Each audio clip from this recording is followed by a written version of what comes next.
Boink. There we go. Yo! Hope you guys had a wonderful Sunday yesterday. I had a extremely, oh, don't worry about that ass, chat. Oh, don't worry about that ass, right? Stay focused. Had an exceptional Sunday yesterday. So, do you guys remember this tier list? I made this tier list like a couple of days back. The SG food tier list as a Singaporean, right? So I made this tier. I showed this tier list to Fei Xiao, and she was very approval of this. Right? She did in fact approve. She did in fact approve of my tier list. The only thing that she didn't approve was Hokkien Mee at tier 1. All right. And then the one thing that we both had a common ground on was this, bro. Roti Prata at tier 1.5. And the reason why Roti Prata is at tier 1.5, right, is not like race or whatever the fuck, right? Because last night, bro, peep this. There's this other thing, this other food that is also an Indian food. It's called naan. Bro, I swear if y'all had naan, right, you would never eat Prata ever again, bro. It is straight up just better than Prata in every conceivable way. Because the problem with Prata, right, is that shit is too oily, bro. It's like oil with dough, and then they fry that on the oil. And then the curry is like even more oil. But like naan is like dry. It's like dry, roasted, like floury dough. And then you dip that into butter chicken. So if I had a naan over here, right, naan would easily be tier 0.5. It was like actually so good last night. So that is essentially what happened, and I hope you guys had a very good time touching grass. Other than the tier list thing, give me 1 second. Yo, few beats, Liar 1 and Halos, thank you guys so much for the sub. I will give you guys a kiss in real life one fine day. I am officially done. Where is it now? I'm officially done with the Blade Guide. So it's already settled. The question right now is essentially, oh my god, Tor, thank you so much for the 4 months, thank you. The question is right now is, can my Mr. Editor finish up the video by Wednesday? Which is why I said at the start of the stream, right, before I even went live, I even asked my editor this question, to which bro literally did not even reply to me, because I'm assuming that bro is sleeping, right? So I asked bro if he's overworked, and then if it's too overworked, I actually won't stream. Unfortunately, because since he's still sleeping, I'm just gonna stream anyways, and then we'll just get all the content out today, because from my current backlogs of content that I have to make, right? Blade Guide, Star Word Mode, I finished that as well, right? I finished the entire run through of Star Word Mode, where I challenged myself in early access to only use E0 units. So I'm talking E0 Phynon, E0 Herta, E0... what else did I use? Okay, technically E0 Phynon and E0 Herta was like the outliers in which the performances were definitely gonna be a little bit suboptimal. But the other two teams are like still full E0. So I was running like E0 Asheville, E0 Blade, E0 Acheron, right? And I intentionally did not use the Remembrance flagship or the Break flagship, because I think these two are like really popular. And I don't think y'all will have too much of an issue running Remembrance or Break. And then for the Elation team, instead of using Silver Wolf, I intentionally used Evanesia, full E0, just in case you guys wanted to open up your EMC slot. You know what I'm saying? Because if I were to use Silver Wolf, right, there will be people complaining, why didn't I use Evanesia? Because Silver Wolf is the flagship, right? She's the main push. So I nerved myself to take it away from Silver Wolf because the next buff that we're gonna be getting is also tied to ultimates, bro. And unfortunately, Silver Wolf is not an ultimate-based DPS. So if you do not have a complete team with Silver Wolf, it might be a little bit problematic to get like same cost level of performance. And guess why is it ultimate-based buff? Could it be that Blade is also an ultimate-based? Okay, that one we'll just wait for Wednesday. But in any case, it was a pretty interesting little video. So like, it was first try everything. I had no resets. So I just made the team with like the early access random R gears, slapped it on together, and then I will see if I could actually get myself the 3-star clear on Star Wars mode on my very, very first try. Spoilers, I did, because I'm very good at Hongai Star Rail. So that video is also going to be coming out very, very soon. I still have 3 more videos I wanted to finish up before I will be done with this early access. Number 1, the new boss. Technically, it's not spoilers anymore because they already showed the new boss. But I wanted to make like this a dedicated video, like how the hell are you going to fight against, I'm guessing Himiko, right? So like, there will be the mechanics, there will be the phases, and she is going to be coming very, very soon in the endgame content. And then another video is going to be the Worth It But HSR edition, where I compared M-Blade at 4 cost, 8 cost, and 12 cost. For that particular video, I'm honestly a little bit more on the fence on like what teams am I going to be using. But I believe I am going to be locking it down with this particular setup right here. Wait, let me show you guys the setup right here. It will look something like this. This. Okay, I'm thinking of doing something like this. At 4, 8, 12 cost. Because the thing with the signature weapon, right? If you do have M-Blade, Acheron's S1 is actually not that big of a deal anymore. You actually don't really need to care about Acheron's S1 anymore because of the way that M-Blade's kit work. So I'm most likely gonna be leaning my E2 S1 Acheron into an E2 S0, and I'll give this S1 high seed. I might try that. But other than that, I'm also thinking, do I slot in Asheville as the 3rd slot, or do I slot in E1 Tribi as the 3rd slot? Because from what I have seen so far, right, Asheville cleared faster than E1 Tribi. Yep. Maybe it's because of the buffs. Maybe it's because of like the way that Asheville's multipliers are really, really high. But my E0 Asheville literally cleared like almost 1 cycle faster than E1 S5 DDD Tribi. So technically, this is the best team that is available at each respective cost investments. But I was also wondering, like, would Acheron mains even pull for Asheville? You know what I'm saying? So there's like a discrepancy between what is like the most optimal team and what is the most common team. Because I'm guessing most Acheron mains probably skip Asheville. Right? They probably thought Asheville was just for wife. And then they are saving their pools for M-Blade. But the thing is, M-Blade worked so well with Asheville to the point where these are gonna create better performances compared to E1 Tribi, which is most likely what most Acheron mains are going to be running. So, I am, the question number one I have for y'all is, should I give it E2 S1 and E0 S0? Or do I give it E2 S0 and E0 S1? Like, do I swap Acheron's signature to Hyacinth's signature? That's question number one, right? Question number two, do I still keep with E0 S0 Asheville? Or do I swap this buckle back to E1 S0 Tribi?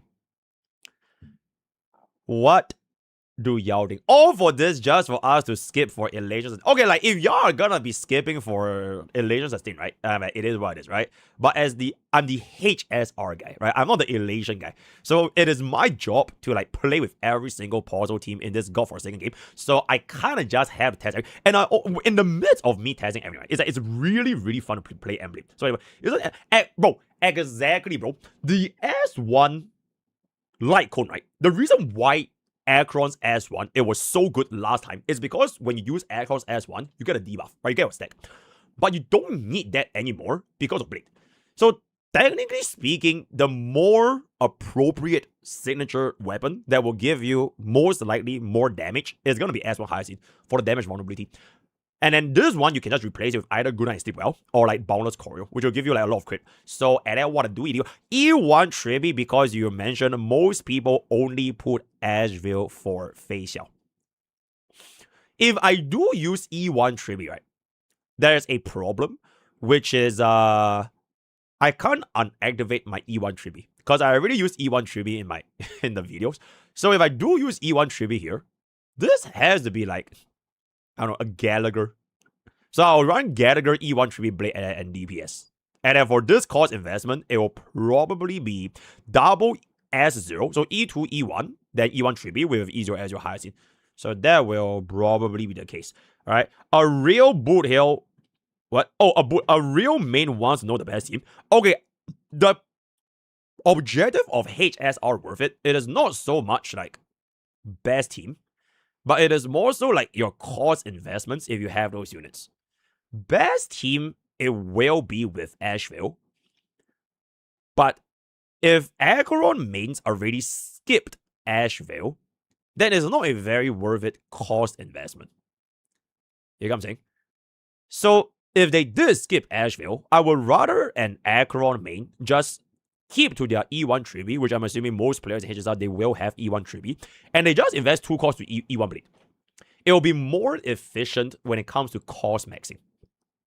But of course, for the handful of Acheron players that also put for Asheville, then you can just throw in an Asheville over here, right? So that is the way I can. Who cares about Acheron main? Okay, can we just be like, for real?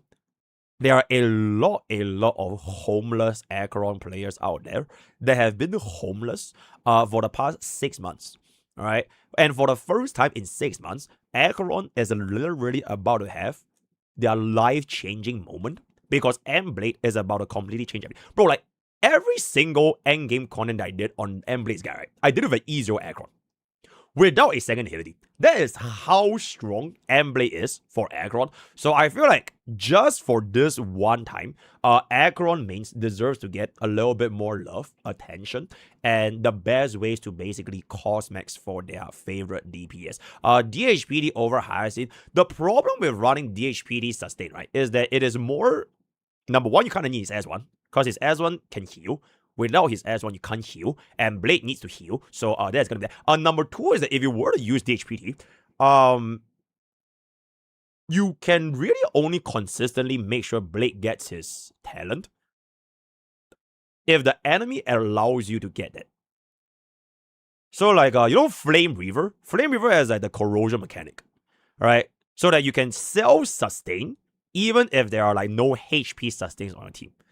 But if, number one, you don't have DHPD's S1, and number two, you don't have any enemies that give you additional heals, then if Blade's HP gets too low, he will be kind of homeless. So generally speaking, I would say Hyacinth is like a more safe choice. But if you can run DHPD, you should. Because DHPD was actually a little bit better when I tested out with Asheville. And if you really want to, you could technically think of Blade as a sustain himself. Because the way his kit works is that he wants to get hit anyways. And he's a beefy guy, right? He's a big, beefy man.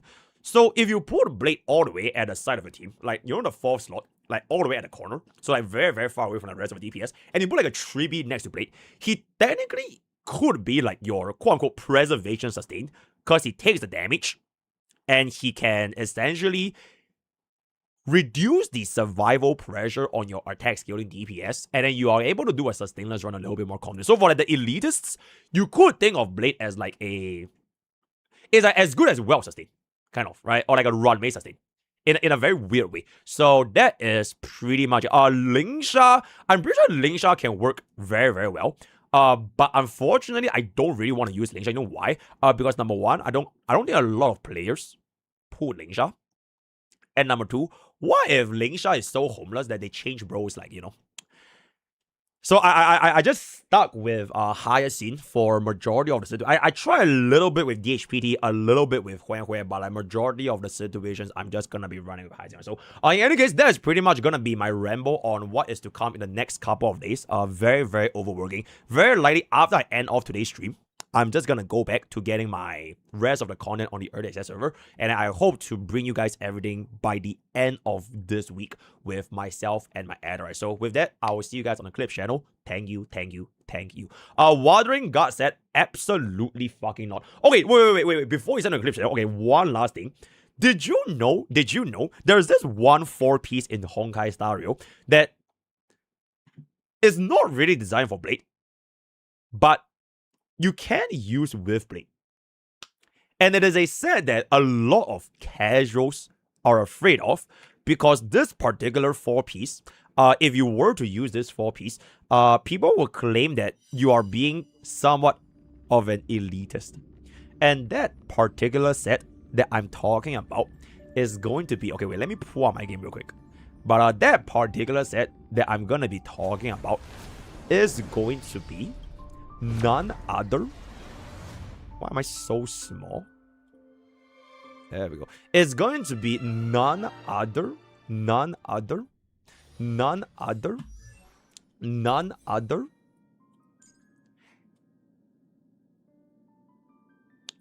than the 4-piece Eagle. I would say if you want to use 4-piece Eagle with Blade, you could. But I really wouldn't really recommend it unless you know exactly what you want at 25% action very advanced. So generally, I will still stick with that brand new 4-piece that's going to be coming. Like, they literally made that 4-piece for Blade, right? And then the other 4-piece, I'm guessing, is going to be for Himiko, right? But in a very weird way, like, if you want to go for, like, pseudo 200 speed, right? Because you're going to be running E1 Tribi, and then Tribi gives you DDD. So, like, you could theoretically have, like, 2 Eagle 4-piece procs with a DDD, and it'll make your blade hit 200 effective speed, which is honestly kind of interesting. But other than that, I wouldn't really worry too much. Yeah, I don't care. You're not farming 4-piece Eagle. Okay, then don't farm 4-piece Eagle. Don't farm 4-piece Eagle. Alright, chat, with that, thank you for coming to my little yapping session. The wheelchair with Azure Blade, kind of. But I would really hope that y'all have a Tribi Hyacinth. The Tribi Hyacinth Blade is like a easier to use wheelchair, because if you run an Asheville Blade, your third slot pretty much almost has to be sustainless. If not, the performance is very, very comparable with Tribi Hyacinth in the first place. So I would say that. But the thing is, I also wouldn't really pull Blade just to run wheelchair with Asheville, because wheelchairs are a very temporary thing. Right, the wheelchairs never last forever. Like, back then when Tribi Hyacinth came out, the wheelchair lasted a while. I think it lasted about 2 versions. But then their dedicated units came out, and then the wheelchair collapsed. So it's a very short-term thing if you want to play a wheelchair team. And I do personally believe, like, if you just take a look at Asheville's kit, right? Look at bro, right? His entire kit is screaming that he's gonna be a sub-DPS. And Blade's entire kit is kind of also screaming he's gonna be a sub DPS. So the way I see Azure Blade being is, right now, 2 of them, they are like very, very synergistic. But who is that main DPS? And the moment that main DPS comes out, there's no way you're gonna be using your wheelchair when you can just run it with the main DPS. It's a little bit like Jingyuan and Sunday, right? Are you really gonna fucking run Jingyuan with Sunday after Aglaya came out? Probably not, right? So that is kind of like the thought process behind running wheelchair teams in HSR. Kick stream is... Oh, Kick stream died. Wait, what is Kick? What do you mean Kick stream died?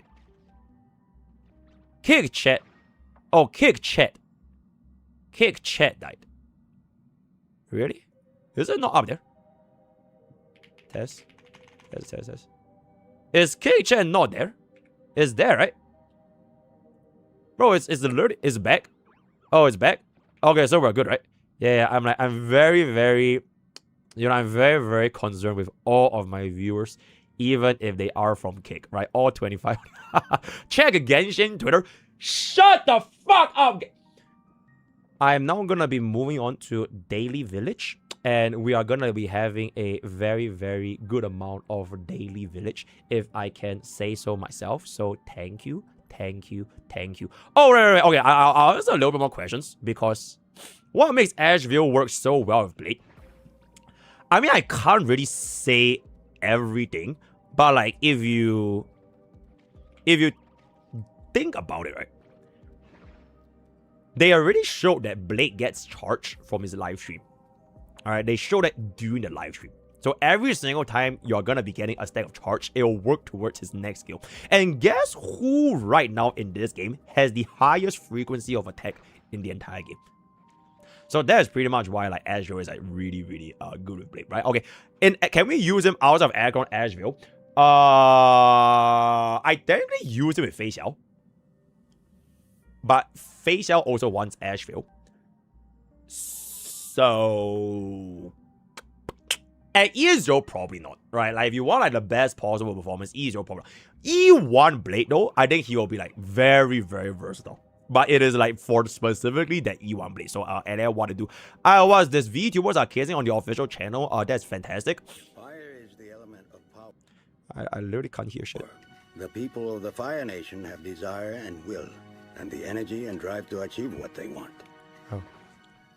Earth is the element of substance.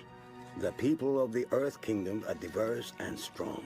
Elation is actually not a path of overstimulating gameplay. It is really a path where you have Camp A, which are the Silver Wolf LARPers, and Camp B, which are the Evanesia LARPers, and then they will discuss on Twitter and Reddit for 10,000 years on who is gonna be the better main DPS. Nothing else actually matters. They are persistent and enduring.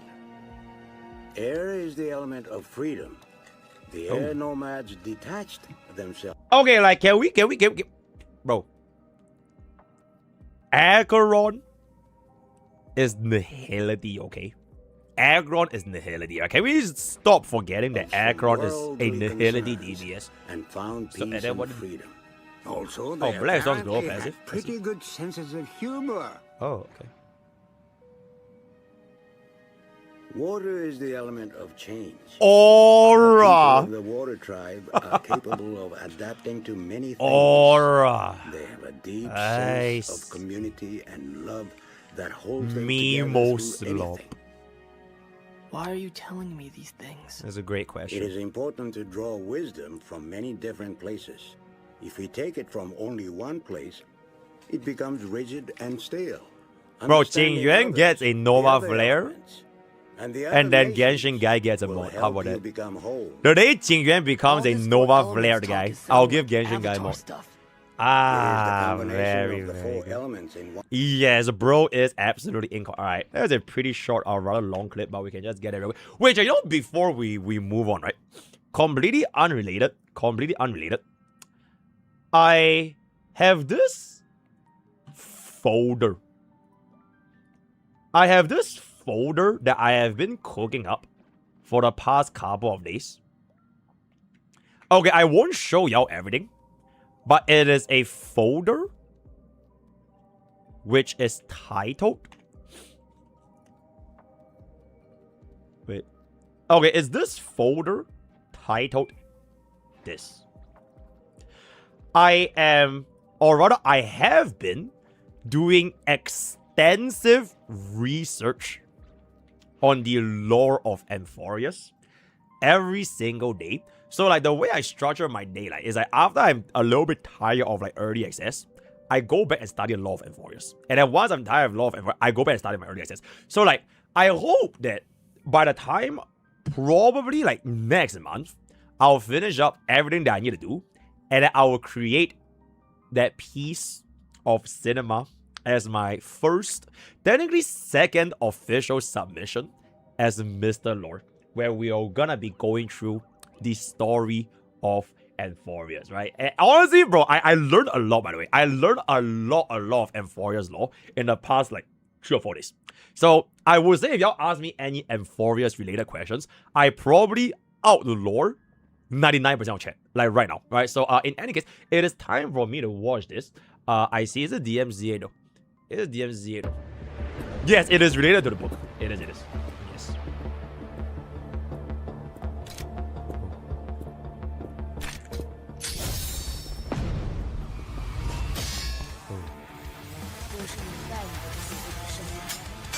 Oh, okay, chat. Just learn Chinese next time, right? Just learn Chinese next time. Oh.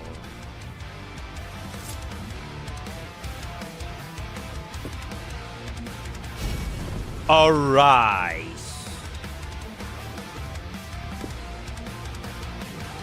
Wait, chat. Is this music DMCA? You know that the other day that we did our PGR live stream, right? Bro, my entire stream got DMCA'd. So I made a grand total of $0 on YouTube. So thank you, PGR. If this is, then unfortunately it's gonna be a little bit rough. Time to prove you're not watched, I guess. Oh, holy shit, that's so fucking loud.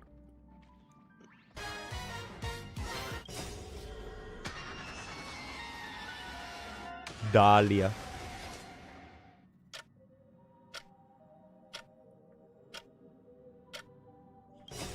Bro, it's too easy, bro.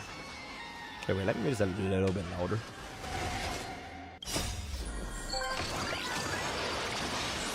Keep.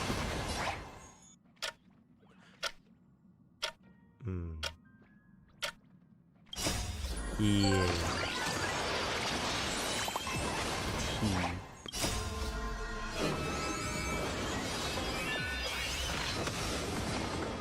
Oh shit. Dear Herta. There we go. Alright, I did in fact do it. I did in fact do it. Okay.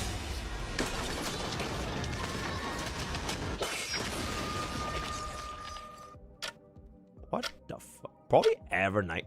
Sounds a little bit like Evernight. Everness, yeah, Everness. And there it is. Right, I did in fact get that, guys.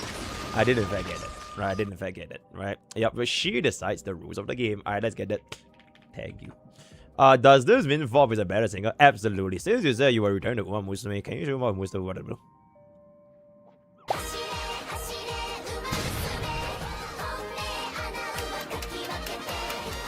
Right shower.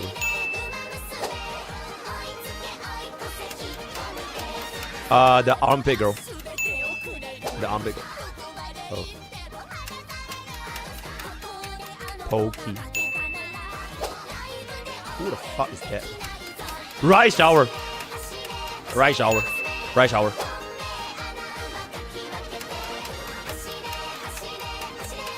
Still in love.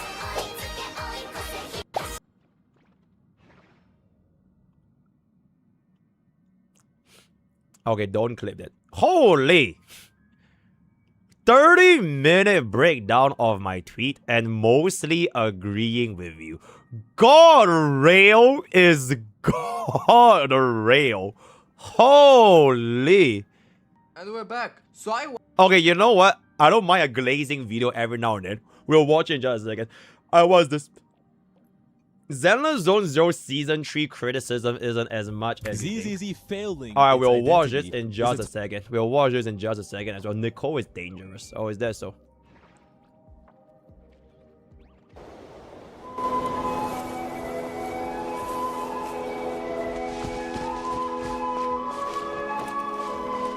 I've been told by my chat to skip this unit, by the way, so it is what it is.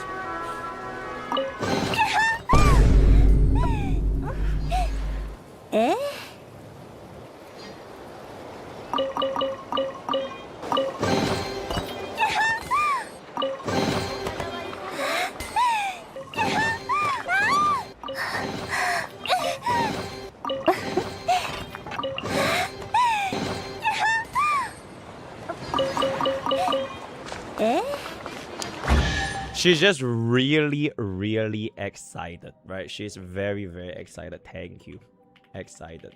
Doro finally had enough. Why Genshin Impact doesn't listen to you? This is not a hate video. What this video is... Bro, why we end up not playing MOC? We just have react slop for the clip channel. Mr. Tourist will never survive this. Oh, shit. Okay, we'll watch this as well. Cookie is calling me out. I'm done. Alright. What did I do, guys? What did I do? Oh yes, I remember just 2 days ago, we watched MrPokke say that CC... Wait. First of all, why is this 2x speed? Thank you. Second of all. Oh yes! I remember just 2 days ago, we watched MrPokke say that CC wouldn't be that bad. I need him to speak now. I'm putting him on trial. I'm so sure this man is not going to survive CC. Okay, chat, respectfully, guys. Respectfully, right?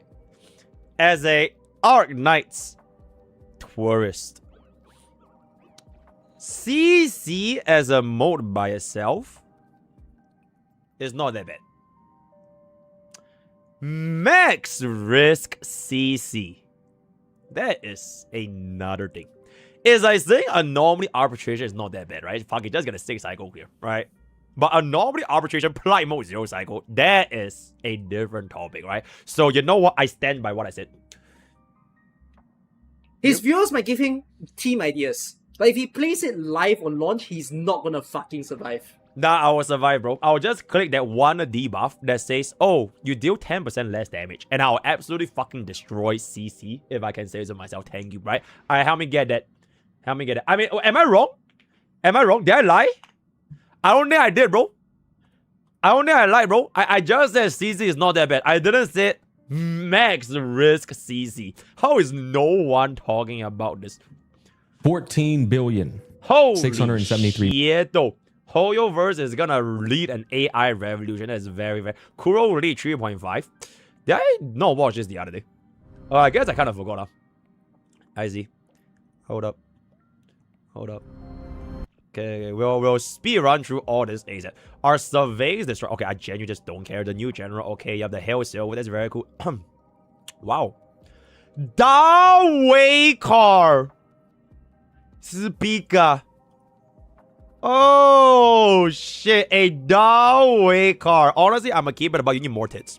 So like I need this front, right? So this is a boba number 1, a boba number 2, and like the entire thing is basically just covered, right? So that is very, very, very nice, if I can say something. With that, we have come to the end of Daily Village. Thank you for your dailiest of all villages. Let's come up. I have no witty comments. With the new MOC, will we have a non-casual poke? Nope. There will only be casuals allowed. MrPokke, I beg you, you have to react to your $1 versus $2,000 E6 S1 Acheron showcase, because it's perfectly sums up why Acheron is struggling for now. And then when Blade comes in, Acheron mains will come. And then I jumped off my chair. On the side note, how will Yao Guan struggle to get her ultimate if I got an E1 instead of S1? I just want to know how cool it will be when Huan Huan leaves the team. How about you wait for who comes in after Huan Huan? Then you can discuss how hard it's going to be. If there's going to be a next match of Noah Flares, what are going to be my predictions? Okay, I'm going to keep it a buck. If there's going to be a next match of Noah Flares, I'm just purely going by which unit needs it the most as of this current moment. Number 1, Argenti, because bro is definitely not a unit. Number 2, Jingyuan, because bro is definitely not a unit. Number 3, probably Jiao Qiu, right? Because at the end of the day, right, like Embley kind of put him home. Like Jiao Qiu is literally homeless right now. Right, if Embley comes in, Jiao Qiu's entire role is completely fucking gone. So I kind of probably guessing it's gonna be a Jiao Qiu. Number 4, probably like either like a Lingsha, because people don't really use bro that much, or maybe they just buff like Saber. All right, so those are gonna be my Nova Flare predictions. All right, let's get that. Bro, I don't look at leaks, bro. Bro, I literally do not look at leaks. So how is Gigabao? Gigabao is absolutely fantastic. Bro is literally in the corner of my room right now. Hello, MrPokke. Since Firefly got no flag, I got to change blah blah blah blah blah blah blah blah blah blah blah blah. I'd be delighted for you to answer this. TLDR get more speed. This means you love me more than the other chatters, right? MrPokke hearts you. What the hell are you watching, Bakoba? That is very, very interesting. Also, I'm pretty sure this heart It might be given by Iru, by the way. I don't remember hearting a comment under the username of Pogi Samurai, but do you think Iwa Rame is on the Nah, Rame is absolutely fucking homeless. Question, can Emblade work in Remembrance team? I didn't try. Maybe. Why is my That's AI generated.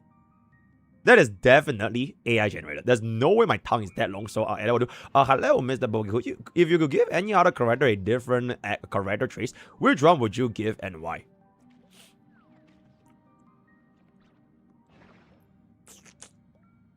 Probably. Okay, If I were to rework a character from scratch, right? If I were to rework a character from... Also, that is a different shirt, by the way. It is a different shirt. If I were to rework a character from scratch,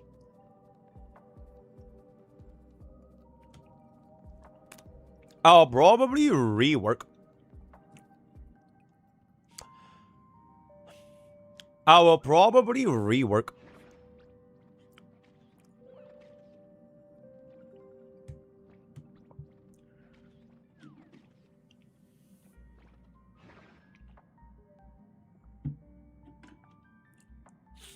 I will probably rework.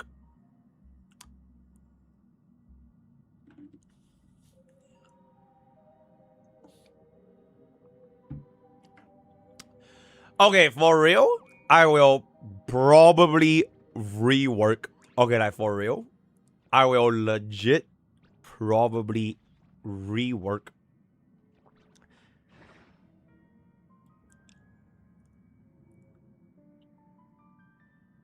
Okay, I will legit. I'm thinking, bro. I'm thinking. All right, let me think.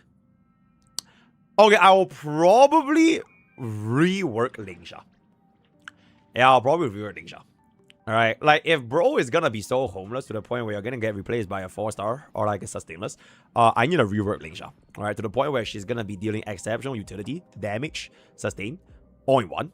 And just change everything, right? So I will go with Lingsha, right? And can I do Daniel quest after he's done gooning to Mr. Blade? Who is Daniel again? Facial signature and Asheville base kit is done alone, blah blah blah blah. Surely more defense can't be anything that useful, right?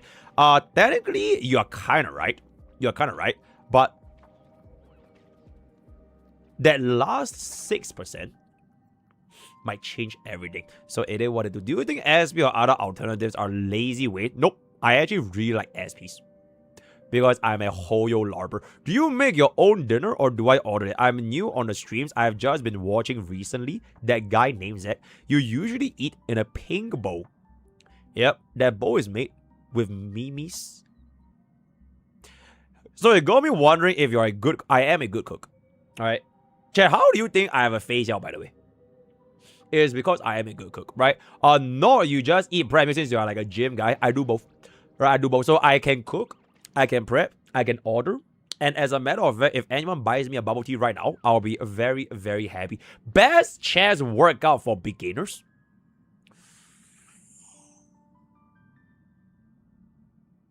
Probably bench press. It is like the most versatile and useful exercise, and it builds your foundational strength. And it's like honestly a huge fucking flex to just tell people, oh, you rep 225. It is a huge... Like, if you can rep 225, right, you're probably, like, top 10% in the entire world in terms of, like, chest strength. So, and I want to do anybody. If you're doing dumbbells, I don't know, 10 kg to start. If I have Ezo S1 still, Wolf, 99, but only EMC, go, blah, blah, blah, blah. Is this significant amount you don't pull for you? Okay, if you don't want to pull for Yao Guang, right? It reminds me a little bit of like back in my days. There was this group of people called the Remembrance Mains, right? Back in my days. So like they didn't want to pull for Hyacinth because they can use Gallagher. So like why would they want to pull for Hyacinth if they can just stick with Castoris, Gallagher, and the Tribi? Alright, so they skip Hyacinth. And then eventually later on in the future, we kind of how knew where they all went. So I would say you can wait a little bit and see what are the version 4.5 thingamabobs gonna be cooking. Because theoretically speaking, right? A potential sad news, theoretically speaking, what if it is not a matter of remembrance versus Finon, but it is a matter of Firefly versus Rabbi and Boothill. So Firefly got her dedicated team, right? But Boothill and Rabbi never got anyone dedicated for them. You get what I'm saying? And version 4 is a pretty short version. At least like lore-wise. Before we fuck off to IBC Island. So...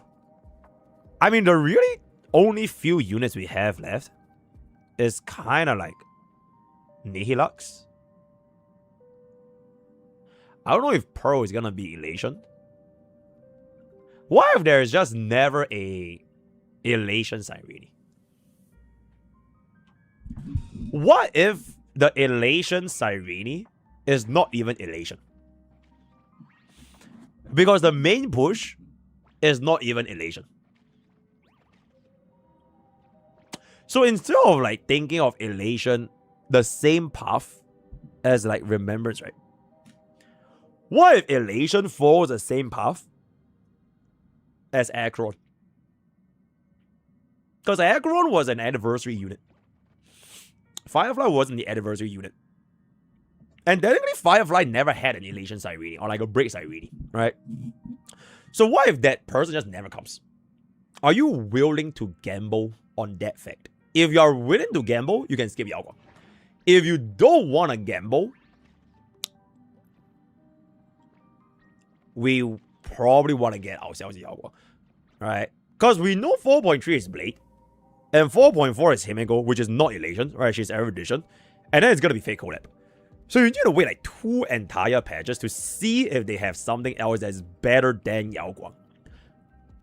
So that is going to be my 2 cents. Yeah, if you want to gamble, go for it. I saw your Gacha game tiers. I saw you put stats on pretty high. It's been trying out. Been playing. It's really fun. It's like I was wondering if you still play. Absolutely. Favorite character. It is the girl with a big buppy. I believe her name is Wraith. Thank you. Right, the Wraith is basically phased out. What was my max bench press, Mr. Stario? For me to know, for you to find out. Another blindfold challenge. One fine day. You skipped all the 23rd 2 days ago. Alright, then it is what you just skip all that because we have too many annuals. Should I pull Yao Guang for Silver Wolf? Yes. Good day, MrPokke. Do you recommend E6 Bobbin? Okay, honestly, no. Honestly, no. The thing is, right? If I want to think about an Acheron's best in slot team, or rather not Acheron, sorry, Fei Xiao, right? Fei Xiao's best in slot team, it's gonna be Ashvale and Blade, and the last slot is either Bobbin or Triby. But if you already have an E1 Triby, then you might as well just use that E1 Triby. Because Bobbin doesn't actually proc your Ashvale's procs. Or your Blade's procs. Because Bobbin don't attack. E1 Triby actually does attack. So, honestly, probably not. Maybe we get a Bobbin Nova Flare one day, right? It's 1k likes on the Island tier list. Are we getting E6? Oh, did this? Oh, shit. Okay, I'll make a E6 tier list very, very soon. It's been a long time since you did AI recommended teams. Okay, remind me. Thank you. I will definitely get to it. Hello, MrPokke Kagamon. Alright, chat. As Mr. Lore, right? As Mr. Lore, I found out a lot about Polka Kagamon with a relation to Xandar 1 Kurabawa, with relation to Ligus, with relation to Rupert, and with relation to D. Herda. Because that's why they call me Mr. Lore. So, did you know that the entire, kind of low-key, the entire reason why Emporius is Emporius, right? Is a low-key because of Polka Kakamon. Because the anti-life equation only came into existence when Rupert was assassinated by Polka Kakamon, and Rupert II inherited the will of Rupert I, and then he got killed by Polka Kakamon again. So like if y'all really want to blame Cyrene anyway, I'll blame it on Polka. Alright, because if Polka could have just killed all of them and like just like that, why couldn't she just log in a little bit more and ended Xanda 1 Kurabawa before bro split into 9 different fragments of his souls, right? So and I want to do ED1. At year 0, do you see very intriguing E2 Acheron team? It's I have my sights set on Emblem to revive Acheron, but it's also an 11 cost mono blah blah blah blah blah blah blah blah blah. I'm sorry, the question's a bit too long. Yes.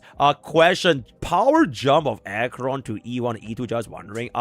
This is like game changing. This is like, it's situationally bad and good. So like if you don't care about having quantum weakness, it's whatever. But like if you're afraid to play and you have no other teams to use and you have to run this guy against like a quantum, a site with no quantum weakness, this is pretty good. So it what to do. I forgot all leakers for a second. I have no idea what are leakers. Which existing character would you personally love to see get an SP? Face Xiao. And she's gonna be Destruction, because she will destroy my face with her ass. If there are some existence of teamwork action very advances for an Elation Flagship, do you think it will be action very advanced Aha or just AA that thing? Aha will be pretty good. Alright, AA advanced Aha, that will be really good. Is there a time to test every E2 Cyrene team today?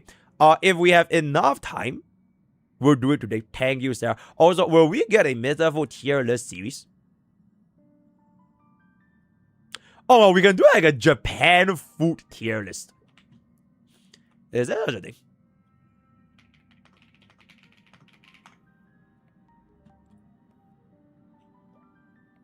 That's a bit small. That's a bit small. Oh, okay. I will do this right now for the clip channel. Okay, wait, let me get song request.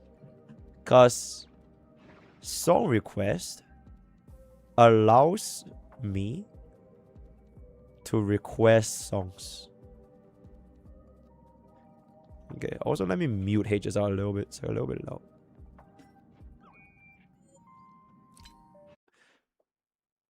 Okay, YouTube rocks.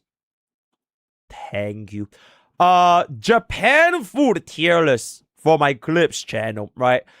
This, okay, wait, let me remove this a little bit.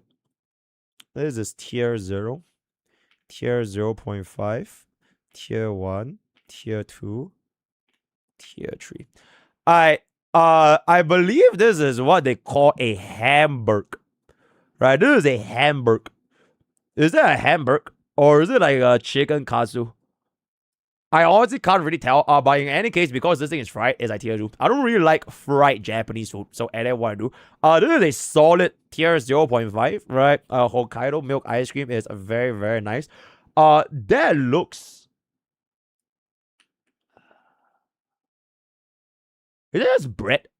Okay, I feel like bread is kind of hit on this. It depends on the bread you're talking about. Oh, it's croquette. Okay, it's gonna be tier 2. This is Wagyu beef. I honestly am not that big of a fan of like beef, at least compared to like other seafood, because I am more of a seafood guy than a beef guy. But I definitely won't say no to Wagyu beef if there's gonna be Wagyu beef. Personally, I just don't really like this. All right, because number 1, I don't really like fried stuff, and number 2, I don't really like curry stuff. So it will do. Okay, this is really okay. Like I'm gonna be a bit biased for like sweet things, because I think sweet things are all just very, very nice. So I'll just leave the pankeku at tier 0.5. Chawan mushi, I'm a keep it. Bro. Like it's basically egg. Right? I would prefer onsen egg over chawan mushi any day of the week. So onigiri. This is also a little bit of like a mix up, because like, it depends on like what is the feeling, right? If it's just like raw rice, then like the fuck, I can just put it here. But if it's something like really, really good feeling, I can go to tier 2.5. So like to be completely neutral, it will be tier 1. Is that maze soba? Okay, this is my first tier 0. I love maze soba. I have never had a bad maze soba in my entire life, but I've had mid ramens, and ramen is like the face of Japanese food, right? So because of that, this will be a solid story. It reminds me of Bak Chor Mee, except that it's a ramen form. So that's gonna be a tier 0. Okay, this one is just okay. Most desserts, unless it's like bad dessert, they're all gonna be tier 0.5. Because I think all like Japanese desserts are like they're all the same category. They're all very, very nice, but not quite enough to be in the tier 0 category. Okay, I am so sorry. I am so sorry. I hate unagi, bro. I just fucking hate it, right? The texture makes me feel like I'm eating a snake. So I just really, really do not like unagi. It's fishy, it's slimy, it's like snaky.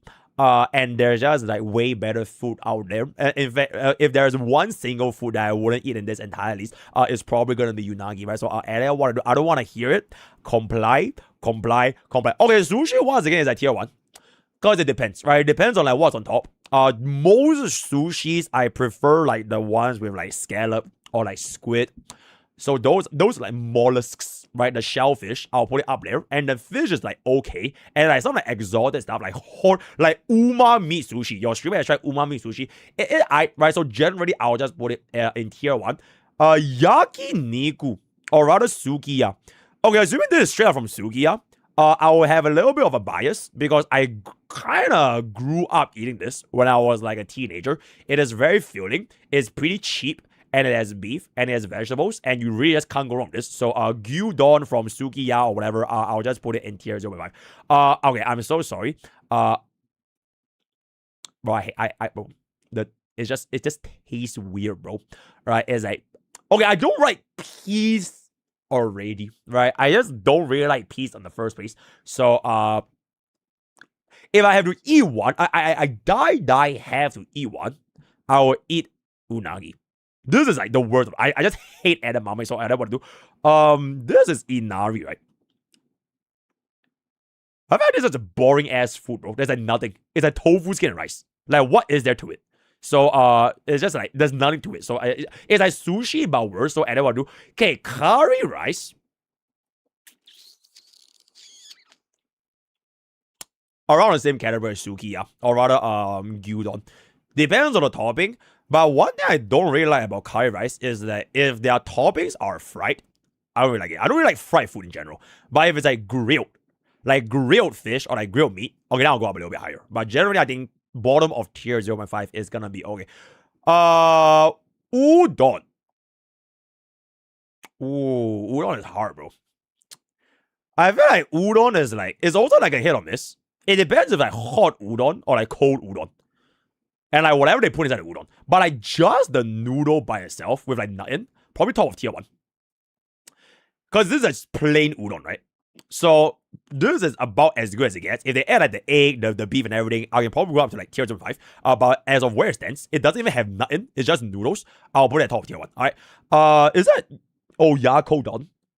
Okay, tier 0. Alright. Oyakodon is probably my favorite foods that are like affordable because it's chicken and egg. And like, there's no way you ever fuck up chicken and egg and rice and sauce. So oyakodon is gonna be tier 0, right? So that is gonna be that. Okay, I unfortunately, once again, I don't like fried stuff. So I'm just gonna put this at like bottom of tier 2. But like, it depends, right? Maybe some of the karages or like scallops is pretty good. But other than that, it's probably like So I don't want to do. That is katsudon. Oh, wait, that was. Oh. Wait, but they don't have oyakodon here, though. Right, I don't see oyakodon here. Okay, you know what? I'm gonna pretend this is oyakodon because they don't have oyakodon. So this is basically oyakodon. I mean, like, hey, if y'all like it, sure, right? But like, bro, I tried before. In fact, I tried it like 3 times in my life. Every single time I tried it, oh my god, it's just fucking disgusting, bro. So, and I want to do it. If you like it's like, do you like durian? Alright, do you like chou tofu? It's like those like fucking pungent ass food. It's like, it really depends on taste. Okay, for example, I hate durian. I'm a Singaporean, by the way. I hate durian, bro. Fuck durian. But I really like chou tofu. So this is really just based on like your personal taste. This one is just like, it's just really not for me. Okay, matcha tier 0, right? I can pretty much have any matcha flavored food in the entire planet. Matcha desserts, matcha drinks, matcha cake, matcha pudding, matcha whatever. As long as it's matcha, I will probably just have matcha. So matcha is gonna be a tier 0. Okay, karage, top of tier 0.5. I can't really have this at tier 0 because there are better food at tier 0, but this is top of tier 0.5. I haven't really had like bad karage, but it is basically fried chicken, which is kind of the same with like most fried chicken places. So I will say top of tier 0. Ooh, okay, you know what? Probably one of my favorite food that is Japanese is dango. It's like, I like desserts, but they are like soft, like squishy desserts. Like a well-shaped ass or a boba, right? Like squishy things are like the way you want to go about it. And dango, they have like a lot of like different toppings. So I think this is a definitive tier 0, if I can say so myself. So that's me. Miso soup is right? It's alright. Like I would drink it if there is, but I wouldn't like go out my way to order miso soup. It's like, okay, middle of mid. Right, it's like middle of mid. Okay, but a little bit worse than chamushi, but definitely better than these. So middle of mid. What the hell is that? Oh, this is like the it's like the Japanese porridge breakfast where they put tea in like the it's like so niche, probably like top of tier 1 actually. Yeah, it's like tea with rice that you eat in the morning. It's something like tea porridge. I don't even know what's the name. But like it's alright. I've had it like twice, but it's nothing too memorable. So I'll just put it up here, right? It's alright. This is Oden, right? I would never eat this amount of Oden, but I will put it at like somewhere along the same caliber as udon. Like this is more so for like appetizer. If you go like an izakaya and then you have like drinks with friends, and I'll have a bit of Oden. All right. Usually when you go izakaya, they always give you a bit of Oden. At least the ones I've been. So I'll probably put it like around this tier, alongside with the udon. Okay, like how do you fuck this up, bro? You don't, right? You can never fuck up omurice. So I'm pretty sure there's never a single omurice that is 0.5 ever. So we're just gonna put the omurice at 0.5. This is kind of I feel like it's a bit too gelat. Probably bottom of tier 1, right? And like Oko no Miyaki is like too gelat for my taste. Like I could probably like half this, but I'll get a bit tired. So like it's right? It's this is Sandalwich. Fun story about Sandalwich. Okay, annual Sandalwich is probably around here. There was this shop in Tokyo. The queue was like 2 hours long. Wait, let me try to find a picture. Me and my friends, we queued 2 hours for this sandwich shop because it's like Instagram viral. It's a viral sandwich shop. And I would just say that it was definitely not worth a 2 hours wait, but it was not that bad though. If I can find the picture for y'all right here. Hold up. Right here. Here. Okay, it was like very, very long ago. But it's right here. And by right here, I mean it's right here. Here's the code. Here's the code. Oh my god, I don't think I can find it, guys. I'm so sorry, but I don't think I can find it. Wait, I might be able to find it. It's right here. Okay, I found it. Okay, I have no idea. Oh, it's called Age Tree. Do y'all know what that is? The shop's name is called Age Tree. Okay, so this is the fucking queue, by the way. Hold up. So it's a shop at Ginza. Alright. So that was the shop.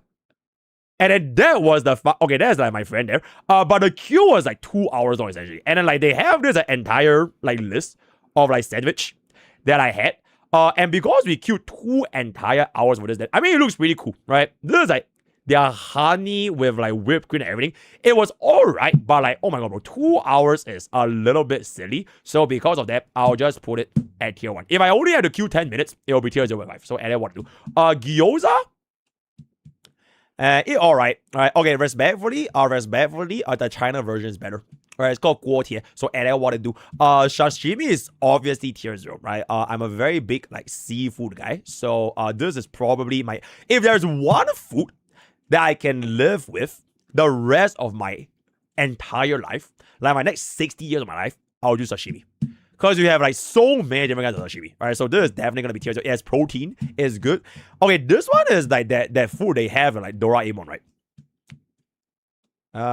It's alright. It's alright. It's alright.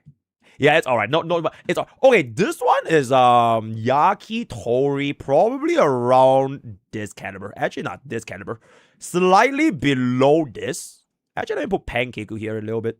Yeah, I'll put yakitori here. Half of them have really good meat. The other half is kind of weird.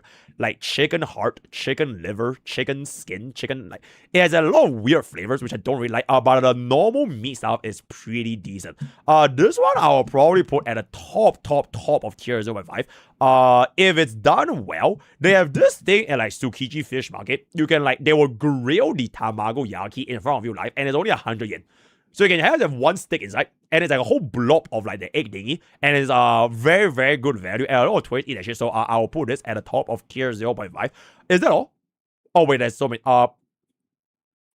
No. This one, it will depend on your friends. Probably around here. Okay, if there's alcohol, tier 0. I think this is the best food to have if you're drinking.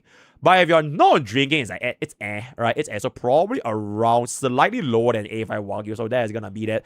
Takoyaki is alright. Okay, chat, if y'all think about it, right? Takoyaki is basically this, but like in balls, and they add octopus. So I'll probably put it like around here, just for like convenience. So somewhere there. I don't even know what the fuck that is. Is that fried? Okay, whatever fried stuff that is just gonna be that. Teppanyaki is kinda alright. Probably around, I would put it something like this, right? Teppanyaki. I put it something like tonkatsu. A really good one is like really, really good. But a really bad one is like really, really bad. So combining really good and really bad, I'll probably put it somewhere around here. Alright, so that's gonna be that. Yakisoba, I feel like this is better than Okonomiyaki yaki. So I'll probably put it like around slightly lower than teppanyaki at tier 1. So and then what to do? Okay, ramen is like too common of a food, and there's too wide of a disparity between ramen. So okay, if you go to Japan, right, none of their ramens will be below tier 0.5. And out of all the food here, I would have ramen more than yakitori. So slightly lower than sukiyaki, but ramen is pretty much up there, right? But if you eat ramen like other places, and like it might not be that crazy. So and then what I do, I have no idea what the hell that is. So I'm just gonna put this over here. This is Sukimen. I prefer Sukimen a little bit lower than ramen because it gets a little bit gelat, but they are around the same caliber. So I'll just put it up in tier 0.5. Mochi is definitive tier 0, but not quite as tier 0 as dangos. But that is gonna be a definitive tier 0. And then soba is basically the uncle version of ramen. And as an uncle myself, I might have to just put this a little bit higher, probably slightly lower than the ice cream. So with all that being established, I think this is going to be my final JP food tier list. Let me know what you guys think in the comments, and I'll see you guys on the clip channel. Hold up, let me get this screenshot, and then we'll start war with Twitter.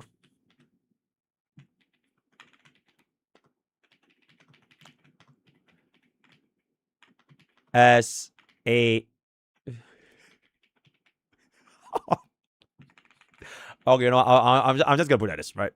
Japan food tier list. Thank you, bro. I can't believe we actually just yapped through all that, doing anything but playing the new MOC, which is a little bit silly. Okay, so this is done. Okay, let me get through my react slop, and then we'll actually play the game. What react slop should I start reacting full first? Okay, we'll start with the shortest, right? We'll start with the shortest react slop. Zenless Zone Zero Season 3. What? Topic millions are discussing right now. But the argument gets destroyed the second you realize Do you know this ZZZ is in has God always real? been Alright, let me watch it an after urban this. fantasy. I mean, did we forget there's a demon in Section 6? Did we forget that Miyabi sword can talk? Hi, how are you? Fantasy has always been a part of ZZZ's identity. And if you don't believe me, well, the devs already told us this. And this blend Is there no like isn't subtitle? even unique to ZZZ. Popular media like Jujutsu Kaisen, MHA, One Punch Man, and Dandadan are Out of the 4 anime, rank 1 is MHA, rank 2 is Jujutsu Kaisen, rank 3 is Dan, and rank 4 is One Punch Man, right? So that is the subjective tier list Urban from your fantasy anime 2. expert. And the reason you don't see their fans complaining about fantasy in their, well, urban Okay, fantasy. chat, respectfully, who the fuck is gonna say anyone else but MHA is gonna be rank 1? Bro, be for real, bro. Like, MHA outmocks the other 3 by so much. It's not even a fair comparison, right? So rank 1 is definitively speaking MHA, right? Rank 2 is probably a little bit more of a discussion if you are gonna be a fucking Qingyuan main, because it is not a discussion, right? Rank 2 is definitively Jujutsu Kaisen, right? So that's not up for debate, right? And then for rank 3 and rank 4, it might be a little bit of a close competition. Except that One Punch Man Season 3 ruined everything. So definitively speaking, it's gonna be done, right? So like, why are we even debating about this? So I'm correct or I'm Urban absolutely about exceptional? fantasy in their, well, urban fantasy. Holy shit, It's shiny because the Pikachu. genre Thank you so much for the tier expects 3. So let's cut to the Sweetly real enjoy your criticism. thank you.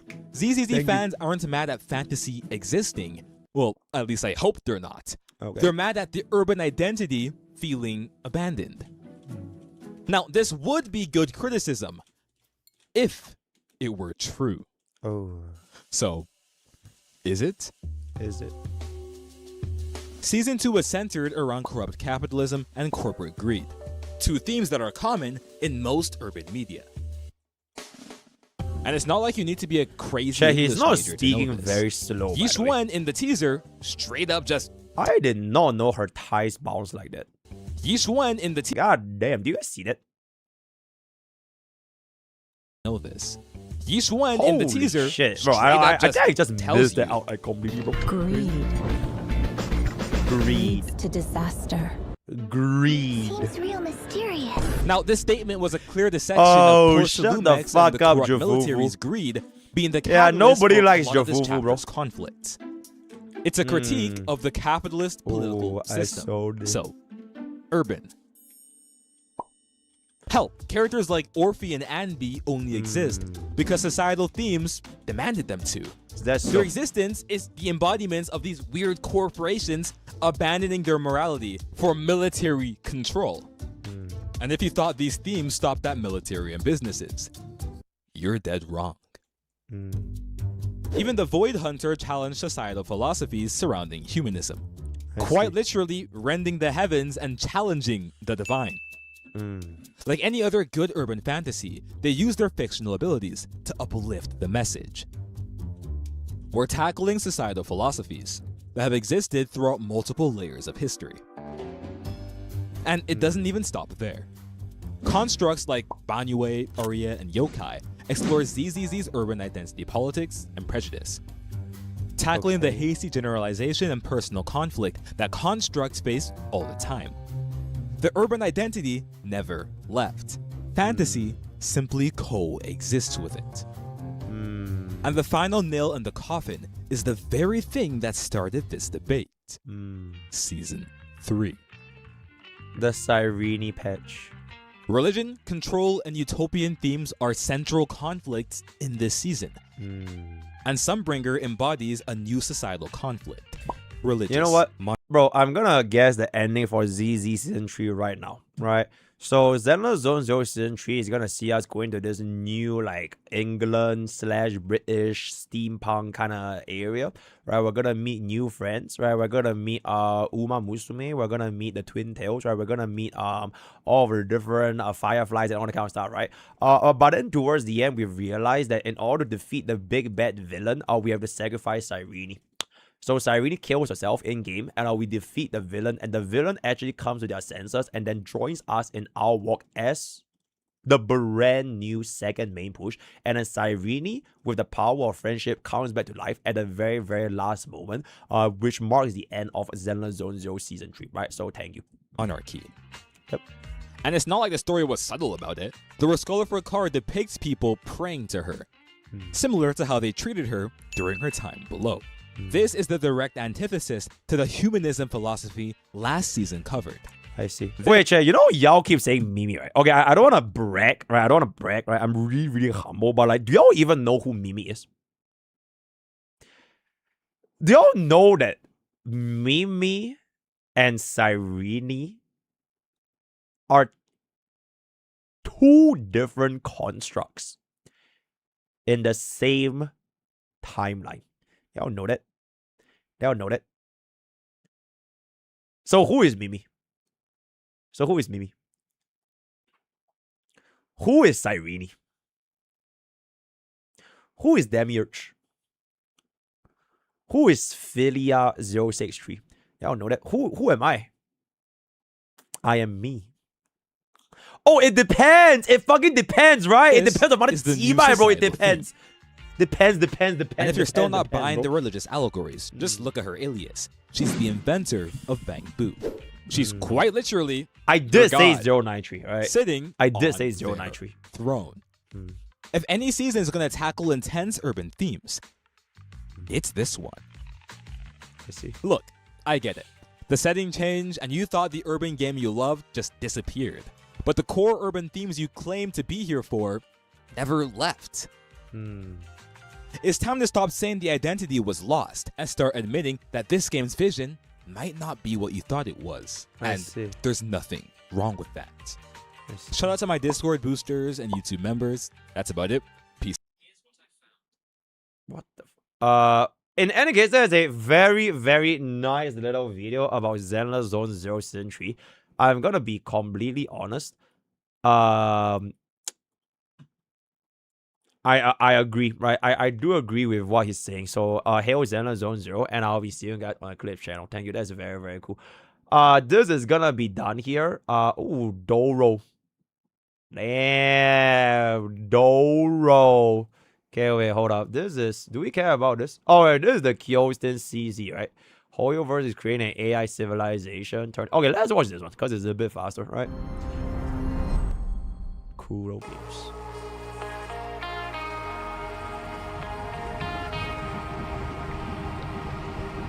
Damn.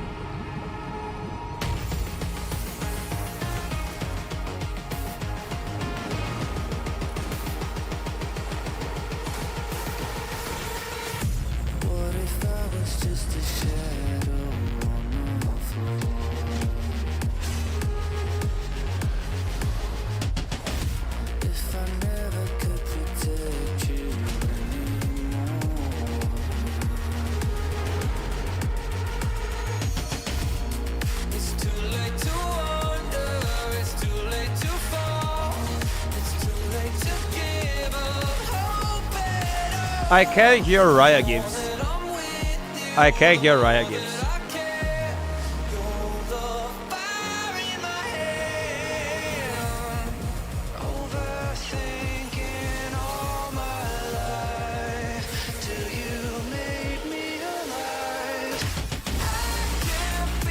Oh, bro, this is the part where Faker comes in with his Azir. Then he 5-man out, push them to the turret into a Malphite out, and then Chovy starts crying because Chovy's pride will never outmatch Faker's playground. And then we have war. And never do, and never do. Wow, amen. Amen. Main push.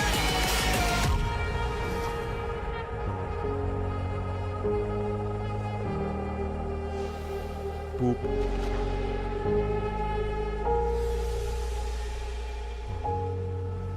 Very nice. 1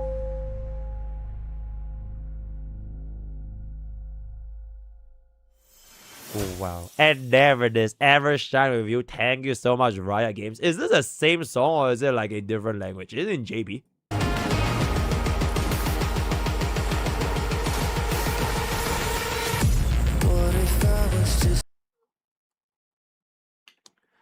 Alright, we'll see you guys on the clip channel. I'll see you guys on the clip channel. Thank you, right? Okay, so out of the remaining video, can I just listen to the one where they glazed your streamer? Yes, right? Because this video did in fact use your streamer as God Rail is God Rail, right? Just to kind of take a peek right here. I feel like we should give this our attention, right? This deserves our undivided attention. Where this random guy said God Rail is God Rail. So let's take a peek at whether it is God Rail, God Rail. I wanted to make a video to answer the question, is Honkai Star Rail free to play friendly, for a very long time now, and today is finally the day we are doing. Okay, chat, I'm so sorry. Let me speed up a little bit, guys. Let me speed up a little bit. Alright, then y'all can also watch in the meantime and share your love with the rank 1 content right now. Where is God Rail? If I doing it because coincidentally something has been posted.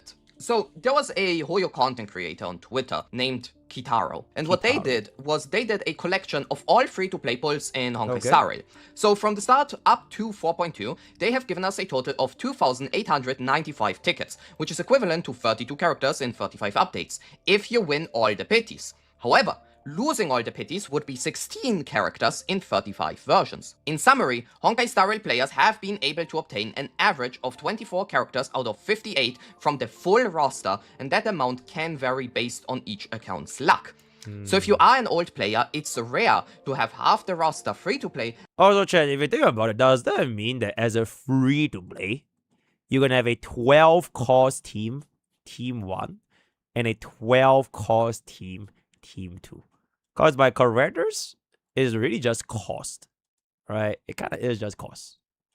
So the standards for free-to-plays should basically be 12 costs and 12 costs going forward, right? And never this. Unless you have won a lot of pities or have a ton of luck. And on this post, someone reposted this and answered actually. And that person is no other than MrPokke. And MrPokke, I have not actually read his post. I kind of just opened it up for the recording.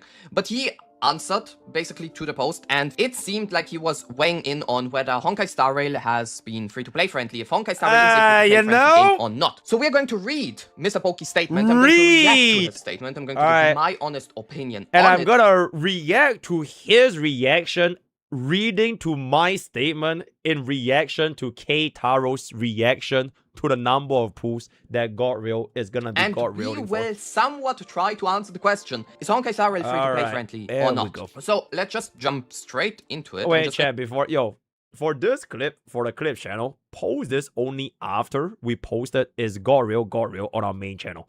Because I actually made this video like 3 or 4 days back. But my editors are so underworked that another content creator has made a content on my tweet when I tweeted it out and made a video 4 days ago, right? So post this clip only after the main channel video goes up, then post this as a reaction to the main channel video while linking the main channel video. Thank you. I'm going to read it from up. Since this topic has reached Honkai Star Rail, if you have been playing day 1, this is important, right? Let's keep this in mind. If you have been playing day 1, free gold companion tickets, which ranges from Ruanmei, Luocha, Topaz, Robin, Huohuo. Almost the entire version 1 roster can be obtained without directly pulling for them, either with Celestial Invitation, Gold Companion Shop, or free exchanges. Why almost? Wait, I'm actually confused. Which 1.0 character is not obtainable without pulling on their banner? Jingyuan. But let's just be real. Are you really gonna be pulling for Jingyuan? Like, come on, bro. What? Redman. I'm so confused. Let's quickly go through them. Argenti, 50, Name me one person right now in the entire HSR player base that will spend Stellar Jades on a Jingyuan banner. No? Okay, then we will just gotta move on. Bailu, standard banner character. Blade, 50-50 lost pull. Bronya, standard banner character. Clara, standard banner character. Imbibitor Lunae was obtainable with the free free thing 5-star selector. Wait. HSR 5-star selector. I see. This one. There. So Imbibitor Lunae, you could pick. Oh wait, you could. Wait, I didn't even know you could pick Jingyuan, by the way. Yo, I misspoke, guys. I did just completely forgot you could pick Jingyuan because no one actually picked Jingyuan. Alright, him so here anyways. if you wanted to. You really should. Dr. Ratio, free character. Fushuen, 50-50 lost pool. Jeopard, standard banner character. Himeko, standard banner character. Huo gold companion spirit shop. Jingyuan, 5-star selector. Jingliu, 5-star selector. Kafka, free 5-star selector. Luocha, Golden Companion Spirit Shop. Ronmei, Golden Companion Spirit Shop. Seele, 50-50 Lost Pull. Silverwolf, 50-50 Lost Pull. Topaz, Golden Companion Spirit Shop. Trailblazer. Welt, Standard Banner Unit. Yanqing, Standard Banner Unit. That's it. So, technically, you can obtain every single 5-star of the version 1.x without pulling for them. You absolutely can. Now, you cannot obtain all of them, right, at once, but that also is the case for like Ruanmei and Luocha, right? They gave you one Golden Companion Spirit and you had to choose between Ruanmei or Luocha. Speaking of Luocha as Mr. Lord, because I have been studying extensively on a HSR Lord, did you know that Luocha holds a fragment of Taziroth in his coffin? Wow, did you know? Like me, you are hoarding them and are now capable of E6ing Robin if you really want to. But technically speaking, it's not almost. It is actually every single character of version 1.x, which is a really good thing, no matter what the power creep situation is. Because that means that you can get, characters that you like without actually wasting resources on them. If you're someone who really likes Jingyuan, you're a new player who really likes Jingyuan, but, even if Jingyuan got a rerun banner, you would not actually want to pull for him. That's absolutely because you want to make your account meta relevant, then you were still able to do it with this. Now, it should be stated here, right? If you want to make your account meta viable, you would also probably not pick Jingyuan here, but would go for Sparkle. But that's, a topic for a different video. So actually, it's the entire version 1 roster without directly pulling them. To clarify, I completely forgot Jingyuan was a unit. I didn't know he was in a free selector, so I misspoke. Thank you. Right, a glory to Jingyuan. Free ratio Archer Danhang PT with no condition other than logging in during that time. 10 Nova Flares, direct kit buffs, 8 of which still have relatively strong performance, and 3 of the 8 have been competing even with flagships. What 3 are we talking about here? Wait, so we are talking about Sparkle, definitely, Kafka, and then Welt? He either means probably Welt or Huohuo. But I'm going to be honest, Huohuo would be where she is right now, even without the Nova Flare, because the Nova Flare didn't do nearly anything. Huohuo... By the way, he's wrong, by the way. I was referring to Firefly. I was talking about Firefly, Spargo. Basically he's Firefly. Is not the super insanely giga strong character. It's more of every single newer unit really synergizes well with her. Meanwhile, Welt, let's be real here, this man... If you've seen my videos, I love using this guy. I see myself, I'm probably like the #1 Welt salesman at this point. But yeah, so we got the Nova Flares. Elation, Remembrance, Break, Dot, Follow-up Attack, Acheron. Soon. Mortonex's Blade. Ceredra's... What? Ceredra's DPS. Oh, Ceredra! Finon. He means Finon. Ceredra's DPS. That has to be the most... Do you guys know I feel like Ceredra's DPS is an entire archetype by itself? Basically, units that can spam their skill. Alright, you're fine on a Nexa, Sela, to a certain extent Archer. They all run Ceredra, and they're all really, really good. So I got Ceredra's bitch boys. Right? There's if there's a Dom Mommy and there's 4 men underneath, there's Ceredra's bitch boys. Disrespectful way of saying Finon I've seen. That's crazy. Are all meta endgame. No need to just pull for flagships and or main push. This is true. Okay, wait, let me finish this post. I'm going to talk about each individual point after I'm done reading. On my free-to-play account that started in 3.0, D Herter obtained 1,686 limited summons with 473 pulls still remaining as a stipulation. Cleared every endgame 3-star except latest anomaly arbitration. Wait, chat, we might just activate our fucking Eidolons to 3-star anomaly, by the way. Wait, chat, when does anomaly arbitration reset again? Hold the fuck up right now, bro. Hold the fuck up right now, bro. When does anomaly arbitration reset again? 6 days and 10 hours.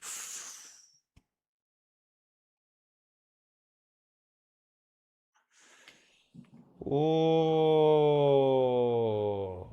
Do you think we can, though? If we go all in, it will be E2 casters, E1 Evernight. Actually, I don't even think we can 3-star with that. I'm gonna be so for you, bro. Nah, I don't think we can. E2 casters plus E1 Evernight. I don't think we can 3-star. I can clear 5 cycle on E0 Remembrance. 3-star is really, really fucking hard, bro. Yeah. Okay, if you have E2 Cyrene, yes. If you have E2 Cyrene, yes. Because you will still be able to get the... Because the thing with anomaly arbitration 0 cycle, right? Or rather like 2 cycle, it's not even about the damage. Because E2 Cyrene doesn't really improve your damage. It's about your AV. It's about your speed. And E2 Cyrene is basically giving Cyrene a Von Whack for your out. Right? An out-based Von Whack. So it will save you a lot of action value and speed. Which will help a lot with getting the actual 3-star. But bro, I actually don't think we're gonna be able to clear 3-stars, bro. Even if we get E2 casuals and E1 Evernight, I think at best probably 3 cycle. At best. Cause like, bro, the boss is 2 anti-remembrance, bro. Ice rest, quantum rest, all the fucking rest. Rest. More of the story, I should have put for Godfly. Yeah, I should have picked up my Bob account on Panic and just went for E2 Firefly. Then I could have cleared it, but I want to do this. Right, anyways. Which has no Stellar Jades. Whether Honkai Star Rail is free-to-play friendly or not, I leave it up to you. From my personal free-to-play experience, God Rail is God Rail. So in case, this is maybe confusing, MrPokke is saying Honkai Star Rail is a very, very free-to-play friendly game. He has a free-to-play account, and as someone who has had the free-to-play experience for now over a year, he has had no issues whatsoever. Say it depends on one more fucking time. Say it depends on one more fucking time. That are very, very important to keep in mind, which are, if you have been playing day one, and from my personal free-to-play experience, I will explain later why. This is a fact. Because like this is like my personal free-to-play experience as Bob, right? The same Bob that has a 13-speed rope. Or was it 11 speed? I can't remember, right? The same Bob that pretty much has 90% win rate on 50-50s. And the same Bob that is never greedy and stupid. Because he's piloted by the strongest HSR player in the entire world. So, from my personal free-to-play experience with Bob, Goryo is Goryo. But like, if you were gonna be a free-to-play, alright, if you're not Bob, and you lost every single 50-50. Okay, maybe not every single 50. Okay, you lost like 90% of 50-50s. Because if Bob can win 90% of his 50-50s, someone out there can lose 90% of their 50-50s, right? So if that was gonna be the case, ooh, that might be a bit rough, bro. That might be a bit rough. Like, you're probably not gonna be having 473 limited pulls, even if you skip Elation Flagship, right? You'll probably have like 0 pulls. So, to each their own. Right, he's just stating facts here. What I want to add here, free ratio, Archer done Hunk PT with no condition other than logging in during that time. What I think is really strong about Honkai Star Rail here is not that these characters are free, it's that these characters are completely free, and they were all meta when they came out. Meta. These are all free characters that all had or are having meta characters. That's crazy, right? This is like a weird take that I saw, which is like, you're going to say we got a free Dr. Ratio back in 1.6, and people are going to say, oh, Dr. Ratio, yeah, he's really relevant. Full tier 5 character everywhere. Good job. Bro, this is like, check, do y'all watch The Boys? Bro, Dr. Ratio is literally Soldier Boy, bro. Like, back in his days, he was like the tip top of MOC. Kind of a little bit like Archer. And we didn't even have things like APOC shows back then, right? It was just Dr. Ratio. Like, bro was legit Soldier Boy. But unfortunately, Homelander, right, Butcher, everyone else came along, so Broca became homeless. So Why everyone are we using now as Yeah, a the way to fart determine team, bro. whether Dr. The Ratio is fart a good team. free character or not, when Dr. Ratio is not a free character anymore? I forgot up until which patch you could claim the Dr. Ratio. I think it was 2.2. But I during that genuinely can't time, remember. Dr. Ratio was a first We'll play meta MOC character with right Topaz after this. follow-up We'll play attack. MOC right and after then this. after that, a still very strong character overall. And then you obviously have Archer and Danhang PT. Out of all of these, Danhang PT is obviously the best one because he's not a DPS. So technically speaking, you can use Shy Danhang Ghost, PT I've for no idea what forever, you're saying, right? by the way. That guy does not You are get just really spamming power emotes. crept in the traditional sense, as for example a Dr. Ratio would. The 10 Nova Flares, I have to agree. My question would be, yeah, relatively strong performance. So which characters do not fall under this category? It's only, yeah, he's correct. It's only Blade and Jingliu because, you know, of different reasons, like Blade and Jingliu being HP scalers, and they just wanted to push them into the HP meta without actually trying to make them their own characters. So the end result was just them being characters that you are essentially just trying to wheelchair with Tribi Hyacinth, when in reality they were made for casters, and so they just very quickly fell To be off. fair, You Blade, still have Blade the- is not that bad. Jing Liu is really like the only one that is like still kind of homeless after the Nova Flare. But Blade is not that Point about because the Nova- main thing is you can't get Jing Liu from your lost pool, right? But you can get Blade. So you lose enough 50-50 to Blade, you get like an E1 or E2 Blade. He's I mean maybe not tier 0.5. But if you want to get a 3-star clear running a Blade, I think it's like Flares that super Nova reliable. Flares are always being used as a way to push something else. For example, Kafka and Black Swan, okay, maybe in Black Swan not that much, but Kafka definitely, she was obviously made in a way to push Hisselence up. That was the main point here. Sparkle was obviously Nova Flared in order to, you know, help Sparksy out and be part of that skill point consumption meta. Veld just got Nova Flared because, who would have guessed, he's meant to push Himiko forward, who wants Astral Express units. So... Whoa, what? Bro, I have no idea what you just said. I have no idea what he just said. In a certain way, and I then have obviously no you have Silverwood, idea for what he example, just who said, has so been I have buffed no in idea order to try what and he make more actually money just out said. of Acheron players. I have So you no still idea. have Yeah, this yo, concept wait, yo, Clip's channel, yo, crop that part of it out, right? Crop that shit out. I have no fucking idea what he just said. where but characters whoa. don't get necessarily Nova Flared Whoa, because stop they right need there, it. Bucko. They get to Nova Alright, Flared let's because settle down. Hoyo wants Let's to use settle those down buff right characters now. in order to push a certain new archetype. A character getting buffed that really Bro, I have no idea what needs he it, said, bro. like Like, for legit. example But yeah. Kafka, is a coincidence, right? It's not a coincidence. It's like a reaction. It's a consequence of pushing a archetype. They buffed Kafka in order to make Hisselence strong, because Hisselence cannot be strong if all her teammates are dogshit, and with that, Kafka had to be strong. But for example, a character like Danhang in Bybeta Lune, they're like not seeing any form of real Nova Flare, or you know, a Jing Yuan, because Hoyo is not trying to push an archetype, so they're kinda left in the dirt. I think Danhang in Bybeta Lune is actually the best example of this, where we entered a skill point meta with Sparks. Okay, no cap on the stack. I think Dale getting a Nova Flare might be possible in the next 1 year. We didn't. Actually, no, not fuck it. Within the next 6 months. Because the way I see it, right? Not because he's Dale and like his Astral Express or whatever the fuck he said, but like he is like the original Finon. Back in his days in Xianzhou, his E2 is straight up the original Finon. And then guess who was bro's competition with? Jing Liu. And everyone was glazing the ever-living fuck out of Jing Liu because we had 50% free crit rate, right? It is the typical wheelchair crit DBS, because back in version 1, nobody had good crit sets, right? Like, who the hell is running like good crit sets back then? No one, right? Because the game just started, right? So like everyone went for Jing Liu because Jing Liu was so easy to build. In fact, I have this video on my YouTube channel. It's like the world's first level 40 E0 Jing Liu, 0 cycle at level 40. Crazy shit, right? But subsequently, as time moved on, till this day, I'm pretty damn sure E2 Dale can still clap a couple of cheeks. So if they want to make, bro, and he is, at the end of the day, a representation of the CN Dragon, bro. Like, real world Dragon is, like, tied with CN pretty deeply, because it's, like, long.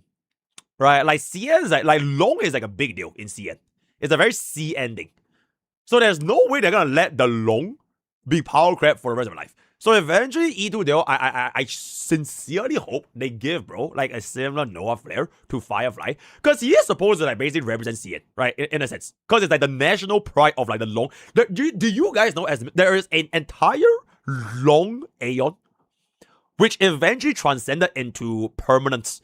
That's how you get DHPD, by the way. So Long is a big deal, and I think bro is gonna be getting Nova Flair. See, and then also, Sparkle Nova Flare, and they did not buff Imbibe Talonade, because they want Sparksy to take all the attention or whatever. But despite all of that, despite this like weird marketing situation, I overall agree. Like, Nova Flares are a good thing. They obviously are.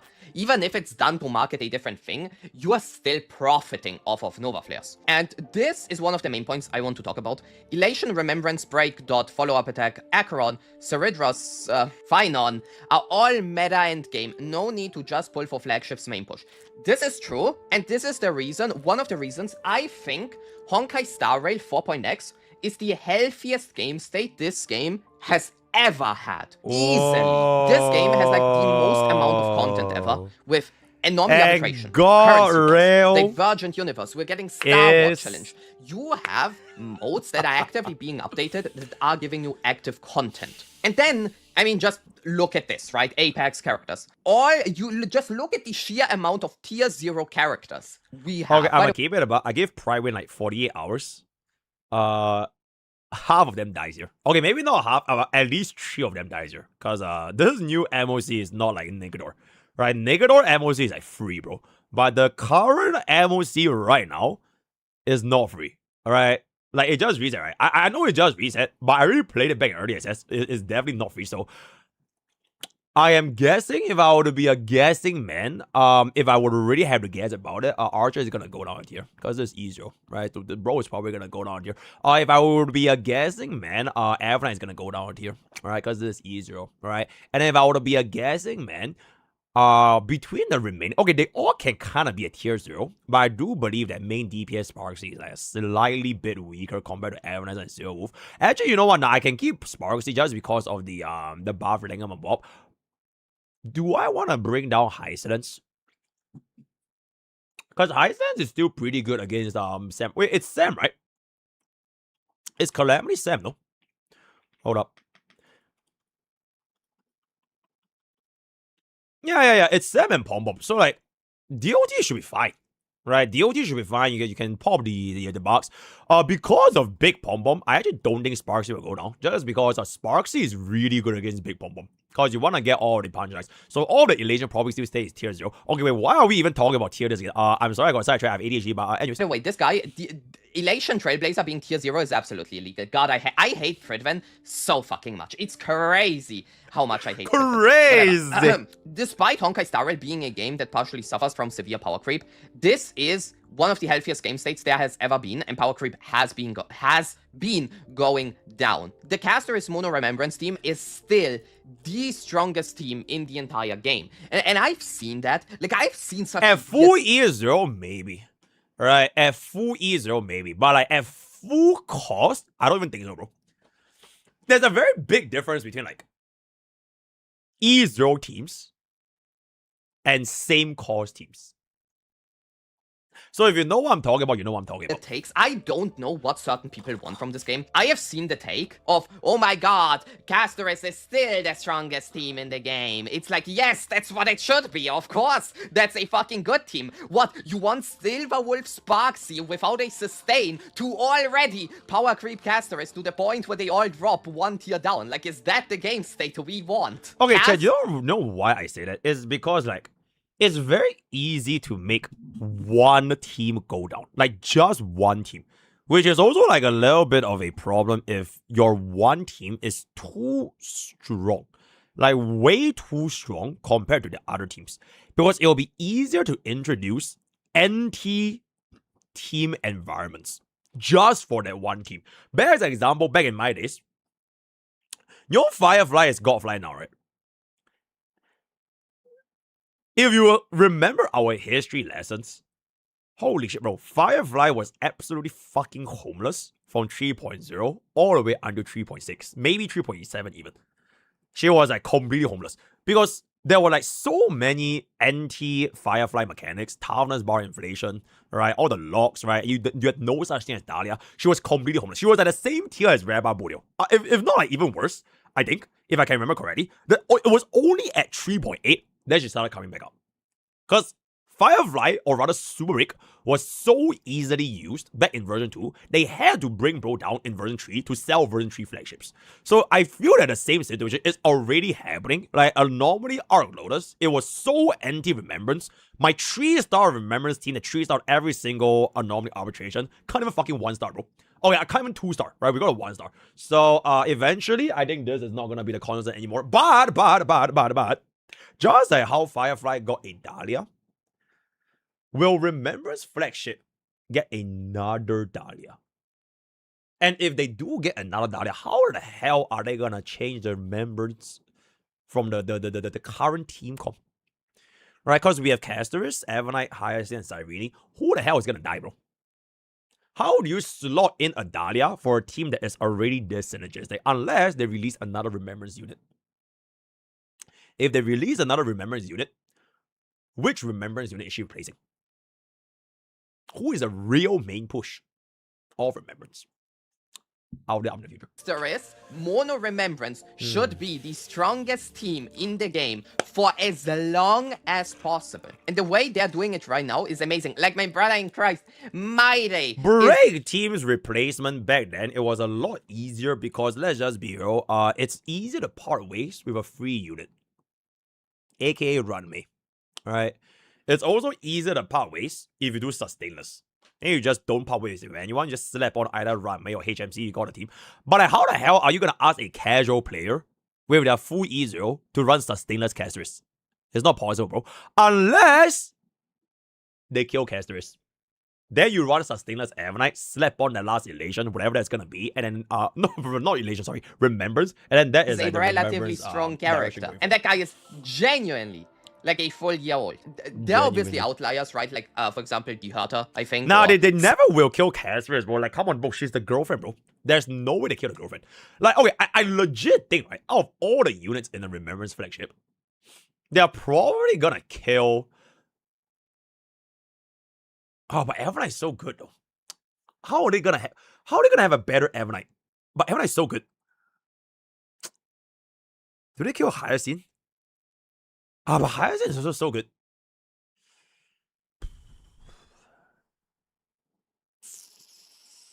If they kill Cyrene, bro, it will be like... Nah, I don't think they kill Cyrene, bro. Nah, there's no way. They spend way too much budget on Cyrene.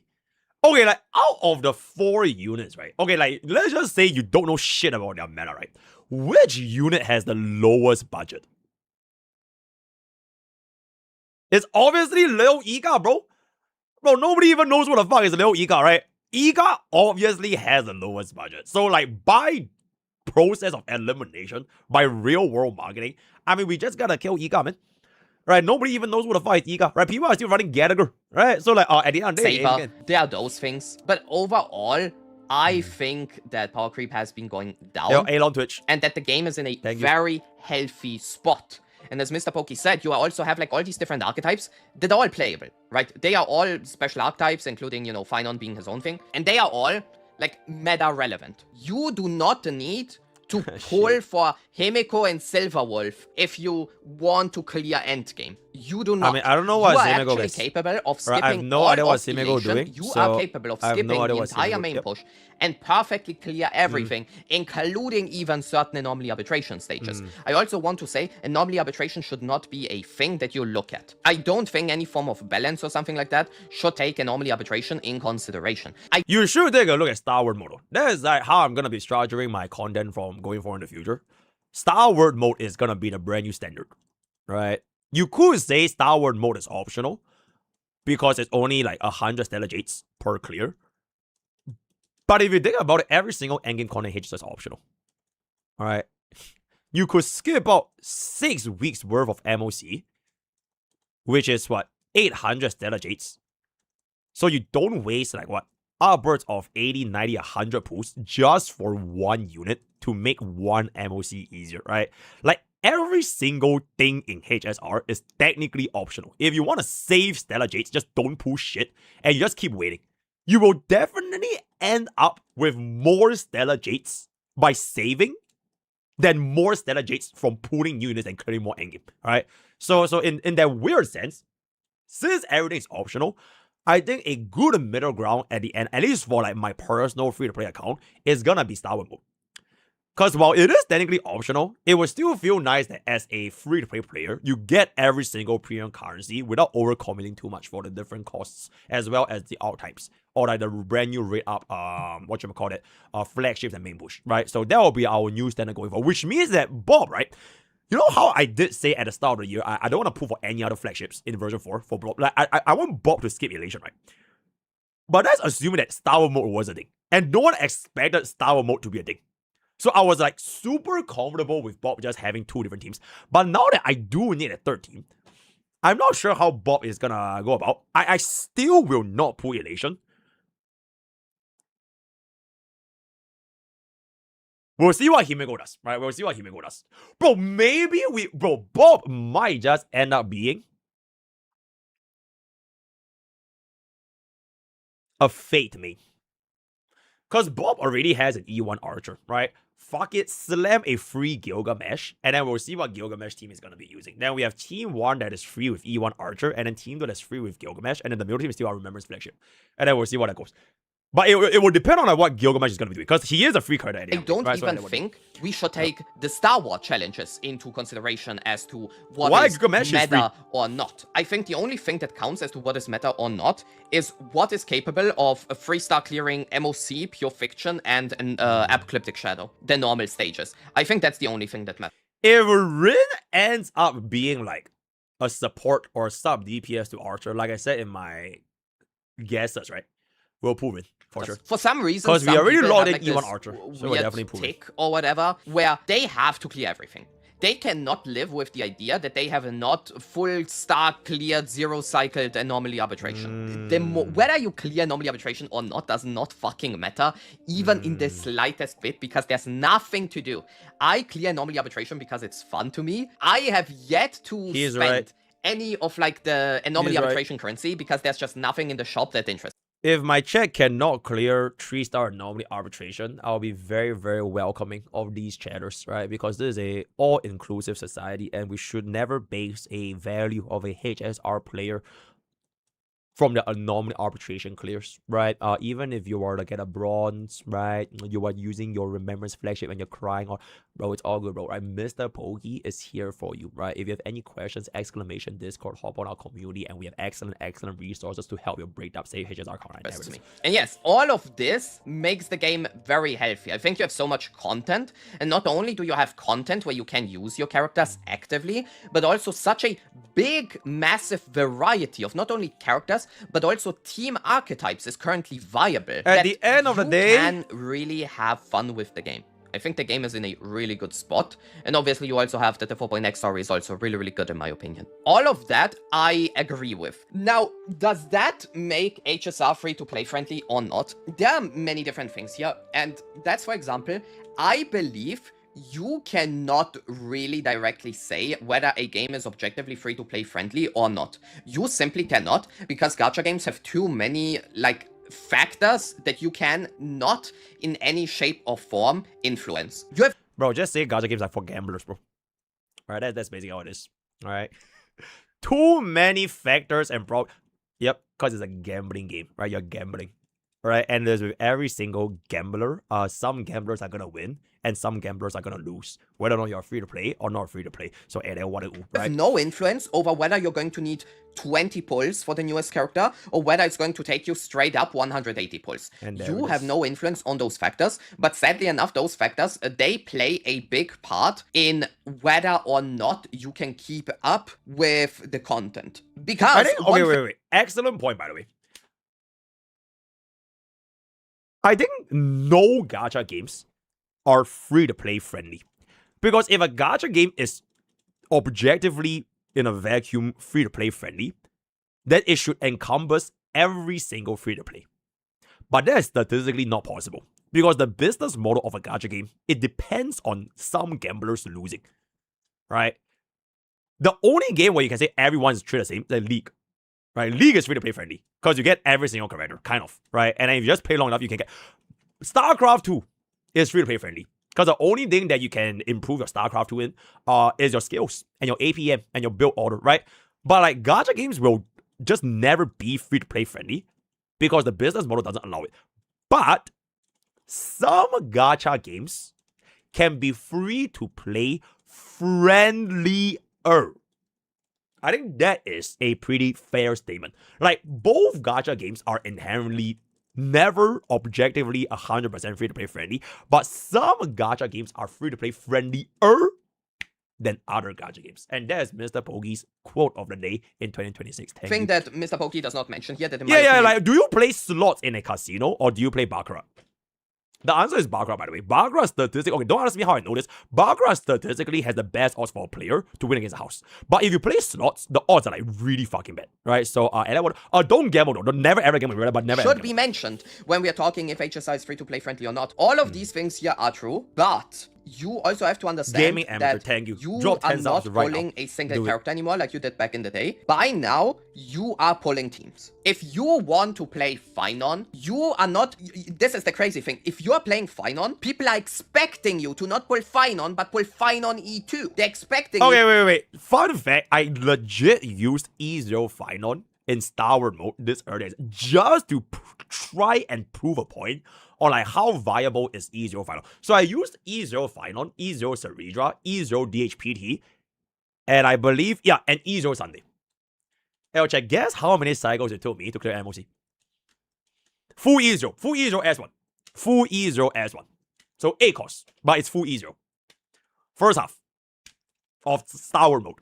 10 cycle, 10 cycle, 10 cycles, 7 cycles, 4 cycle, 6, 8 cycles, 5, 7. I cleared that.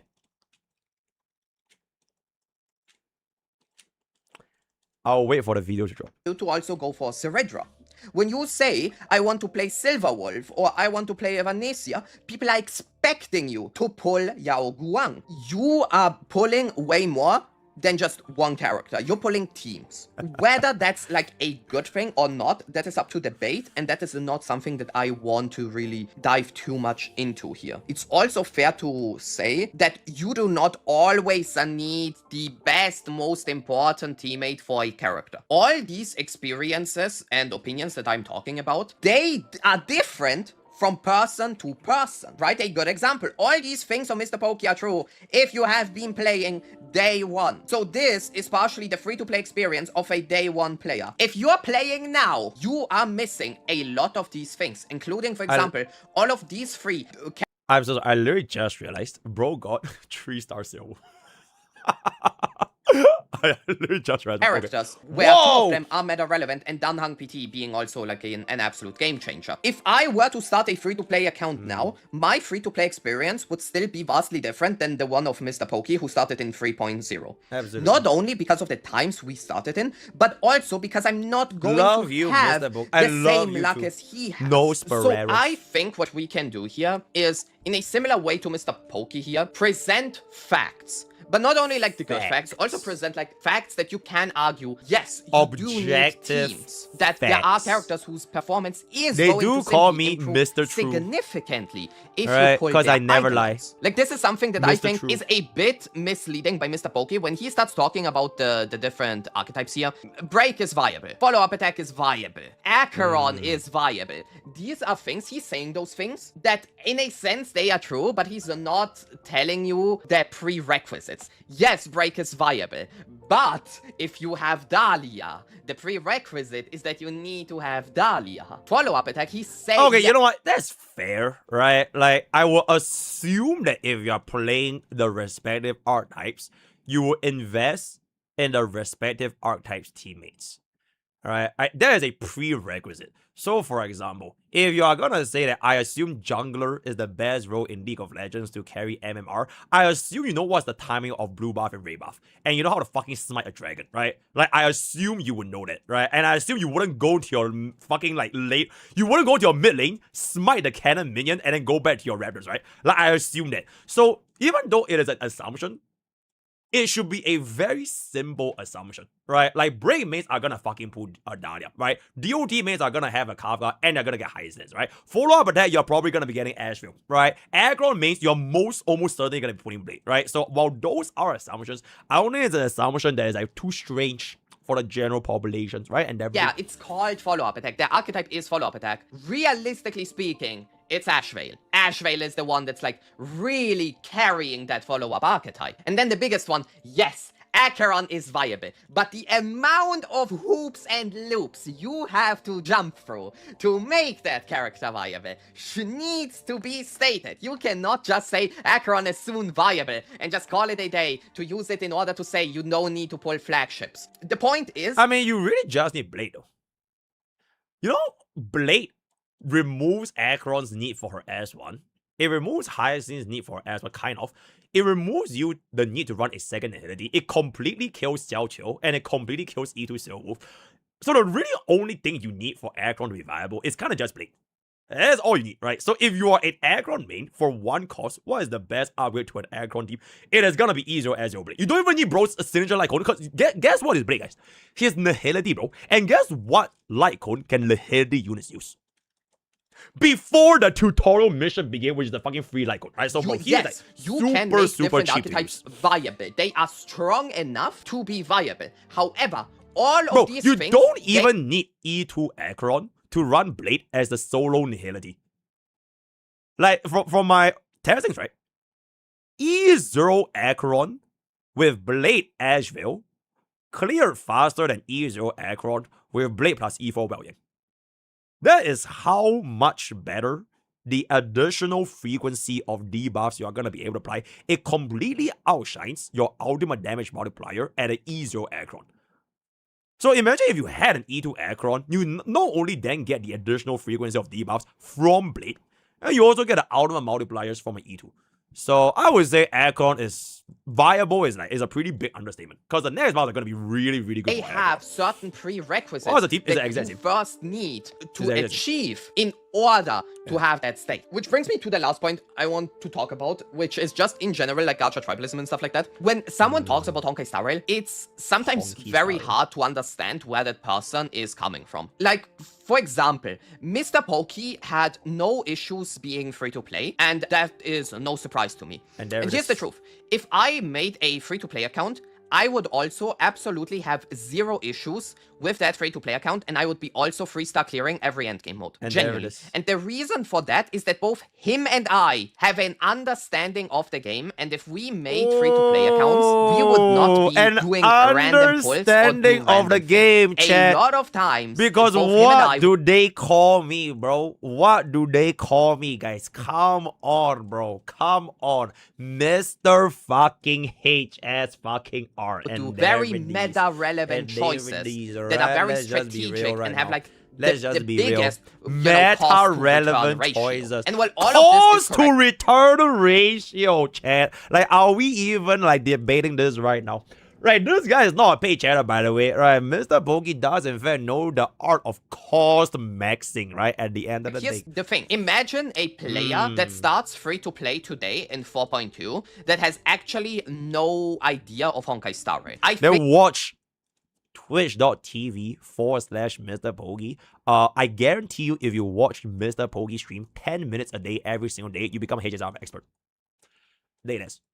Okay, for example, I'm going to drop a HSR knowledge right now for any free-to-play players out there to instantly improve their HSR experience. For example, number 1, did you know you can level up your tracers to level 10? Because in the in-game example, they only level up Corrector Trials to level 8. But if you were to upgrade your tracer to level 10, you're able to do more damage. Subscribe for more HSR tips, right? Yo, help me get that clip, by the way. Help me get that clip. Oh, this changes everything? Yeah, that do be really crazy, I think it's fair to say that player's free-to-play experience cannot in any shape or form be compared to the free-to-play experience of, for example, MrPokke. What the point of this was is that there are so many nuances to whether Honkai Star Rail is free-to-play friendly or not, that you cannot make an absolute statement on this. That's what I want you to take away from this video, I guess. A content creator can come and they can, you know, Oh, I talk can about come. all those things, and they You can know, I'll say from their come personal on experience, chat. it's good. None of this means that your experience will be good. The only way for you to know whether your experience will be good or not is by you playing it yourself. That's why I also always say you cannot take the opinion of people seriously who don't actually play the game. Because you ultimately have no idea what your experience... So basically, LARPers, right? Don't take opinions of LARPers, tourists, too seriously. I think that is a very, very fair point, right? That's a very, very fair point right there. ...of the game will be, unless you play it. And I also think before you really dive into Honkai Star Rail, you should ask yourself, what is your goal in Honkai Star Rail? Like, do you just want to have fun and enjoy the story, or do you like want to have like a meta-relevant account? Because you can't necessarily have both. You cannot just pull for your favorite characters and then cry that you cannot clear endgame. This game is a severe resource manager. You need to have an understanding of what you're doing with your resources and try to be as your efficient goal is as to possible glaze Mr. if you Pokke want to 24/7. be as, you know, meta efficient as possible. So yeah, I think those were all my thoughts actually. I believe I talked for way too long anyways. This is probably going to be quite a long video. Is Honkai Star Rail free to play friendly? That depends on you. You will ask different people and everyone... 25 minutes 58 seconds. Is Honkai Star Rail free to play friendly? Ends the video off with it depends. It depends on you. Will give you, you know a different what? answer. Someone like MrPokke, who even has a free-to-play account, they will tell you it is God Rail.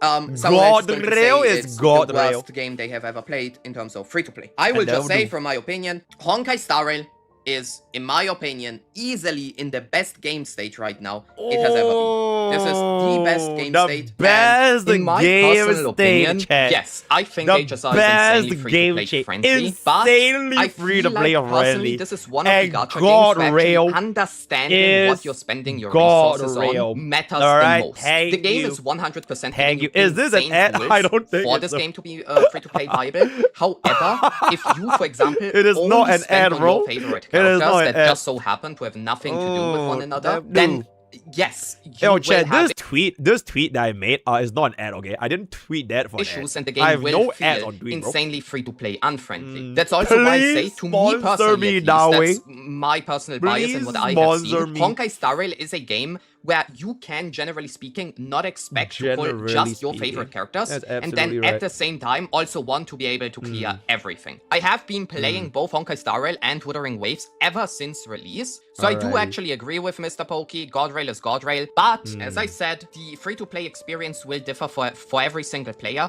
and there's also like an enormous difference in, for example, me or MrPokke making a free-to-play account and a brand new player actually starting to play the game from the beginning. However, if you have a decent understanding of the game and you at the same time want to be fully meta viable with your account, then the game absolutely is giving you, in my opinion, more than enough tools to do so. Let me know what your thoughts on this entire debate are, because I'm sure many of you have different opinions on this, and I'm really interested to see of every single one what their potential free-to-play experience has been and what they think of the game. Consider liking and subscribing if you enjoyed the video and want more, and I'll hopefully see you in the next one. That is a very, very nice, right? And there it is. Alright. Thank you, Mr. Mephisto. This was an exceptional video. So is God Rail? Again, Clip's channel only posts this video after our original video is up. Which, wait, let me check with Eru real quick. How long is gonna be the God Rail video? Okay. I'll tell Senna to post this react after God Rail. Alright, Senna, I'm gonna ping you again. Do not post this before the main channel, right? Or I will punch you in-game, in real life, in-game. Wait, let me ping you again real quick. So, Senna, post this react on God Rail only after the main channel video. And link the main channel video. Thank you. Alright, there we go. Okay, so this is done. Thank you. Very, very nice. Very, very nice. Why is Genshin? Oh my holy react slop day. Bro, from God Real is God Real, and now we have with us why Genshin Impact doesn't listen to you. Absolute fucking cinema for a react slop tuber like myself. Without further ado, this video is gonna be by one of my favorite Genshin Impact guy in the history of Genshin Impact, and that is going to be Mr. Doro44. So take a peek at bro's video, and without further ado, let's look at this absolute fucking cinema masterpiece. I'm so sorry, I'm gonna play this a little bit fast because Western content creators speaks a little bit slow for my taste. Zarkar, thank you so much for the 8 months and never do. Is a question that I've been thinking about for a very long time. I finally decided I want to make a video on it. I have been playing Genshin since when Eula came out. I've done every Archon quest, I've looked at all the memes, I've built... Wait, he's not a day one Genshin player? Wow. Countless characters, I've done so many events, I've explored, not as much as I should have. But honestly, I feel like I've spent more time in this game than I have like IRL friendship. But I'm pretty sure my executive account managers 100%ed the entire map, by the way. Thank you. Number one, Hoyo show, all right? If you've been playing Genshin for a certain amount of time, there's like a pattern that you probably noticed. And honestly, for a while, I feel like the community and myself have thought about this simple question. Why does it seem like Genshin Impact doesn't listen to us? Genshin isn't just a video game. Genshin is a live service anime casino wearing an open world RPG costume. And I truly say that with love. But that does mean that every decision that Hoyo makes has to balance two things. How do we make players happy? And how do we make players want to keep logging in and potentially spending money? Because remember, Hoyo's a business, not your friend. You think that Nesnaya train is free, or Aether's gun, or Al Haytham's butt job? Whoa! Okay, that sounded a lot better in my head than out loud. Anyway, let's just keep moving on.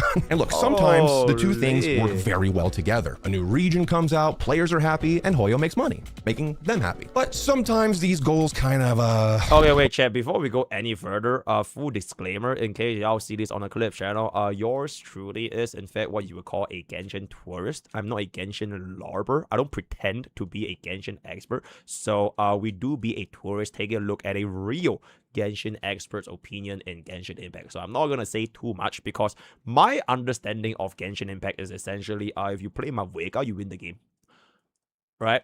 And then if you were to play Kalambina with Nefer, you win the game.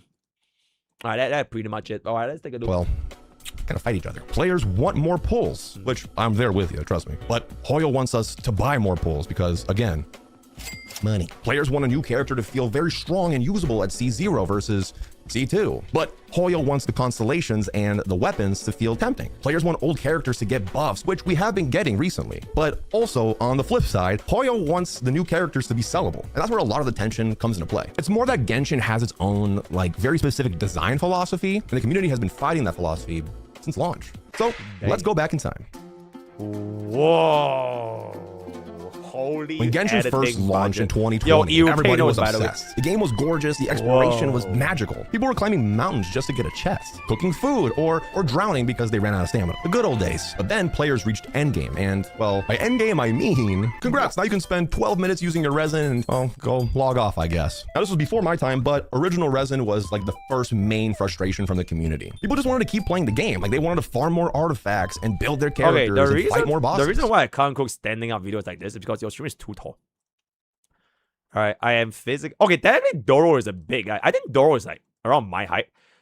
But I live in a small ass house in Singapore, bro. Bro lives in a mansion in America, right? So unfortunately, unless we get an oiler that gives us a, I don't know, a 2,000 square foot house for free, then we can have a content house, right? If there's any oilers out there that want to give me a bungalow in Singapore, I think starting price is 5 million Singapore dollars. Hit me up. I will start making stand-up content video. Right? And at the time, for some viewers here, you might not even know this, MiHoYo, yeah, it used to be MiHoYo, like that SpongeBob character, MiHoYo. I've never said that ever in my entire life. Anyway, yeah, MiHoYo. God, I haven't said that in a long time. They did respond, kind of. They increased the resin cap from 120 to 160, which at the time was very nice. But it also kind of created the first Genshin community meme where players ask for like a change and then MiHoYo kind of gives a small improvement. Like feeding a little bird, like, here you go, little crumbs. Now this is important because the resin frustration actually showed the community something really early on. Genshin will adjust friction, but it won't remove friction entirely. Because something I realized is that friction is part of the live service model. Having limited resin per day slows you down. But then the daily commissions bring it back. Limited banners, they create urgency. Events create FOMO, fear of missing out for viewers who who don't know what that means. And all this stuff is not an accident. It's all part of a structure. And the answer is, and you might not like this, but some of those annoyances are part of their business model. Now, not all of it, right? Some things are like really old design, like not being able to climb up the tiniest freaking ledge, and you just get stuck and then you fall to your death. But I mean, old systems could be held back by like, I don't know, spaghetti code or something. Like their original code for the game is just like paper clips and string and they can't really fix it. Or maybe mobile UI limitations, I don't know. But I do believe, and hold on, let me get my, probably should just wear this the entire video, huh? My tinfoil hat. Yeah, I have one. I think Hoyo just does a lot of it on purpose. Zhongli. Wait, here's a Mundo? Bro, what the fuck is Vago Mundo? Wait, is that his VA's name? Is that his VA's name? His VA's name is Mundo? That's pretty fucking crazy. November 2020. Patch 1.1 drops. Zhongli, Geo Archon, the man with the biggest pillar in all of Teyvat. Ooh, finally becomes playable. People have been waiting for him for so long. Bro's voice makes me feel things. I guess he's like... And then people pulled him. I guess he's basically like Acheron, right? Is that fair? He is like the Acheron equivalency Genshin Impact. Because before, bro, like Venti was first, right? Not really. Oh, he's like Jingyuan. But Jingyuan is so early 1.0 though. Wait, when did Zhongli drop again? 1. What? No, we don't talk about like his role as like a shielder or whatever, but like his relevance to like the player's hype and like drip marketing. He's 1.1? Huh. That's pretty early. Okay, that's actually really, really early. Okay, maybe he might be a Jingyuan. Yeah. I thought he dropped like 1.6 or like 1.5. Like a little bit late. Well, he just wasn't it, bro. His shield was the biggest hype unit. His damage was bad. His synergy was bad. Like, yes, he's a 5-star, levels, but he kind of just felt more of like an NPC that happened to just be playable and found himself on the banner. And the backlash was pretty big. Like even the Chinese community was insanely frustrated, and that actually does matter because Hoyo is a Chinese company. So when their domestic community gets really angry, it's harder to ignore, and that's when their ears kind of perk up. Like we just dropped real life primogens and money on this dude. Like bro can't even beat up a Hilichurl. It do be kind of scary though, I ain't gonna lie. And Hoyo's response was pretty much just saying skill issue, honestly. Now I'm paraphrasing, but that was the energy. But then something incredible happened. Okay, they actually buffed him. In 1.3, they reworked Zhongli and his entire kit, HP scaling shields, 20% resistance shred. And at that moment, they literally created the strongest support in that game at the time. Bro went from, this is my biggest regret ever, to, oh my god, everyone needs this guy. And people realize, no, this system works, okay? Feedback actually matters. We are heard. We have been seen. Wow, yo, we're 10 guys of 40 months. Okay, so basically this is like, if Jingyuan was dog shit on launch, which he was, Hoyo listened, and then they bowed Jingyuan to be the same power level as Acheron, right? And everything. We would never be listened to again. Fast forward to March 2023. Dea comes out. Dea is the Sumeru mercenary captain. She's got a 12. Wait, so nothing happened for 3 years straight? Okay, bro, I'm gonna keep it about. If nothing happened in Genshin Impact for 3 years, that's a pretty peaceful game, bro. Okay, 2.5 years. Right, no drama for 2.5 years. Bro, back in Honkai Star Rail, you had a drama every year, bro. Every half a year. Which is kind of March 2023, Dea comes out. Dea is the Sumeru mercenary captain. She's got a 12-pack, she's beautiful. Her trailer is one of my favorite trailers, honestly. That metal music, banger, baby. But in the end, her kit literally couldn't even beat up a level 70 slime. A slime, yeah. The thing you kill in the tutorial, yeah, a 5-star couldn't do that. I know I'm over-exaggerating, but she was not good. And of course, everyone went to Twitter and launched a new campaign. #FixDea. Globally, Korea, Japan, China, all around the world, Mr. Worldwide. The whole planet was asking for the Zhongli treatment. Hey, if you did it once, do it again. Please, save her, save her. She's my wife. Probably someone said. And Hoyo's response? Dea didn't get buffed. She's still the way she is. So Zhongli got rescued. Okay, my theory, right, is because this is what I would say. A very plus 20. Okay, I'm not even kidding. I think it's legit because he's a very plus 20 unit. He has a plus 20 music, plus 20 art, plus 20 lore, plus 20 everything. But like Dea is like she's not really plus 20. So respectfully, it was which is why I was like, bro, I swear they're gonna buff E2 Deo, bro. Like E2 Deo is not that weak. But like if there's gonna be a unit getting buffed in version 1, it's probably gonna have to be E2 Deo. Like 1 final, right? 6 months or like within 1 year, they should probably be buffing in Biblical Rune. Because he is like the definition of plus 20 in HSR. So and then what? Hashtag fix Daya. Who is Global, Jingren? Korea, No one knows. Japan, China, all around the world. Mr. Worldwide. The whole planet. Lee got rescued. Daya got abandoned. So what was the difference? That moment with Zhongli actually wasn't normal. And it was honestly kind of a perfect storm. He's already more important than a lot of other characters. Something that I thought about is that he also represents Liyue, which is heavily inspired by China. And also the game was young enough where Genshin felt more pressure to, you know, appease the audiences. We thought we learned that if a character is bad, we complain and Hoyo will listen. And then Hoyo learned, never let this happen again. All right, so before we continue with the video, I just want to say a huge thank you to today's sponsor, Raycon. This is actually one of those products that I didn't think I would care about until I started using them. These are the Raycon bone conduction headphones. And instead of going in your ears, they sit right here and send sound through vibrations. So your ears stay open, but you can still hear your music or your podcast clearly. I've been using these a lot when I'm walking or even just running errands because I can listen to something and still hear what's going on around me. Traffic, people. I'm not completely zoned out. And honestly, that's the biggest difference. Raycon do be life and just more natural than normal headphones. They're also super lightweight. They don't slip at all, and the battery lasts up to 13 hours. So I basically don't even think about charging them. The bone conduction headphones are the perfect addition to your fitness routine. Plus, they're waterproof and dustproof. So gym, rain, the Sahara Desert, whatever, it does not matter. This guy Raycon in general is known for giving you that premium quality without the insane price tag. You got over 3 million customers. Bro, it feels like I'm like Silver Wolf, bro. Look at that. It's like a little Silver Wolf headphone. 30-day happiness guarantee. I use mine pretty much every day now, especially when I want to just listen to something without completely disconnecting from everything around me. So if you want to check them out, there's a link in my description below. Go to buyraycon.com/DoroBC to get 15% off your order. You're welcome. Anyways, thank you to Raycon for sponsoring today's video. Let's get back to it. Genshin has been very, very careful about changes that they make to a character after release. They'll fix bugs, they'll fix descriptions, they'll change and improve systems around characters, but a direct buff, kind of rare. Because here's the thing, and I thought about this when I was writing this. Once players believe characters can be changed, every banner becomes like a war zone, honestly. And trust me, Hoyo don't want that. Now let's talk about another controversy that Genshin went through. Oh, it's so good. Now, I know I'm taking you around everywhere, okay? But trust me, when I wrote this script, it made sense in my head, all right? I'm going back now in time. I'm like Doc and Marty in the DeLorean. September 2021. The first Genshin Impact anniversary. This was hype, bro. The game had crossed like $2 billion on mobile alone, by the way, on cell phone, mobile only. That's crazy. That's $1 billion. Players expected big rewards, which logically makes sense. You know, in gacha games, anniversaries are a big deal. We're literally celebrating the game, and an anniversary is a perfect time to thank the player. Hey, thank you for playing our game, and thank you for giving us money if you did, and talking about our game and liking our game. You know, it's a huge deal. You give people free stuff so that they feel appreciated, and then they go and spend money immediately because, let's be honest. How would you guys like me to thank y'all as your streamer?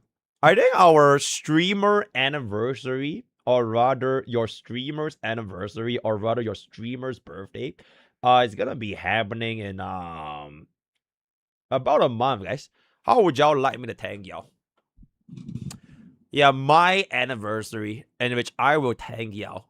A Sabaton, cosplay Gilgamesh, do a car cosplay, play Roco Kingdom, Monster Hunter Rise, Himeko cosplay, one night stand, shirtless stream, big stream, Sabaton, give us your account, Sabaton Pokemon Platinum. Oh, that sounds very interesting. All right, we'll see what's up. We'll see what's up. Players have no survival instincts whatsoever. But when the time came, you know, like the whole community was like buzzing. Like, what are they gonna do for their big celebration? You know, like, oh my God, this is the first anniversary. It's been a global success. And they announced, let me see what my script here says when I research this. A web event where 10% of players win a $5 Welkin Moon, and the other 90% get 100,000 Mora. An iPhone raffle with 3 total winners across millions of players. Cosplay contest where the prize was AirPods, and an art submission contest, and in-game basically nothing. That was it. That was the anniversary. Now the funny thing was that Forbes. Well, it's cold here. Can we get a fa? Can we get a fa? Can we get a fa emote? I'm not sure what like somewhat of a fa emote. Oh, is that fa? Nah, that's not a good fa, bro. We need a fa like FAH, all caps. Yeah, FAH, all caps. The people who interview like CEOs, you know, people that are of big importance like myself, #Glaze, they wrote a piece, and it was actually titled Genshin Impact Can Afford a Free Anniversary 5-star Reward. Someone screenshotted it, put it on the Genshin subreddit, and got 17,000 upvotes in 5 days. Korean players spammed the Fallen Chi-Chi sticker. You know, this one right here on the official Discord. So hard that Hoyo turned on 10 minutes slow-mo. The Google Play rating plummeted, bro. It went from a 4.5 to like 1.9. 1.9. Google literally had to step in and remove bot reviews. And then somehow they got into Google Classroom, which is honestly still one of the most funniest and like, unhinged moments in Genshin drama, I guess. Like, could you imagine? All right, class, today we're gonna be working on the Pythagorean theory, you know, math and stuff. Yeah, hi, Primogems? This is the classroom. What does Hoyo do? You might be asking. Doro's a funny guy. PR move, I guess. But Doro's a funny guy. They sent 4 in-game mails, adding up to 1,600 Primogems, a 10 pull, plus a glider. This is the funny thing, and when I was researching for this video, apparently... Oh, thank you, Palm. Is it a good glider was already leaked before this happened. Okay, you know what? It was already on schedule to like come out, and apparently it was going to cost money. But then they were just like, you know what? Let's just like put it in here. So it wasn't like they made new compensation. They just like rewrapped a glider that was coming anyway and called it an apology. It's kind of like your girlfriend or boyfriend, right? Like forgetting your birthday and then giving you a Christmas present in October and being like, see, I do care, babe, you know? Players notice that when controversy gets big enough, Genshin moves. But again, I think Hoyo actually learned a different lesson this time than what we think. They realized that rewards are very dangerous territory, and gacha players will literally rip your throat out if they don't get more Primogems. You give too little, players will riot. But if you give too much, then players are going to expect more every year. So now it feels like Genshin's very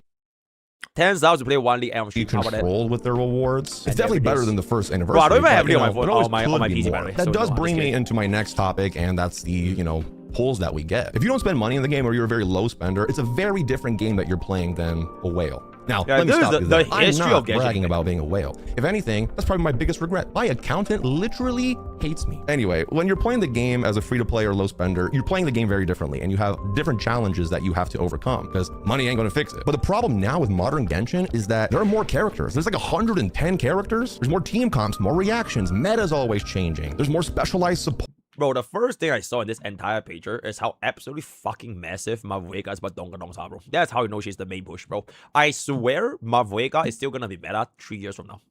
Right, bro, it's absolute fucking cinema, and I'm just so glad that my free-to-play account has MrPokke. 110 characters, in-game content that they added that encourages you to have more characters. There are mechanics that are tied to regions, like Natlan. The problem is that the amount of pulls that they're giving per patch doesn't sync with current Genshin anymore, because Genshin is asking more of us now. But it feels like some things just haven't scaled properly with it. Like literally in 2020, you could have pulled Venti and you would have been like, dude, I can destroy anything. This is awesome. I hope this game never changes. But then in 2026, you pull a DPS character and it's like, oh great, awesome. Do you have their premium support and their premium weapon and another character? Because you're gonna need all of that for them to do something. Do something. It's like, bro, come on. I got like 47 Primogems here. Give me a break. And so with that, it feels like they have a lot of listening to do.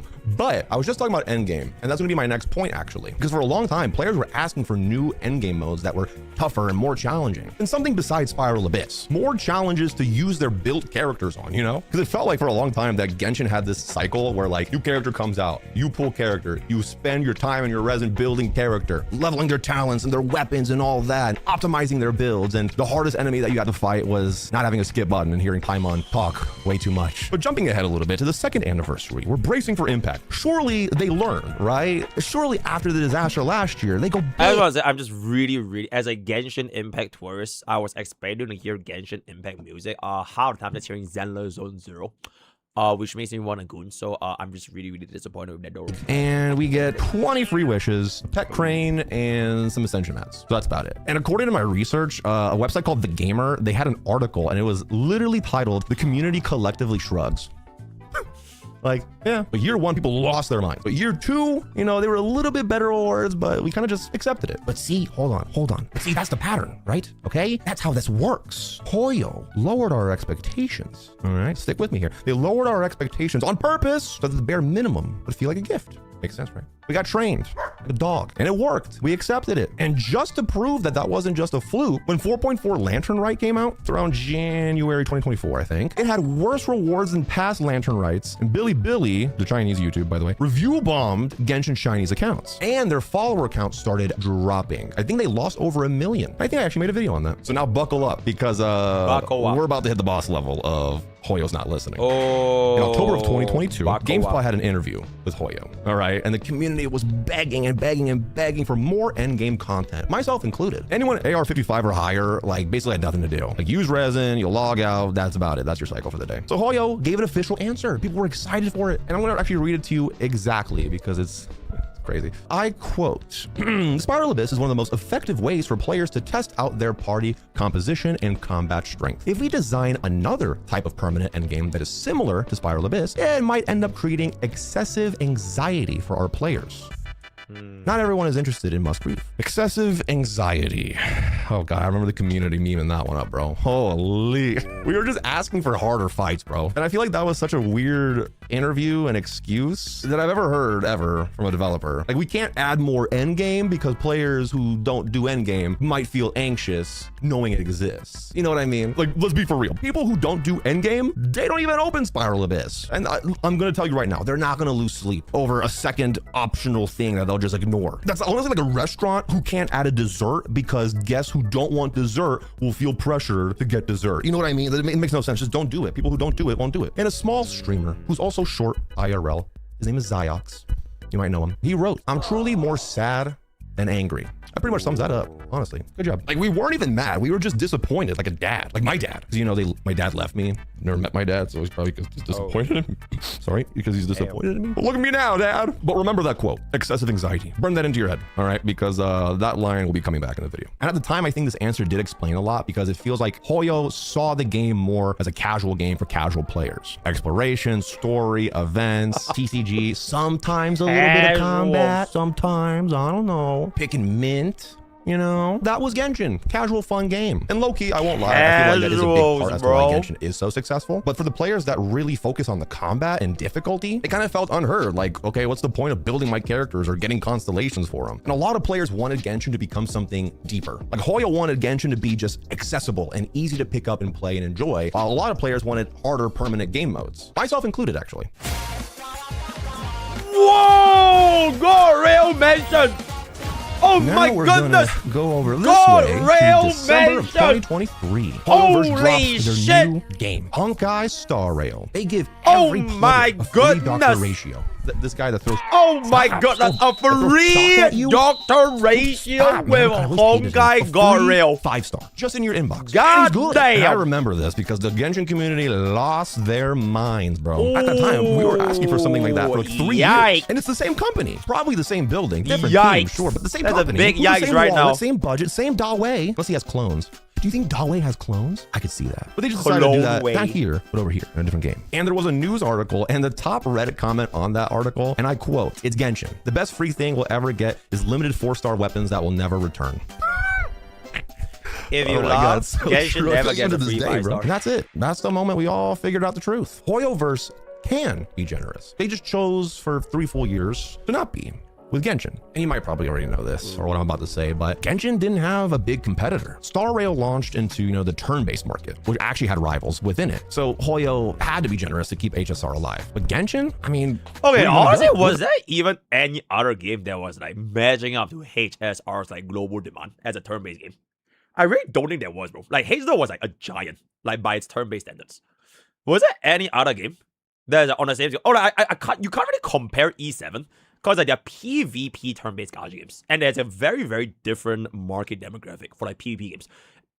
You know what I'm saying? FGO is our night is not turn-based, bro. Our night is tower defense. Okay, probably FGO.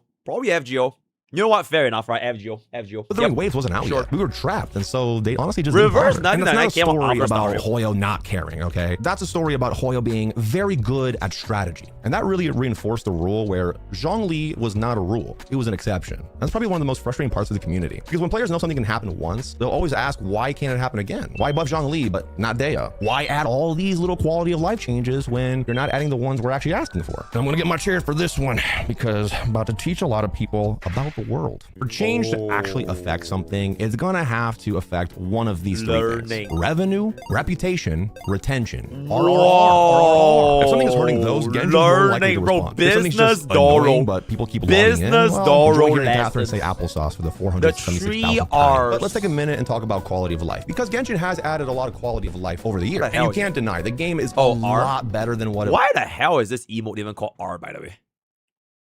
Wait, why? Yo, Cole, when did this become R, bro? What the fuck? Bro, like, since when do you even have that, bro? I didn't even know this is called it was in 1.0. Artifact Strongbox, which bro. I say that, but it's still kind of a scam. But we also have encounter points, better map tools for exploration, improved domains, underground maps, training guides, boss material tracking, more resin increase, even though I wish we had more. And all of that is really good. But the reason players still complain is because those changes took years to make. And sometimes Genshin adds a quality of life feature that feels like it should have been there since launch. It's like if your friend buys a trash can to put their trash in and they expect applause from people. Like, bro, why didn't you just have a trash can? Now, obviously, there's some pretty big examples, right? Like me personally, artifact loadouts, a skip button, more resin, you know, everything, all the things everyone asked for. But players feel ignored because the speed of improvements kind of, you know, just feels disconnected from the size of the game and the popularity of it. So when it takes years to put in a basic feature that we've been asking for, if you complete the Alba emotes, chat is gonna be even more brain dead than they are right now. And they're already pretty brain dead, so nah. And ask, how? Like, why did it take so long? And maybe the answer is because Genshin is like on a cycle. Like every 6 weeks, new events, new characters, quests, areas, music, you know, everything. Live stream, drip marketing, new everything. The content machine is insane. And maybe because of that, I don't know, maybe Genshin seems like they're better off making new content and new things versus revisiting old things. It really just kind of feels like maybe they think we'll forget about all those things that we wanted for years, and there's like, here's something new, you know? And that can just be very frustrating. And speaking about frustrating, let's talk about current events. Whoa.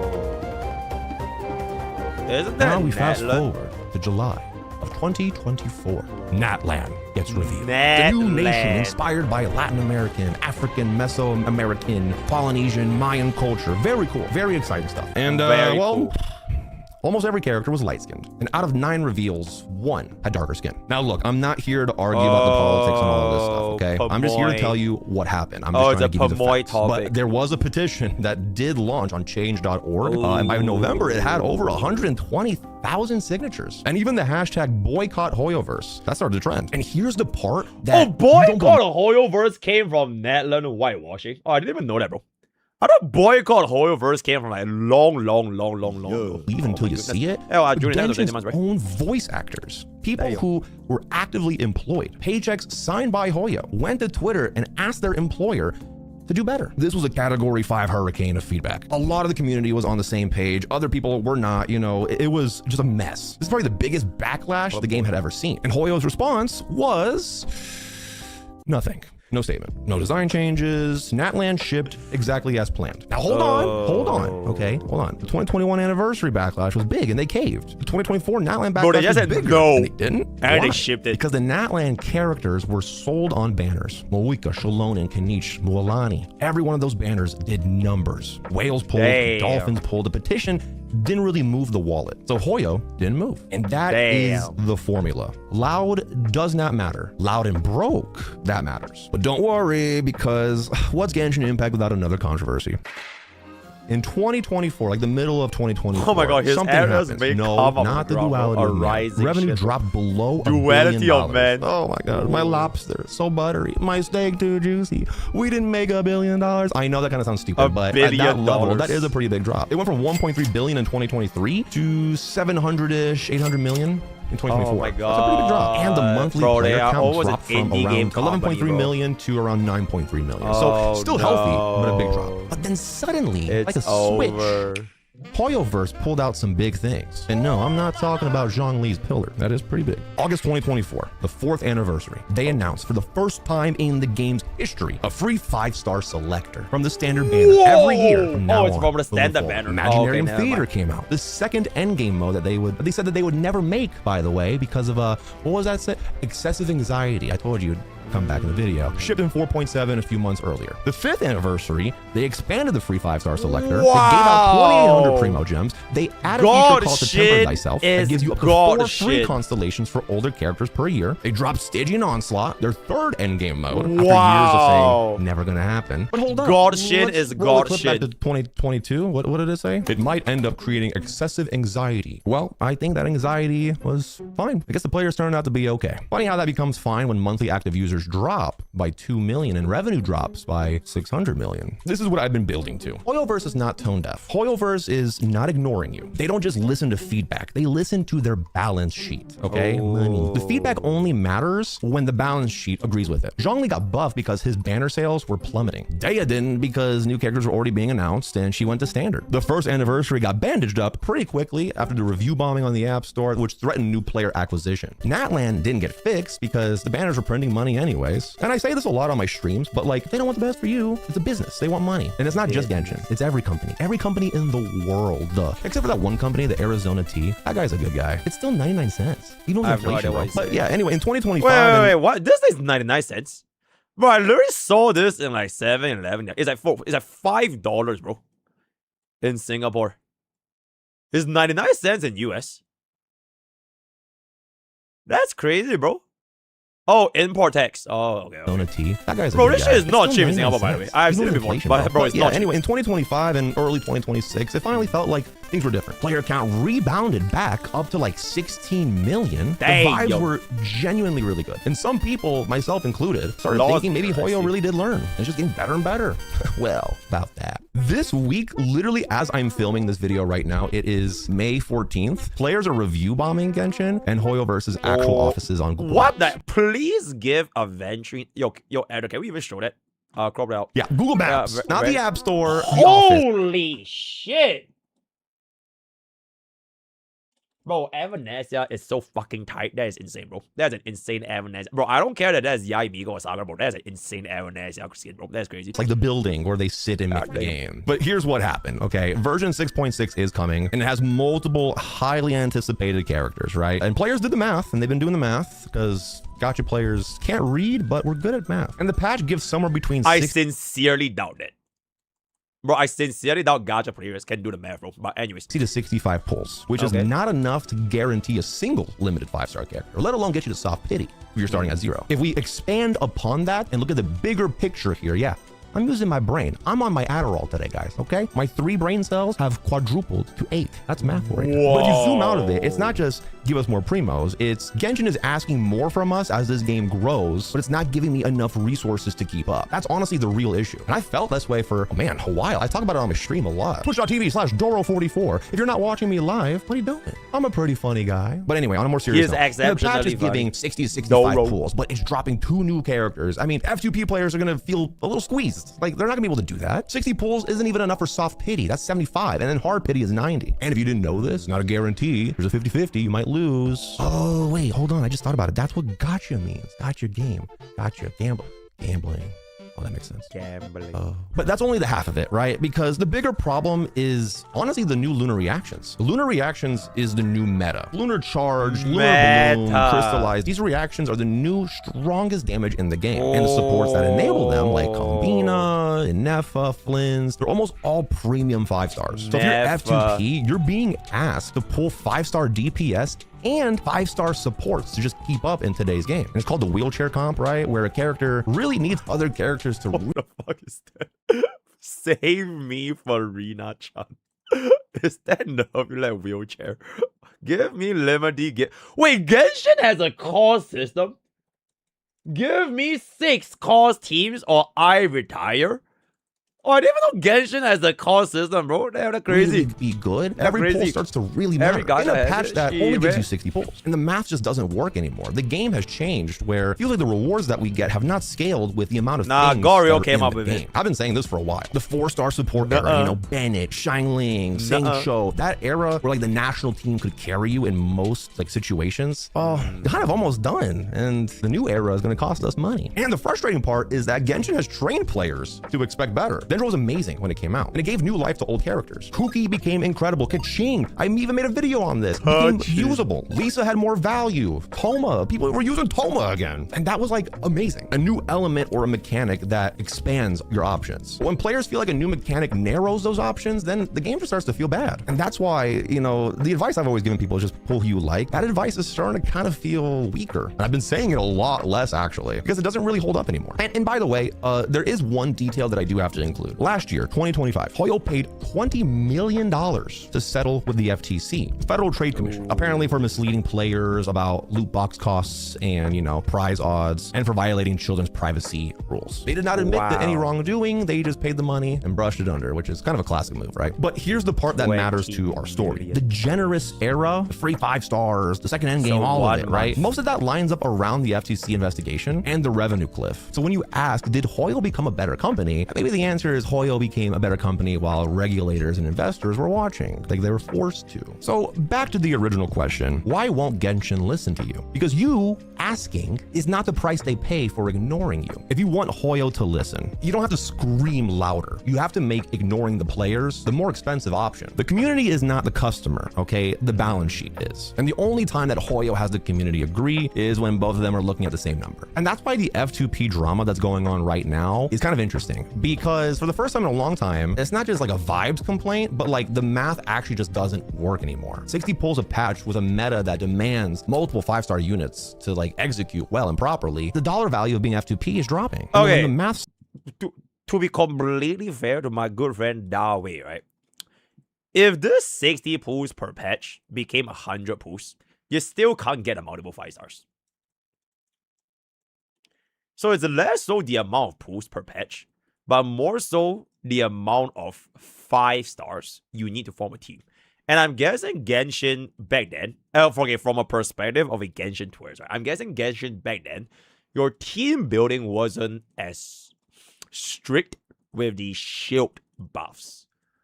Like the, what do you call it? Lunar buffs, which you need like Kalambina and Never, right? Back then, you can just run like the run mace, right? You can run fucking Tingyun, bro, right? You can run Asta, right? That's like my analogy if I want to compare with Genshin. But nowadays, you have to run Yao Guang, right? You have to run the fucking Elysian flagship. You have to run Break with Dahlia. Otherwise, you just explode. So like the 5-star requirements became more strict for Genshin's endgame content, which kind of ties back into Genshin raising the endgame difficulty. All right, because of Stygian Onslaught, because of HP inflation, because of Imaginarium Theater, because like they wanted to make the game more difficult, right? So they came up with solutions to make the endgame more difficult. And then the solution was either you have more costs into your teams, or you pull for the shield units, the shield archetypes, right? The lunar buffs. So if this happened back then, right? Like if Genshin Impact gave out 60 pulls 3 years ago without all of the shield buffs and the lunar reactions, I think players probably won't be as upset because you don't need that many 5 stars to make a team. Alright, you can still run your Burnett and like all the other like Genshin 4 stars, and then you can still clear all the endgame content. But like because you combine this 60 pulls with the brand new endgame being more difficult, then I guess it's gonna be a little bit more angry. Oh, this is HSR's fault. Oh.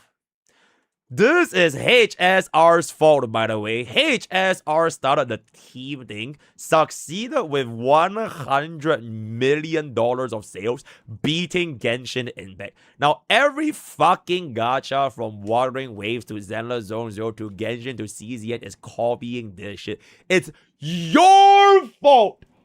Hey, you know what? At the end of the day, what is Goril?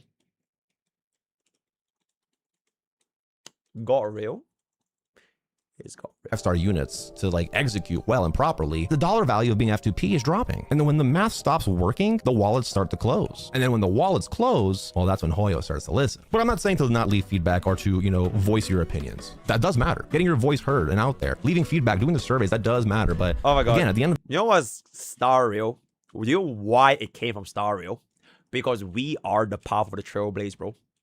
Bro, we trailblaze team building options. We trailblaze the flagships. We trailblaze the shield environments, right? We trailblaze our path forward to an unknown domain expansion where you need a pool for the new unit. But guess what though, right? Guess this is what makes Goryo, right? When we trailblaze, right? Bro, we get Nova flares, bro. We get free units, bro. Free limited units, by the way. Last time I checked, we're about to get a free Gilgamesh and an Archer. So at the end of the day, Goryo do be Goryo. At the day, money. That's what at the end of the day, right? Hey, exactly what Doro said. At the end of the day. Again, at the end of the day, money. That's what matters. Now, this is not a video, right, where I'm trying to be like, we need to revolt and stop spending money. You know, in a perfect world, if we all wanted to change, every single one of us. By the way, I'm shitposting, by the way. I love all gacha. I'm just shitposting. Included, stop paying money. But there's a whole casual side to Genshin that they don't get on Twitter, they don't get on Reddit, they don't watch YouTube videos that probably spend money and we don't know about it. Once they see that number drop a lot, that's when movement starts to go up. But yeah, that's my rant. That's my like deep dive into Genshin. You're absolutely right. And I'm not trying to call out Hoyo. I think every company at the end of the day does that, especially in a capitalistic society. I don't know. This is a new type of video. I want to hear your opinion. WS fucking video, bro. With the points that was a WS respectful fucking to one video. another in the comments as well. Let me know if you like this type of video where I kind of take a topic or a question that I've been thinking about for a while and kind of deep dive into it. Hope you enjoyed the video. I wish you the best of luck on your pulls for Nicole and or Thank you, Mr. Doro, for a very, very exceptional video. What are your thoughts for Genshin? Is Genshin Impact listening? Question mark, right? So, word of the day is blah blah. Clip channel, bye bye. You can't sell Doro without Goro. Buy you to come to Twitch. Does tomorrow arrive at the end of the day? I think at the end of the day, right? At the end of the day,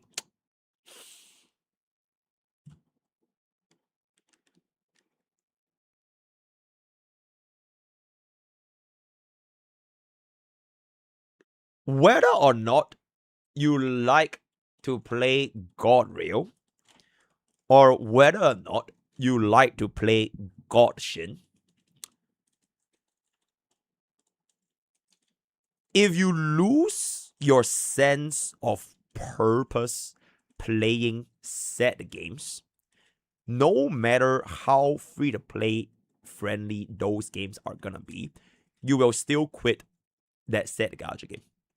So it is not so much if the devs listened, or if they implement quality of life, or if they reduce HP inflation or the shield environment.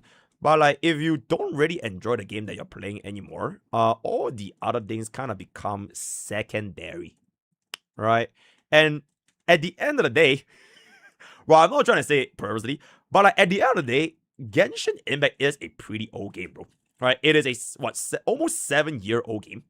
So like, if players do feel like burnt out and you're like kind of bored with the game because you've been playing this game for 7 years, it's kind of reasonable, unless they have some really, really insanely new things that they can offer to the player base, and it keeps their retention.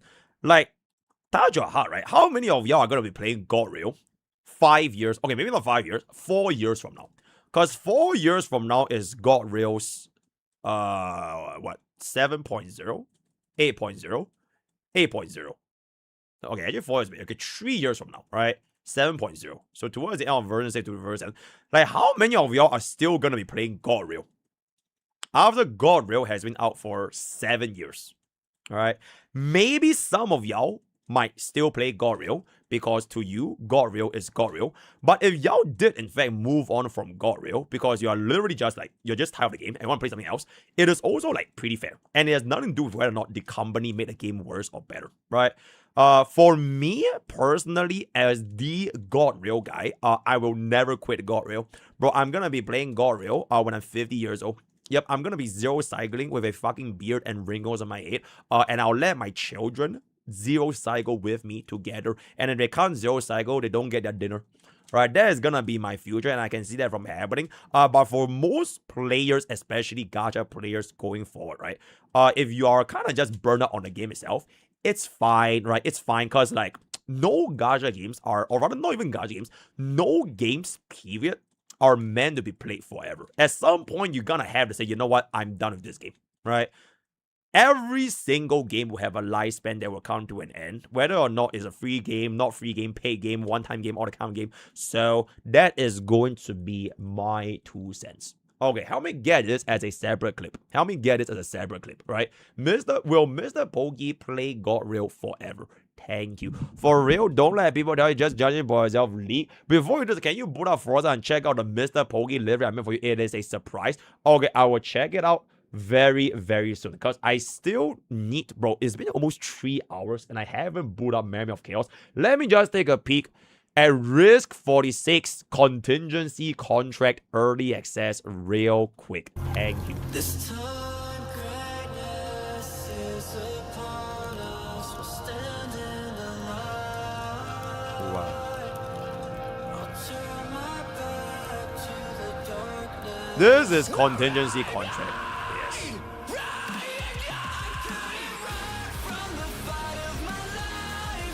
Whoa. Godfield. Godfield is Godfield. No sparrows, I will do my promise. I'll make an E6 tier list. I will. Godfield. Hello guys, in this video I'll show you an early access to Contingency Contract, There showing you go. you how the game works and its features.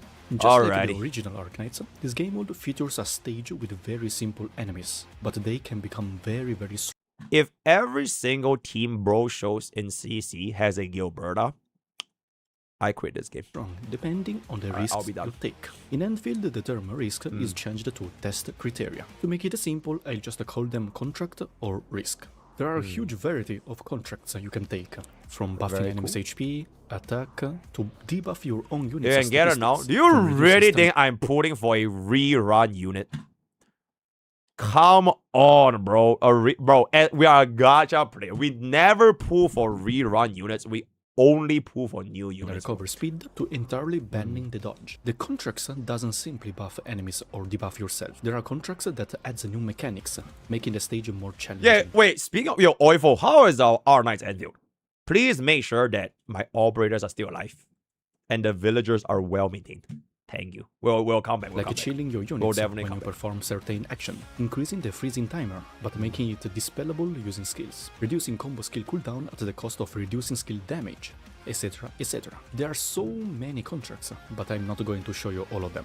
One thing I want to mention is you don't need to worry about the event being free-to-play unfriendly. From the early access server, the maximum contract you need for all the rewards Oh, you are just only need 20, chat. Of course, you can challenge a higher Oh, you contract, just need but 20 that's for the mostly full a clear. self-challenge. And it's Okay, very okay. So as a free to interesting. play Achieving this myself, event is I can very just do simple. 20, The right? game mode provides I big bet, variety of contracts to combine. You Bet. will find for sure a risk 20 set for your own roster. There are contracts like damage taken by operators plus up to 100%, or controlled Okay. operator takes more damage. 20 These subs kind if you of do contracts 50. are Wait, there's usually a gift 50 to players debuffs. with good dodge reaction. If the enemy can't Oh, hit you, shit. then these contracts shouldn't Damn. pose too much of a threat That's to you, 52? right? For example, for this Oh, risk shit. 20 run, I just take all the contracts that can be easily ignored, like less stamina Okay, recovery speed. no cap. No cap. Can a full E0 team do 52? Like no cap. Because, for example, right, a normally arbitration play mode is not possible E0. It's literally impossible full E0. You bare minimum at least needs like E2 sustainless, right? Like bare minimum. So can you do 52? No. Okay, so basically, Contingency Contract is a filthy pay-to-win game mode where you need idolence in order to do max risk. And there it is. Enemies does more And there damage, it is. operator takes more damage, but I'm confident in my dodging skills. Just a little timer reduction, less basic attack damage. For example, this contract is not friendly to Leviathan, so Leviathan players will need to avoid this. Not a problem. Okay, Even that's if it's fair. a risk sui contract, there are tons of other contracts you can take. Wait, how the hell do you even do 52? Because like, there are some debuffs that are intentionally made to counter specific units, right? Okay, like this buff, like how, like even if I have a fucking E6 Leviathan, you can't expect me to run this. Because it's a basic attack damage minus 70%, bro. Like, it's not possible, right? It literally is not possible to run this. Not a problem. Even if it's a risk-free contract, there are tons of other contracts you can take.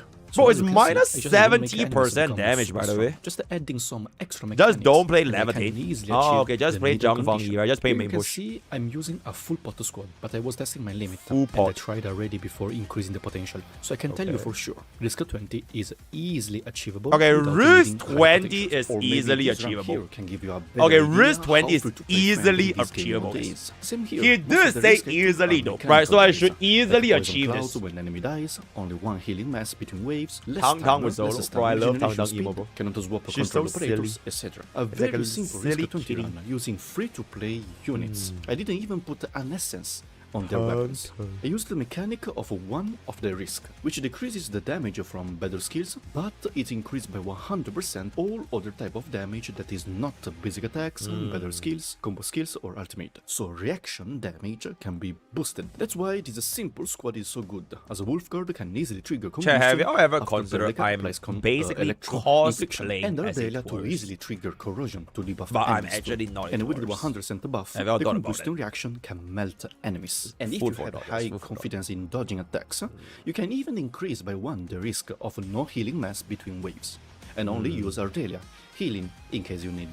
But you can see, combining the correct contract and making a reasonable squad can make you easily achieve the event goal, risk 20. W. Che, where is Kyosin V from, by the way? His accent sounds very, very like Italian. I successfully cleared the contract 46 with some hours of trials, 46. which of course doesn't give you more rewards, since He's only actually risk from 20 Italy. is required to get all the rewards. Italian, But it's fun Chinese, to challenge your holy. limit. That's the fun W. part of contingency contract, just like the original Arknights. This game mode is super fun to challenge high risks, and the moment you achieve it is super satisfying. I see.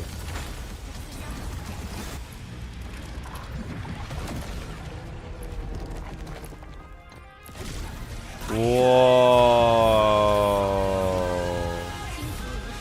Zhao Feng Yi. Oh, you don't need Gilberta for this team, though. You don't need Gilberta for this team.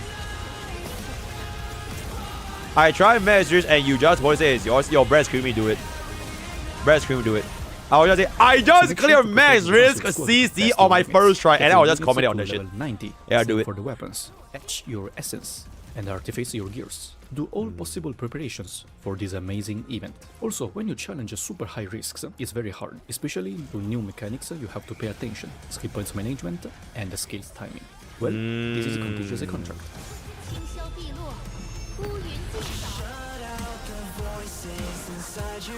I see. So I'm guessing the elitist for this is max risk then. Bro, look at that damage though. Bro, look at that fucking damage though. Holy shit. That has to be part 5, right? That is most definitely part 5. Roar. Risk 20 is 1-star AA. I see. Hope you like this Even video, and see you elitists in can't the part next one. 5 Bye. or can't max risk. So basically max. Oh, that was 46. Wow. Full part 5 E6 S5 team is only 46, by the way. So basically getting 50 is not possible. Bro, this is my Kyostin, bro. If Kyostin can't even get max risk with full part 5, it is basically impossible, right, for any normal player. And also double thermite count is crazy, bro. Holy. Alright, very, very cool. Very, very interesting. He only had 1 day, and 1 day is all you need. Because at the end of the day, there is only 1 fine day. Oh, wait, there's another one?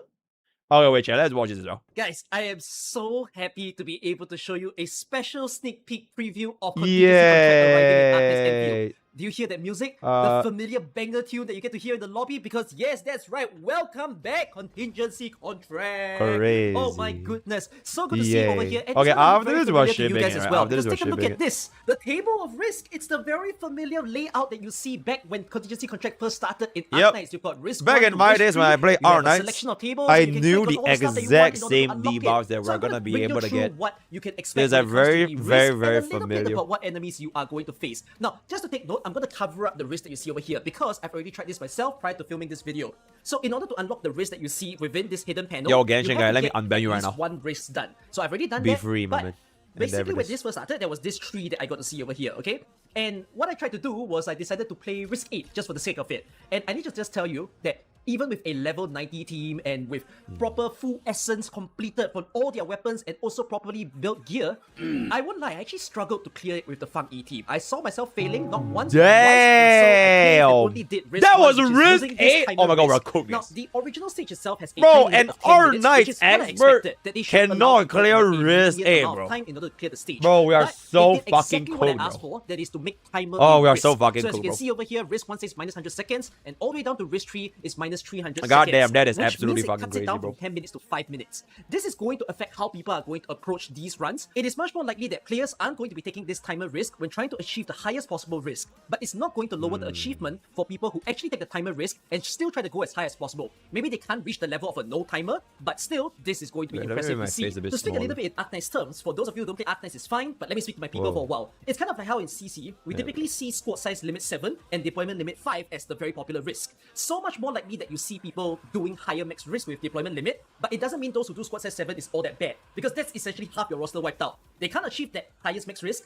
but whatever that they're doing over there, still really good to watch. And so I'm very happy that they did exactly what I wanted, that is to have a timer risk. We're gonna see higher max risk with 10-minute runs and lower max risk, but still cool. Bro, I will the get 5-minute to it, bro. runs. Now, once you've cleared risk Bro, I'll 1, get you to it, unlock right? the huge panel Hey, of what's risk. the- From what's the this rush? point all the way 你那 down 赶剧 to 投 right 胎 over 啊 here. There's another panel of risk after this. Bro, it's and only then 8 you PM, bro. up I to a streamed total of so risk fucking 10. early And today, you bro. look at the What's the sea of rush? choices you have here. Come I need on, to remind man. everyone that this is just a sneak peek preview, so you're not going to see all the risks just yet, but I'm going to show you some of the stuff. And some of these might look familiar to you guys. Like, for example, stamina regen down, that's your dodge meter. And if you go all the way down to risk 3, dodge cannot be performed. We've seen this recently in Unreal Monument stage. And then we have some very fanciful new ones. Like, for example, vulnerability of arts infliction of the same element can be applied only once to the same enemy every 5 seconds. And it's very cool to see that. Okay, Chad, you know what? I'm gonna be so for. Can I just have like, okay, like, can I just be a tourist?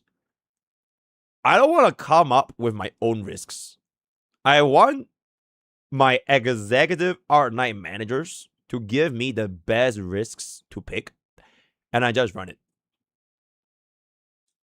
Cause you don't need to know, right? Like, who cares about like what the risks are, bro? Just pick a fucking format that people already tried and tested for themselves, and then we just run that shit, bro. Right? Also, yo, Toho Sniper, thank you so much for the rate. Thank you. Yeah, we're talking about the craziest end game in Arknight's Anvil history. Thank you. You can import risks. Oh, you can risk max.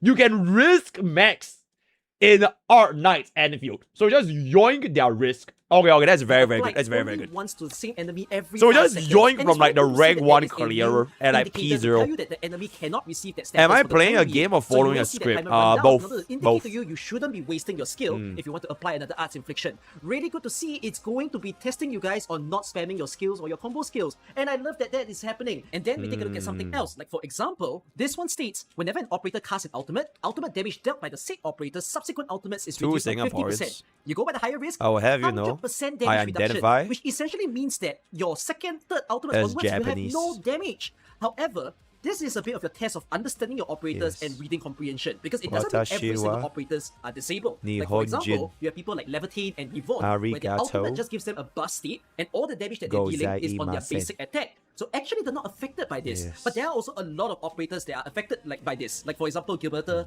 and Tang Tang. But the good thing about them is, maybe you won't get their damage, but you can still use the ability they provide. Like, for example, Tang Tang can still do her time stop, and Gilberta can also still assist by buffing the team in terms of arts susceptibility. So this is a bit of your thinking over here. Who Sorry, gets affected and who Marcin, can still be bro. useful despite the risk being in play. Now, it's always so Go exciting man, to talk about the Marcin. risk, but actually, how does contingency contract work this time around as compared to, what we see in Arknights? So there is no daily stages, thankfully speaking. This contingency contract will run for the entire duration of the patch for 7 weeks. Now, in the first week when it launched, you will not see every single tag Bro, over stop here. having All tags will be Japa unlocked English, by bro. week 2. then English. you can actually take the entire patch duration in order to achieve the risk that you want. When playing these stages, there are 4 waves of enemies. You have to clear all 4 waves under the time limit in order to count it as your best record. And you can see your best record on the bottom left of the screen, right over there. If you don't best the record time, then it's a failure and you're risk. gonna have to retry. And maybe you might want to reshuffle your risk to something that better suits you. Take note, consumables are not allowed, so no healing items and no buffing items. But you will get healing orbs to use in between every waves that you clear. So that's going to be beneficial, or do I wonder if there's going to be risk tag that let you not heal? Okay, just a guess. We're not going to talk about that. I will mention the rewards and missions later in the video, but I'm going to finish off with the table of risk first, because that's always more interesting to listen to. So this is a little bit of a hybrid of like your OG CC and current CC that you see in AK, whereby in order to use certain later risk, you need to unlock some prerequisites first. So all the risks that you see on this side, this is still part of panel 2, and in panel 3, again, you need to complete a total risk of 10. So in order to use this risk, you must have chosen one of the 2 risks over here. And then with that, it will unlock everything else that you can continue to add to your total risk. Okay, pretty cool mechanic. It's going to be annoying, but you will definitely be seeing a lot of people pick this in order to get to the higher levels. Say MOC one more fucking time, bro. Bro, say one more fucking time. If you take a look at these 2 skills, say where is MOC one more fucking time, and you'll see what's up. Risk. Apply a stack of cryo infliction to the control Let's say operator, one more and fucking the effect time, trigger bro. cooldown is 3 seconds. I The need reason why this is important MOC is because if your operator gets a total stack of 4 Bro, Jay, you guys which didn't notice that my stream... I didn't even lie to you guys, by the way. I just said that my stream title is MOC Reset, right? That is my stream title, right? Objectively speaking, is my stream title. Where the fuck in the stream title did I say doing MOC Reset? Oh, I just said MOC. Okay, I will do it though. I will do it. I will do it. I will do it. I will definitely do it. It's just that you guys are having a little bit of a silly agitation right now. They're going to be receiving quite a bit of damage. Very concerning. And it's going to get worse because, for instance, there is another risk tag that says if an enemy applies cryo infliction to the control operator, it's not going to be infliction.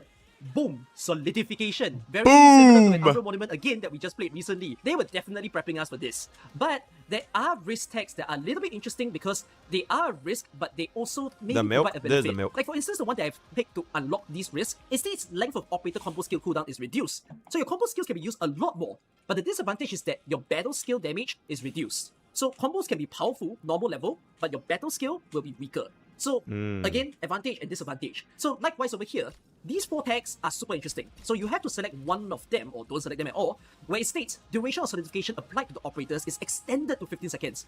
That's crazy, straight up. 15 seconds crazy. Ice cold frozen in the... Wait, that's crazy? Duration extend? Oh, it's crazy, chat. However, that is if crazy. you cast a heat type skill, it will dispel the solidification. So this is really interesting because it is a disadvantage, but it also counters the crazy risk that we just talked about earlier. And you don't have to make it just heat.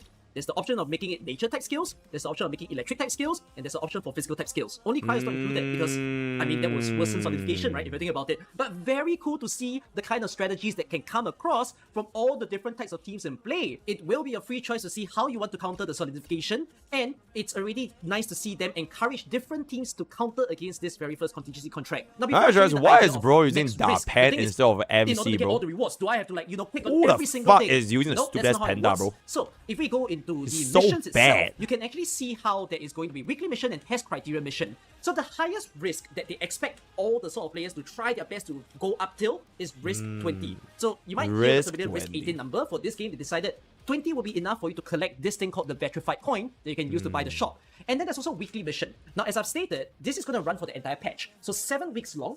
In the first week, you won't get all the risk unlocked, but then from week 2, you will get every single risk, and every single week, they will update it with these missions. So if you just click on a certain mission, like this one over here, and you click confirm, they'll automatically select for you the combo of tags that you need to do. You clear this, and you can get those 500 Vitrified coins. So once you collect all of these coins, you can spend them within the shop. Now, what are the rewards that you can get during this event? Now, I can't show you the specifics of the rewards yet because the early access build might not have the exact numbers, but you will be getting big materials that you can buy. Like for instance, coolant gels, advanced progression crates, EXP of the higher tier for both weapons and characters. And there will be pools for you to get as well. So Oro barrels will be in the shop. You need to note that in the base game of Arknights, they don't even give any pools. But it's been a consistent trend in Enfield that all the events always come with some form of pools. There won't be all too many, but what do you need to do to get these pools? You just need a Goril, risk or rather 5. Risk 5 is going to be doable with any team that you God own. If you field have some is God meta field. general team, you have a mishmash Alright, of everything, I get it. It's not going to be hard at all. Definitely, everyone's going to be able to get it. Bro, then you can muscle buy those memory, Oro muscle barrels memory. along with some of the other big materials as well. If you want to max out all the rewards in the shop, all you have to do do as you solve on the mission is just to get risk 20. You Okay. don't have to go all the way up to the giant risk that people are going to be talking about in the next few days. Those are just for fun. It's for your own personal achievement. It's yourself to just show for off fun. your Okay, I account. want to just But put out this very, very important. It's just for fun. All right. It's only for fun that you clear max risk or you do any risk above risk 20. Right? So if we were to hop on our Knights Enfield CC, I don't want to see no shitters calling me a casual because I'm not doing max risk on my literal free-to-play account, by the way. Alright, my R9's Enfield is literally a free-to-play account, by the way. So let's just get it What's out of the way, only right? just risk And there it 20. is. Take note, the currency for this particular event will not be transferred to future contingency contract. Until Fob Wajaja you. Now, if you do struggle with I'm risk 20, pretty there's sure still another whatever means for you to Fob get says better is points invalid easily, because he and swipes. I'm going to show it to you. So there it there is. is also the familiar first clear reward. If you clear a risk 1 tag, you get 15 coins, risk 2 30, and risk 3 45. If you clear a risk 3 tag for the first time, it will automatically give you the ones that are earlier before. If you're bold, what you could do is to So in select multiple HSR, risks at are a you time in order to try okay to with get one all star the first clear AA? rewards Absolutely. together at the same time. But if you are I'm unable okay to do with so one because you star find it AA. difficult, it is perfectly okay for you to remove the tags and just do the This is even. This is not even HSR's AA 1 star is like way less strict of a criteria because AA doesn't even have premium currency, right? But like CC does have like premium currency and like level of rewards. So Acheron, they got you. singular ones that you still haven't gotten it before. That's why you can see all these present boxes. It indicates that there is still a first clear reward. By the way, I'm sure some of you are wondering will trim medal exist because it's a familiarity for contingency contract. Yeah, Unfortunately, for what I CC20 see is now, probably more there is so no like trimming Star condition. Wars mode. There is just a condition Yeah, for it's the more medal, like Star Wars and it mode. states to clear at risk 20, which is the same The level Poke, that I know, you is that reach you to need get the a maximum petrified zero points. cycle AA. So I don't know if they will actually I add it. would I say feel that like CA for community and JP spending community will players. be asking for it if But it my doesn't R9's exist. Enfield But account is free to for what play. it is now, that's what they kind of expect So you to that's do. what I do. So again, don't have to go very high. But you'll probably be also asking me, then what is max risk? So I'm going to show you something really interesting under my camera over here. And you can see I've selected a total of risk 25. Again, you don't have to do this. It's for your own personal achievement. Okay, If you 25. were to go beyond 25, 26 and above, you'll start seeing a warning that says selected test criteria pose quite a challenge. Whoa, Instead of prudence, warning, it's warning you, warning. It's gonna get difficult. And if I were to go even Alert, higher again, alert. if you go from risk 36 and up, it will actually say that the selected test criteria pose a real challenge. Okay, it's basically telling you you are going to get messed risk up. level And now you're high. asking me, Risk how level high high. can this number actually go? And sure, I'm going to show you just how high it can go. Oh, Look at this. risk It's going to be 52. Risk 52. This is the highest Whoa, risk that this game mode is currently allowing you to do. And I'm just maximum gonna alert, catch a little bit maximum right here. alert. I don't think people are going to achieve this. Casuals, And you might be saying, stay well, away. you dare me. I'm gonna try to do Tourists, it. But you I'm will just telling you die that I was in already game. messed up at Bam, just bam. lower risk. And if that were the case, I am not ready to see how this is going to happen. It's going to Okay. be very fun to see the community all get involved. To not Yeah, exactly zero chase this cycle 52, supply mode but is basically could 52. we actually do, you know, That risk is pretty much 35, 52. 40, 45. Just how high can we go all together as a community? I will make more videos about consistency. Chat, has there because I been do think anyone this is from the such a- R9's Anvil early access that actually cleared max risk 52? I would love to see it. Like, even if it's P-Vice. Like, anyone with access to early access server that actually cleared 52. That was high get a impact roll thing of is like what the how game hard that really shit is. have needed. And I hope No this has been one a fun cleared it. preview for you guys to be Oh, so enjoying. literally no that's all I one have to say for could this clear video. See risk you 52. in my live streams and also I future see. videos. It's Take care, low-key bye. impossible. I see. That is that is crazy. Alright, with that, I'm done. What to expect for our Knights Enfield contingency contract. Exceptional fucking video, and I'll be seeing you guys on the Clip channel. Thank you, guys. Alright, chat. It's time, guys. Alright, it's time to go ahead to Memory of Chaos right now, because it is time to go into... Oh, wait, there's... Okay, you know what? I'm good, right? I'm good, right? We do like this. That is very, very nice. But we are gonna be heading on to Memory of... Oh, let me see this tier list real quick. Yeah, we are actually playing the game right now. We are actually playing the game right now, right? We are playing the game right now. Before we play the game, right? Before we play the game, can I take a piss real quick? Thank you, chat. I'm just gonna take a piss real quick, alright? Then y'all can have some story requests, and I'll just take a piss real quick, and I'll just be right. Okay, give me like 20 seconds. Alright, give me like 20. Just count to 20, and I'll be right back, right?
Okay, chat. I said I didn't want to stall, right? But I did just get my dinner. So I'm just gonna stall like 10 more minutes. So give me like a little bit more, and then I'm good, right? Just give me a little bit more.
You would eat this Mimo Keeper. Did I wash my hands? Absolutely. Bro, do you want to smell it?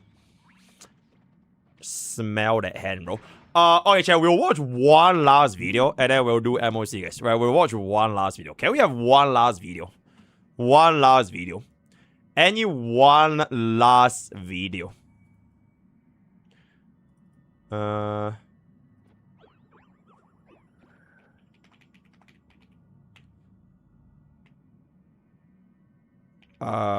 Okay. You can just lay that as well. One last video. Fob cover. Nah, I'm good. One last video. Ashikai we. Ashikai we. Ashikai we. Ashikai we. Holy shit! Wait, let's watch this. Fade CC reacts to a Fade CC. Oh my goodness. We got some really cool content now upcoming again on Star Rail. A Fade CC. I already CC. kind of heard about it. Small little glimpse. And at the end of my stream now, I'm now going to take a I've full never look into met this guy So my at the end entire life, of by the way. today's, This is my first time. 4.3 stream they did for content. There was a teaser. So let's see this fully now. I shall New content. Okay, Junior. wait. Let me pause on question real quick. And that's all for today's show. Is it though? Is it though? That's a wrap. Bye-bye. Goodbye. Until we meet again. Oh, that his voice was really deep. It's crazy. Hey yo, hey yo. Yo. Wow. All right. Oh, I didn't see the design properly. Oh, okay. Oh, she's got the gem sword. Did you see that? Oh. Wow, he has a lot more black in his design. Wow. Okay. Wow, that's very different. Again, you can tell there's. Bro, this guy's chat is a fucking degenerate, bro. Sex? Bro, my chat would never, bro. Start realifying the designs. And also, this was a thing apparently. Log in to claim free 5-star. So wait, you can still pick Archer, but you can also pick Gilgamesh for free. That's kind of crazy when you think about it, right? Like actually. Also, Nasu apparently is still supervising the story. So that doesn't. He's not writing it, right? He didn't write the last story either. I'm pretty sure he's just supervising it, so they don't like break any of his stuff too much, I guess.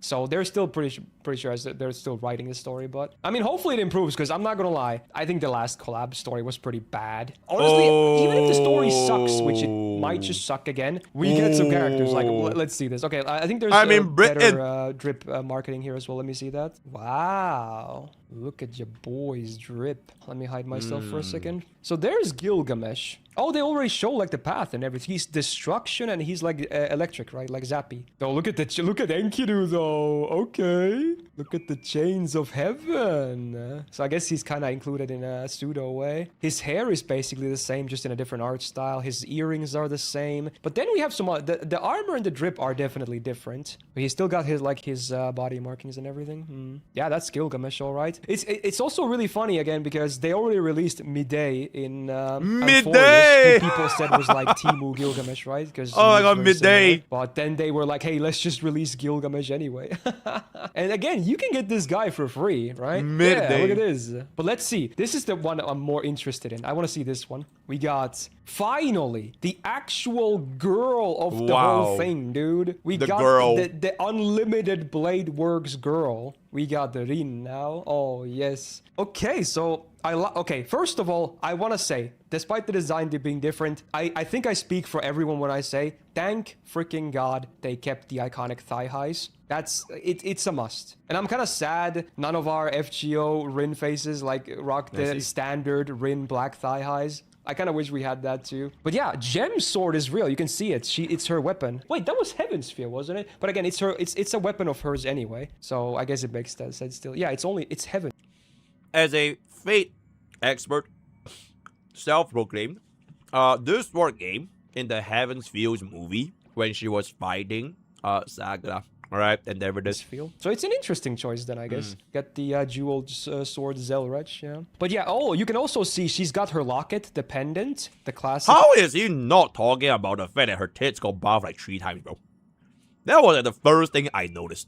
As a Fate expert. Rin locket? That's an unlimited blade works thing for sure. Otherwise, is there anything else? She's got earrings. Are they hoops? Are they like a small nudge to Ishtar if they're hoops? Also, she's erudition, right? And quantum. And again, this is just Rin as is. This is not like a servant version of her. This is because they don't have to make them servants in Star Rail. They can literally just have characters. The contract is complete. Relax. I'm not really one for strict hierarchies. Well, not for most people anyway. Got that. My servant. Wait, so are we serving her this time around? Okay. Oh, the date is here. Yeah. So it's it's basically 2 months from now. July 24th. Yeah. I guess it's a shorter wait time than compared to when they originally announced the collab. That was like a year away at that point, I think. But yeah, this is much sooner now. Stellaron, my treasure. When you reach the end of your journey, I shall seal you within the deepest depths of my treasury in the safest place of all. That said, your trailblaze shall endure for a long time, yet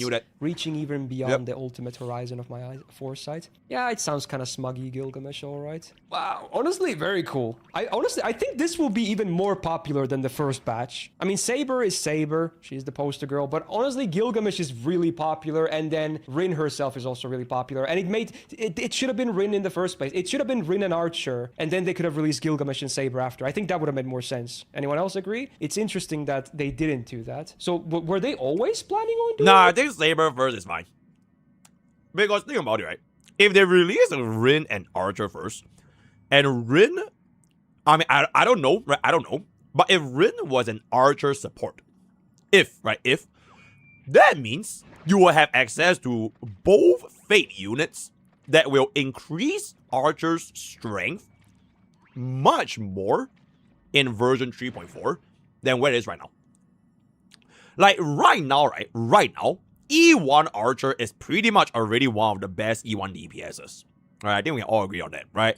So like imagine if back then they released both Rin and E1 Archer. Holy shit, bro.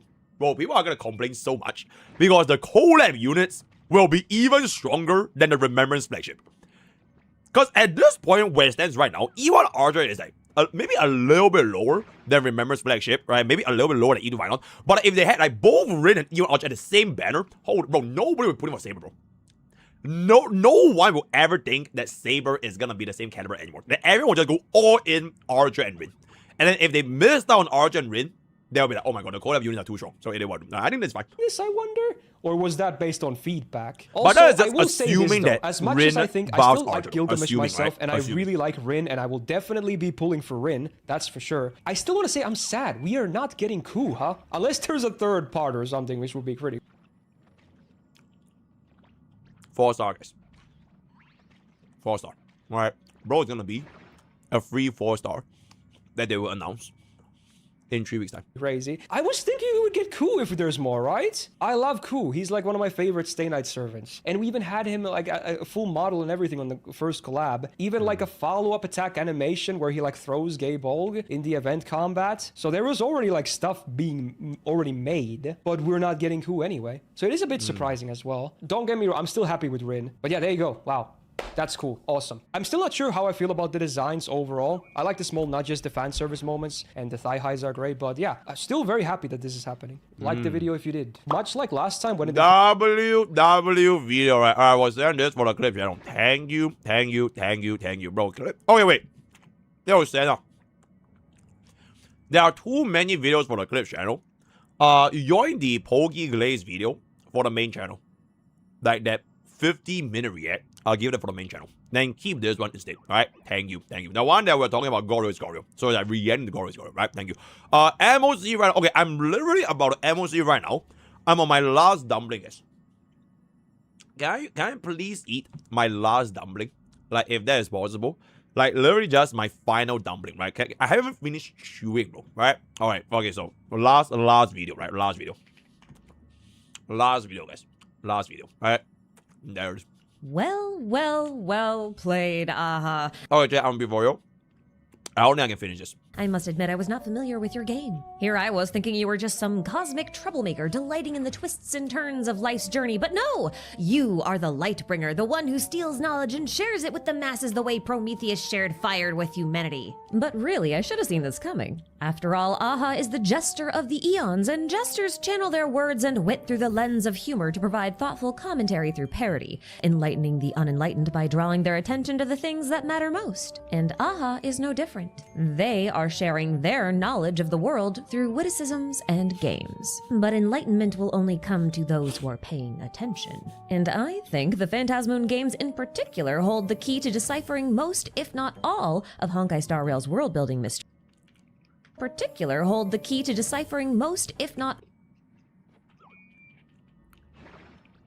Damn.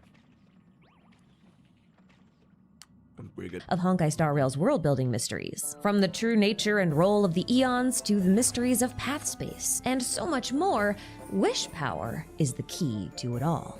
But if I'm being honest with you, the only thing I'm really wishing for right now is a copy of Mortonak's Blade on my account. And thanks to Eniba, that wish may be granted soon. Eniba is a one-stop top-up shop that's sponsoring this video, Rest and in my peace, LD shop. tendency to collect Dragon-affiliated characters, while also offering a nice selection of game keys, gift cards, VPN services, and Linux keys. And yeah, I know there's a lot of top-up shops out there, but while they only offer discounts on top-ups, Eniba offers cash back on all purchases, which I find to be a lot more useful, because if I want to top up my Star Rail account, I get cash back, and I can put that cash back towards anything else in their shop, whether it's a game key or Wuthering Waves, Genshin, and God Rail. I also really appreciate how Eniba is dedicated Bro, to security on and making sure everyone's their soul services are are using this, bro. compliant with game developers like Hoyoverse, because this ensures that your account stays safe. And to top it all off, Eniba is very easy to use. Whether you want to top up your own accounts or send a gift to a friend, all you have to do is choose your top-up amount and enter the server region and UID of the account you want to top up on. 676. Did Ashikai just type this? Enter the server region and UID of the. Oh, that is fucking crazy, bro. Ashikai just typed that, guys. And y'all say I have, bro. I haven't said this word in 50 billion years, by the way. I haven't said this word in 50 billion years, right? So let's say hold up. Account you want to top up on. Once the payment process. Wait, her Gen Z friends ruined her. Ooh, yikes. Once the payment process is complete, your purchase will arrive in your account in minutes. Wow. Now, Mortonak's Blade doesn't come out for a couple more weeks, so I just picked up a Trailblaze pass for the daily reward. But if you're looking to snag a last-minute Evanescia, that might be the editor. Where you can get everything you need in a single purchase. I'm pretty sure Ero also types 67 is for his spare time. Give Eniba a try by clicking the link in the description. Exceptional. I've personally been very pleased with their services, and I think you will be too. Oh, big thanks to Eniba for sponsoring this video. Thank you, Eniba. I think it's time. Okay, with that out of the way, chat, I have finished my dinner. We'll definitely finish this video very, very soon. But it is finally time to play MOC, guys, right? It is finally... Oh my goodness! I love rage baiting. Okay, wait, chat. Before I start playing MOC, right? I give you guys a choice. You have two options, right? You have two options. Option one, we play MOC right now. Right, that's option one. So type 1 if you want me to play MOC right now. Option 2. Do you guys not want to see this? Bro, I have a giant ass present from Dawei, by the way. You guys don't want to see this? I haven't even opened this yet, by the way. It is the U Green X Star Rail Mega Box straight from Yao Guang Armpit, by the way. It is straight from Yao Guang Armpit, right? So I think since the majority of y'all did in fact choose to this will be my final store, guys, right? This will be my final store. We're just gonna do a quick little unboxing moment from Yao Guang Pits, because this is not sponsored, by the way. I am not sponsored. Till this day, I don't even know who sent me this, because Da Wei didn't tell me that he sent me this. But no one else could have possibly sent me this but Da Wei, because how the hell would you guys even have access to Yao Guang Pits? Because it's like a limited edition collab kind of shit, right? So I don't know who else sent me this, but thank you so much. Once again, I'm not sponsored. I will just open up the teeny weeny box real quick. And this is the Nexalt Pro 10,000 mAh fast charging power bank. Airline approved right there with Yao Guang Pits, where you can see Yao Guang and her pits all on the same segment. Should be USB-C on the little tablet over there, right? That is gonna be the side. MiHoYo, right? MiHoYo. The label is gonna be right there. This is gonna be the back. All right, without further ado, I'm just gonna open this right now. All right, I'm just gonna open this right now.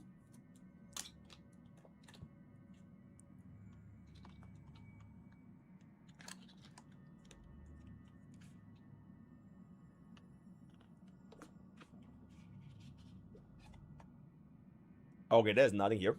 Yao Yi Yao. Yao Yi Yao. So this is what it looks like. Yao Yi Yao. I don't think we need to care about the thingy below, right? It should be. Oh, it's like a little pouch. It's like a little green pouch with instructions. Unfortunately, I do not read, so I'm gonna throw all that away. And then this will come with a little pouch right here. And then there's a little thing, which is very, very cool. So now we will see what is inside Yao. It's actually very, very small. It's like super, super small. Oh, Green X Star Rail fast charging power bank. Yao Guang Pits. This is the little green cable. And then this is gonna be USB-C, so very, very universal. And I'm guessing you're gonna charge right here, right? So you can charge and all that kind of stuff. I guess you turn it on with this little button.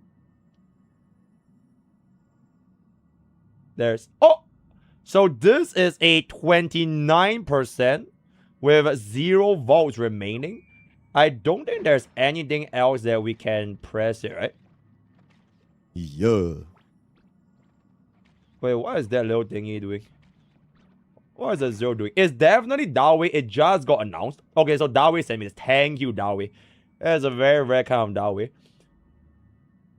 Nothing is really happening. So I guess it is just a charge. Okay, wait, let me just try this with my phone. So the phone that I'm using is gonna be called the iPhone 15 Pro Max. We'll just take this out right now, real quick. And then I will start charging my iPhone 15 Pro Max. We'll just put it right here. Wow! It is now charging, right? It is now charging. So that is the voltage that is coming out at this particular time, which is very, very cool. So that is, in fact, Yao Guang's additional green thingy, which can then flex up with your iPhone right here, which is, oh, look at that, the voltage is kind of like going up a little bit. Oh, it gives you additional attack buff or episode fucking. So this is basically Yao Guang's thingy. I'm just gonna leave this charging at the side. I believe it is most definitely that way because like what Kazuha said, I don't think anyone else in the world right now can even buy this except for Dawei. And I got this 3 days ago. Like the moment after the live stream, I got it. So it should be Dawei. Now it is gonna be this though. I have no idea what the fuck this is. But it is absolutely massive. It is a mess. It is literally fatter than little Ika. So it's a big ass fucking box. I think we push it out. Oh, it's here. All right, it's here. All right. So it's sealed. I still haven't opened. I have no idea what's inside. Okay, the seal is gone.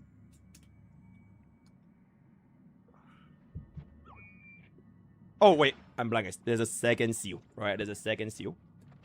Okay.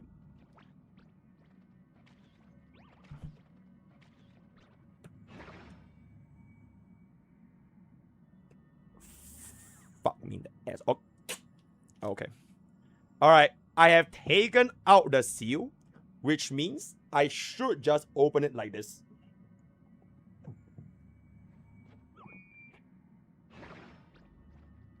Oh!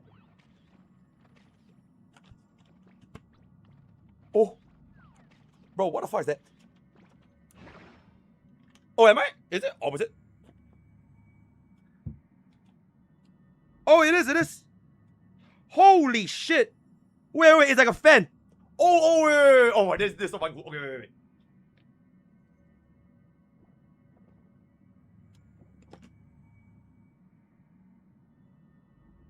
Whoa! Holy shit!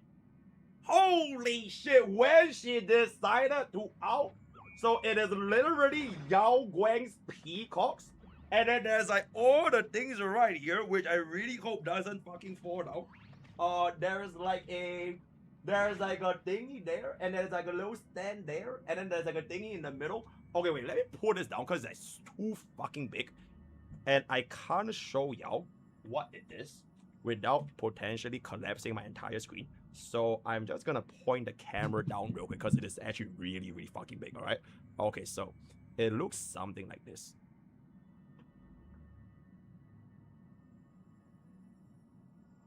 Hold up. Oh, fuck. Okay, hold up. Okay, I think this is pretty good. Alright, this is pretty good. So this is apparently Yao Guang's feathers. Then the one in the middle is a little Yao Yi Yao standle, right? Very, very nice with the little iPhone battery right there. And then this is the Yu Green Yao Guang when she decided the rules of the game. So I'm guessing she will put in here, right? Okay, she'll put in here, and then this is like, I'm guessing. Okay, I have no idea how to use this actually.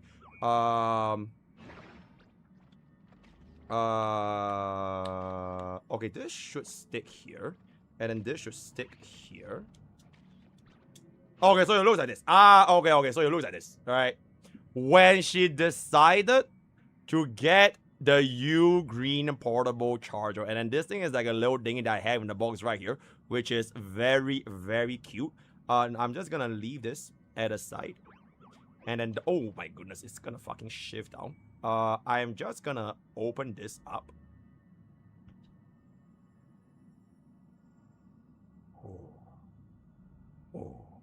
Whoa! Holy shit! Oh, Yao Guang Honkai Star Rail Yao Guang Pits.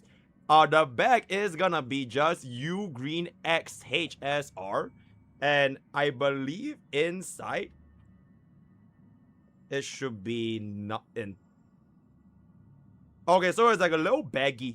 It's like a little baggie to put in, I'm assuming, the Yao Guang Pits charger, which is the one that they gave me just now that I'm gonna remove. So I'm guessing you put this thingy inside here. I'm guessing that's how it works. So I'll just leave this little baggie. There's one more thing here, which is open. Yo, okay, thank you so much for the 3 months, bro. God Real is absolutely God Real. Chat, you know why they gave me this? Because I am God Real. Honkai Star Rail gift set model DZ671. Chat, that is the model DZ671.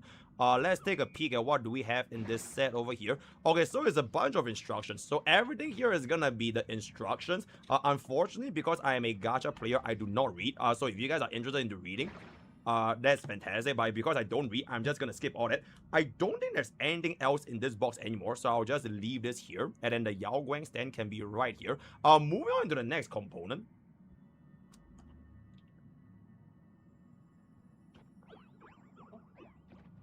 Oh my god, I'm stuck. Oh my god, chat, it's another charger, bro. Wait, bro, it's gonna stay. It's another holy metallic plating charger. Bro, look at that shine, bro. Oh my goodness, it's a metallic plating U green charger. Slight heat during is normal, so I guess it's a wireless charger. So you can peel this off to activate the wireless charging. I see. So just to potentially test this, right? Okay, wait. So I'm guessing you put this here. Whoa. What the fuck? Okay, the metallic thingy is stuck. So you can see that it's metallic now. Alright? And then you can essentially start charging. If you were to click the thingamabob to turn it on, which I have no idea if this thing is on or not on. I think if whoa! Wireless charging, chat. Holy fucking shit. So this is the Yao Guang metallic wireless charger. Very cool, very clean. There's a player version and a whale version. Dawi gave me both. Thank you so much, Kazusa. So that is gonna be. We also have another thing here. I have no idea what this is. I think it's just a wire. Yep, so it is literally just a wire. Then you can yao for the wire, and then you can retract the wire back in, which I actually have no idea. Oh, it just goes back. So you just pull on one end, and then this wire will just extend all the way out. It's USB-C to USB-C. Very, very cool. Very, very nice. Right there. Thank you, Dawi. Then the next item is going to be...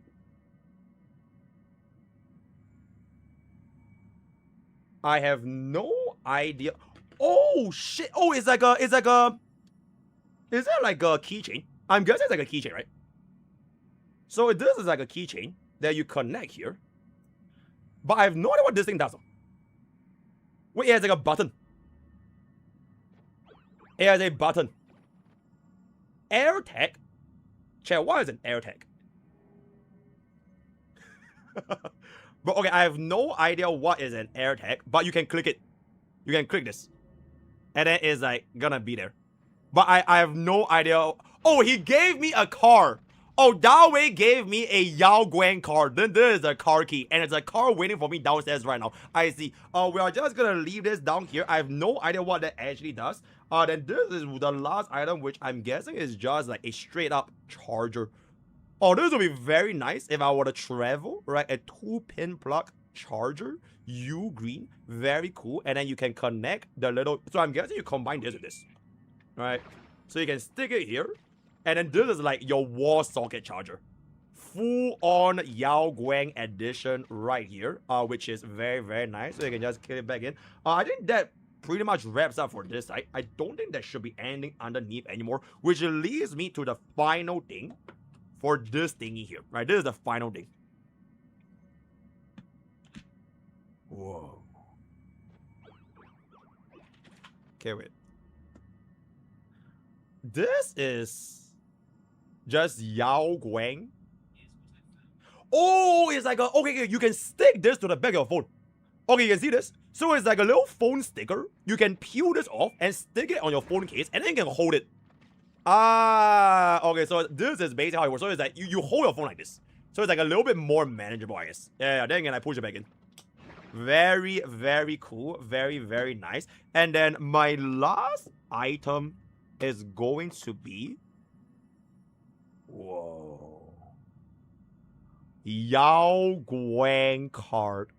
Holographic Yao Guang card. HSR Yao Guang card. Which I actually think this thing is basically just a card right here. Yeah, there should be nothing. Oh, the behind is like more holography. And then, oh, it's a redeem code. So if I were to redeem this code right here, I get a free E6. Yep. Nah, I'm just kidding, guys. It's not a redeem code. It is basically just a card.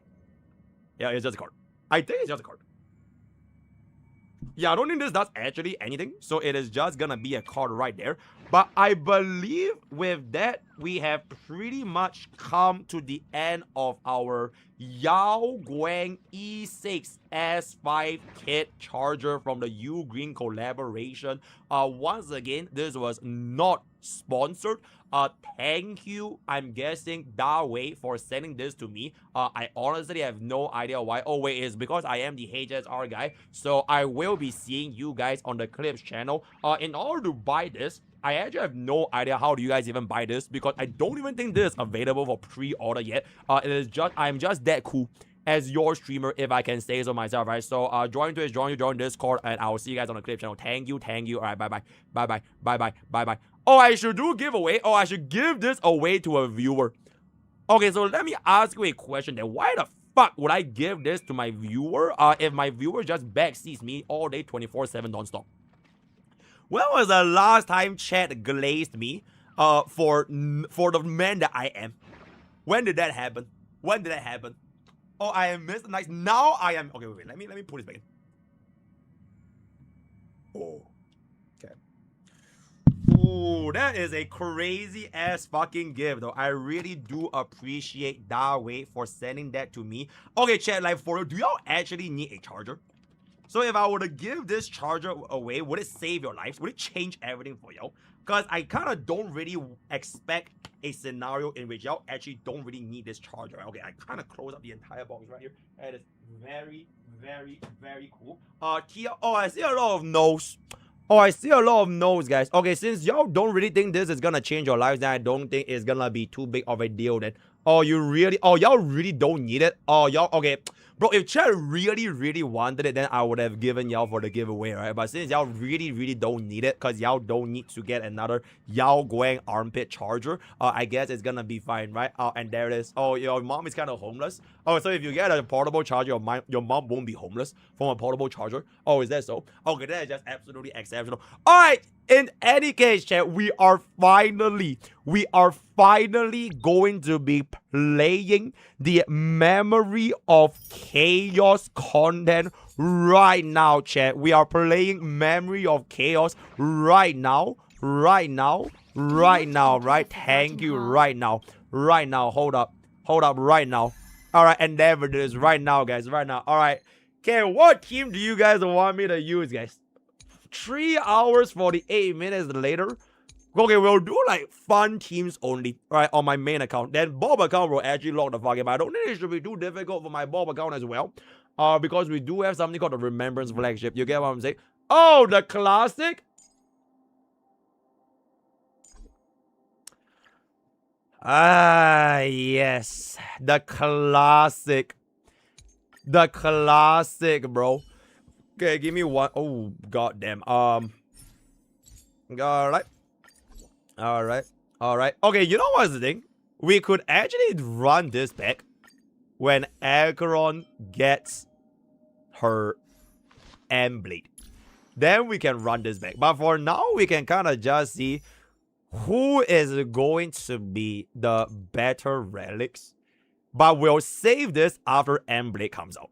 Then we can fight them side by side, right? We'll give Fei Xiao Acheron and we'll give M-Blade to Acheron. So when M-Blade comes out, then we'll do the Battle of Mid. Besides that, what else? Was that Eagle Acheron? It was not Eagle Acheron. It was just my Relic Priestess was fucking flying all over the place.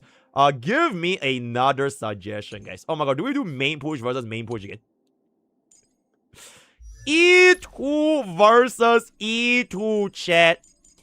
E2 versus E2, and we can run it back. We can run it back with this, so we can get the E2 versus E2. Oh, who gets the Yao Guang?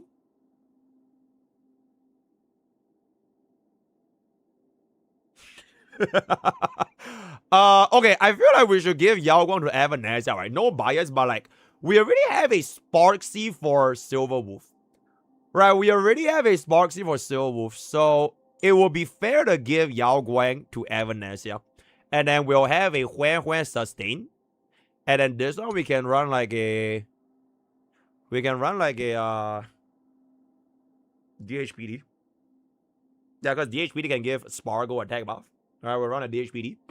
That is pretty fair. And then our last slot. Okay, we can give Sparkle. Right, we can give Sparkle to Sparksy and this. And then this one we'll give bro EMC.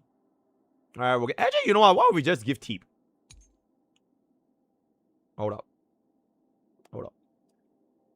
Okay. Change this. Elation. What is Silver Wolf's last team? Teep? Teep. Okay, I think this looks pretty good. Right, this looks pretty good. This looks like a solid ass fucking team right now. E2 Cyrene? Bro, that's cheating, bro. Bro, E2 Cyrene is fucking cheating, bro. R-Star Yao? Technically, R-Star Yao would match the cost. Right? She will match the cost. Because right now, my Silver Wolf's cost is very high. Because this is E2 DHPD and this is E1 Tribby. Whereas this one is free. And this one is free as well. Alright? Asta? Should we give Asta? 3 elation versus 2 elation.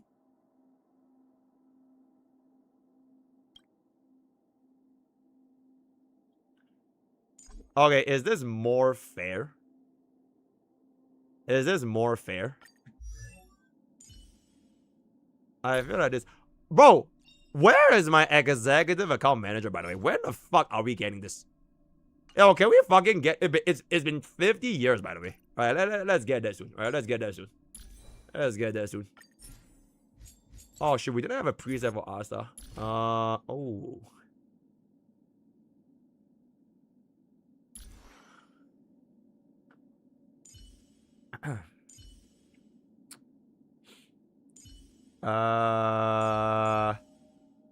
Nah, I feel this team fine, chat. Nah, I feel this team fine.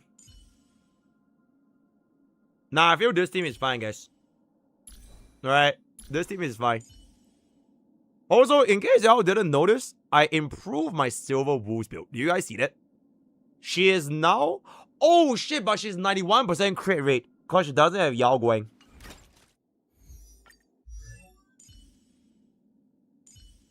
Cao Ji Bai, bro.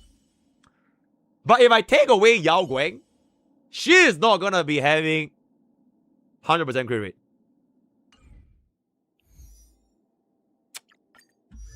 Yo, chat, what do we do, guys? What do we do? How can we overcome this precarious predicament right now? Precarious predicament, if I can say so myself, bro. Absolutely precarious situation. As one Sparksy, she does have it. She does have it. And my Sparksy is really, really good. Alright, 97% crit rate. She's really, really good. Get 2 Yao Guang MC. You're so fucking funny, bro. Bro, my Relics of Silver is like top tier, by the way. I could do this. Oh my god, but I'm not 200 speed though. Okay, then I don't really care about the 200 speed because Arsenal gives me speed buff. You know what I'm saying? So this is technically my 100% crit rate. Alright? The speed is more arbitrary because we have DDD as well. So we can convert this to speed. So I think we can stick with that, guys. We can stick with this. We can stick with this. We can stick with this. Oh, Huan Huan is looking kind of homeless. Okay, we can actually run Broken Kill on Huan Huan. Yeah, let's run Broken Kill on Huan Huan. And we can get ourselves a little bit more of the whatchamacallit. Alright, that's good. That's good. That's good. Very good. Very good. Very good. Very good. Very good. Very good. Very good. I mean, this is good, right? 2 plus 2 speed. DHP. Alright. Are we good? Any violent objections? Any violent objections? Is this a fair enough settlement? Is this good? Is this good?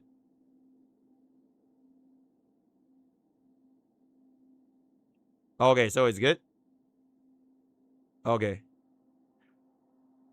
We could do a separate run after where I swap them. We could do this. But if I do this, right, I feel like Evanescence is like absolutely fucking cooked, bro. Like, how the fuck is she gonna like sell this?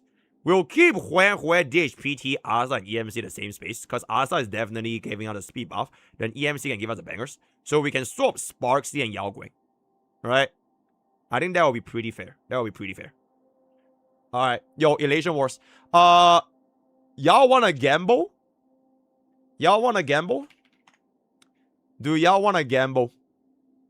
If y'all would like to gamble. Alright.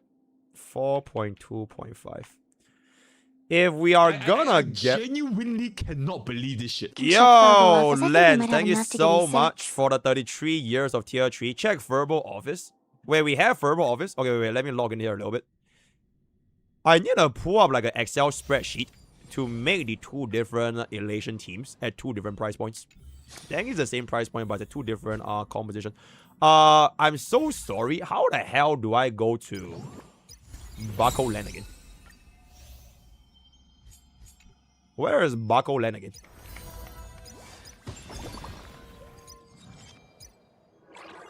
Oh! Yo, chat. Yo, chat. Yo, let's be for real, guys. Wait, chat, let's be for real, guys. Wait, y'all love me, right? Wait, y'all love me, right? Wait, let's be for real, guys. Come on. Come on, guys. Come on. I can't even send it to, like, YouTube chat because the link is too long. But if y'all love your streamer, let's just see that. Bro, I swear on my life, that if I win the $1,000, I give it a chat. On my life. If I win this $1,200, $500, I give it to y'all. I'll do a giveaway. For real, bro. In-game phone menu, then For real, top bro. left where Mimi Chronicle was. Okay, I'll check it out in just a second. But can we get any new players? Please? Please, chat. Bro, I'm like low-key begging, bro. Bro, I'm free to play, guys. I'm actually free to play. Right, I'm actually free to play, guys. Come on, please. Please, guys. Please.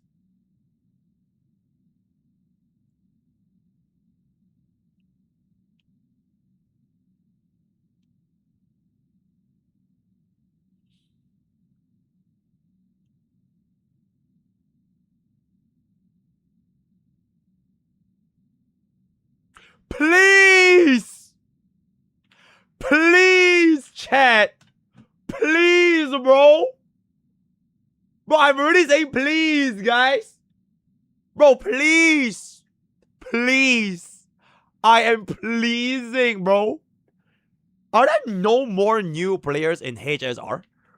How can there be no more players in HSR, bro?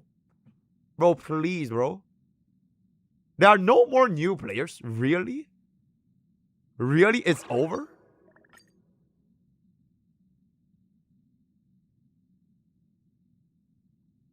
You know what? I don't even need it. Bro, I don't even need it.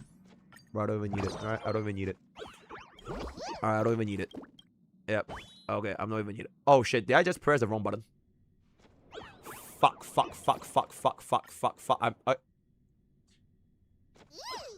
Oh my god, shut the fuck up right now, bro.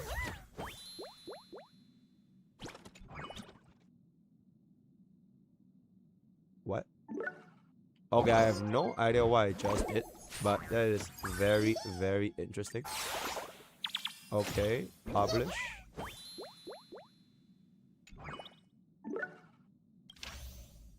Okay, I feel like we can publish this as well. Okay, our best seller plans are like publishing, right? Which is really, really good.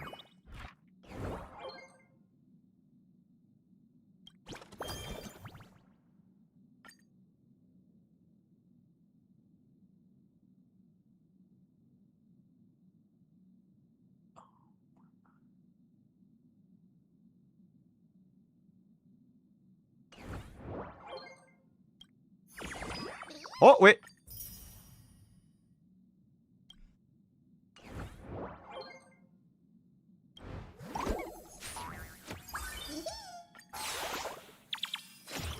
Chat. this is my main game. But no one ever said you need to main the fucking Baco event, bro. Right? Who the fuck said I need to finish the fucking Baco event? You know what I'm saying? Okay, but TLDR, I don't think we're gonna be able to have enough here. So, edit what I do, EDYD. Let's just skip this shit real quick. Oh, so if I don't main the Baco event, it means I'm a HSR tourist. Is that what you're saying? Is that what you're saying? Oh, just because I don't play the event, I'm a tourist. Do you Go want to enter the Forgotten fuck Hall? yourselves right now, bro. Go fuck yourselves, right? Let me create this Excel real quick with my insane Excel skills, because they do in fact know me from my insane Excel skills right here. Let's get this. And let's get this. Okay, so we are gonna crop this out. I mean, the cost thing doesn't really matter anymore, right? The cost thing doesn't really matter anymore. So we are gonna do this first half.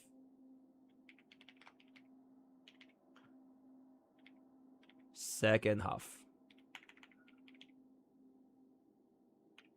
Then we rinse and repeat. Or rather, we do it like this. Okay, so this is Evan, Nesia. This is Silver Wolf 99. This is always E2S1. And then we are gonna change this. Support 1. Support 2. This is E1S1 Yao Guang. Then this is E0S1 Sparksy. This is free EMC.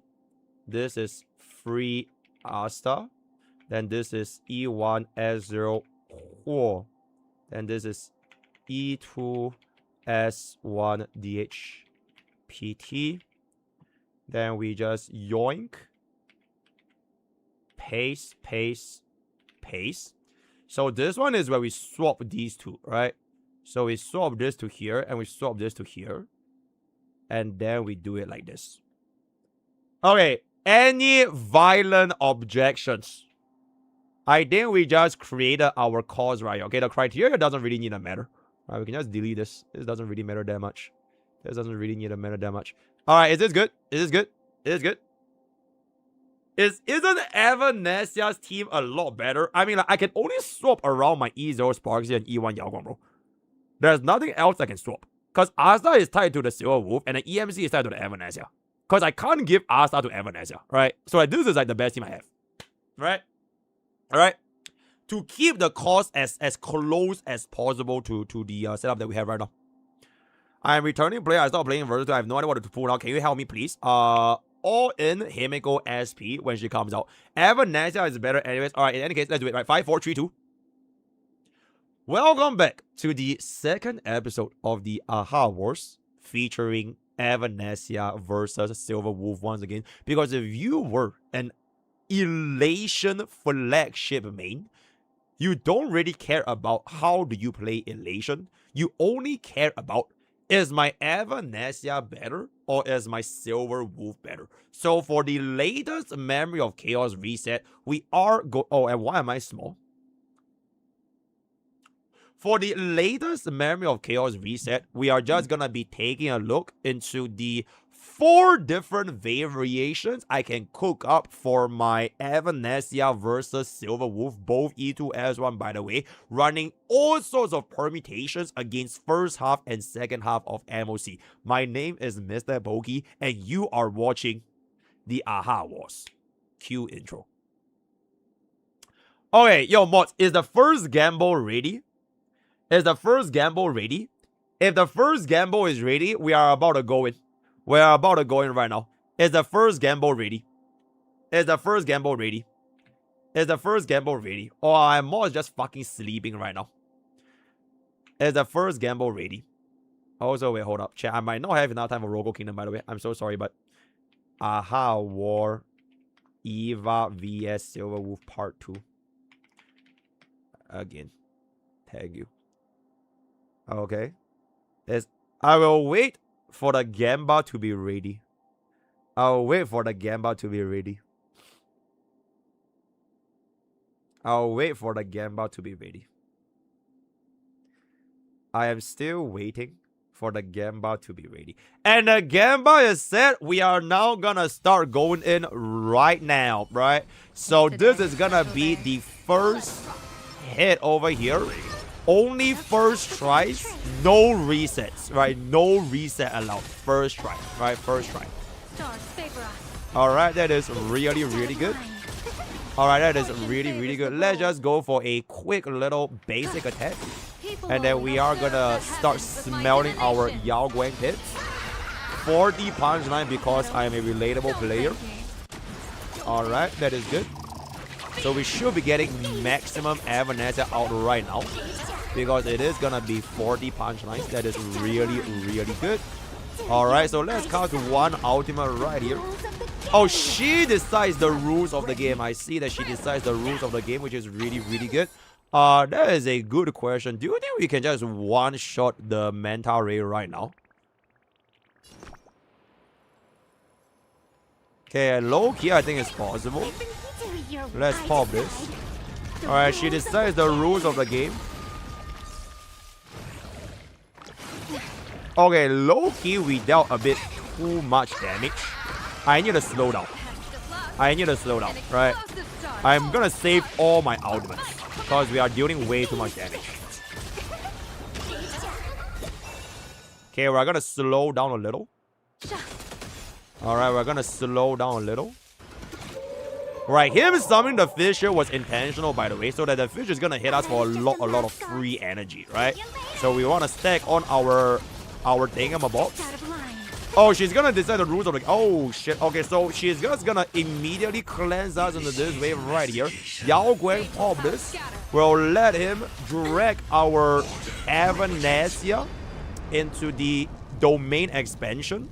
After she drags us into the domain expansion, I will then pop open my EMC ultimate. Alright, that is really, really good. 700k right there. I'ma keep it about. Hui ultimate giving me my Yao Guang ultimate will then give me... Okay, wait. Let me pop my Evanescence out right now because my ultimate is literally full. So I'll just let her decide the rules of this game. And then I will refund with a 40 punchline.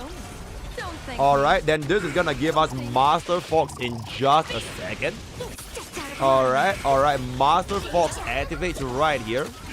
Okay, a very, very good amount of energy. And if all of the bugs here die... Okay, I'm pretty sure all the bugs here dies. Okay, now we can pop our out. Right now we can pop our out.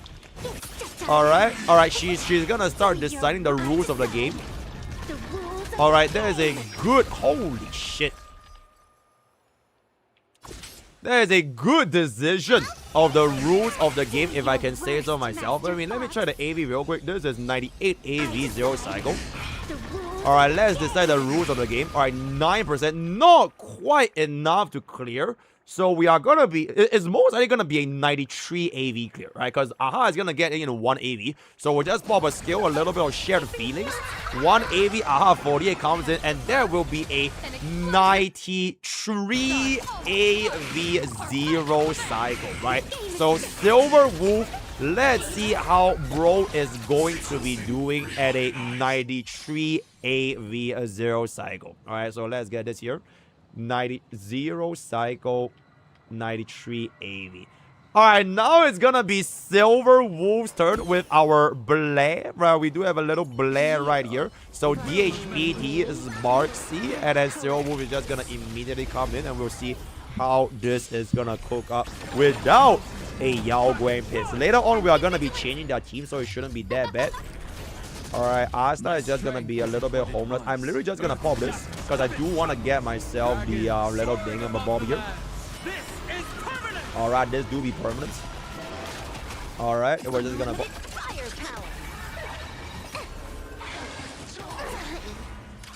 Oh wait, yeah, I'm gonna be for real. This team doesn't look too good, guys.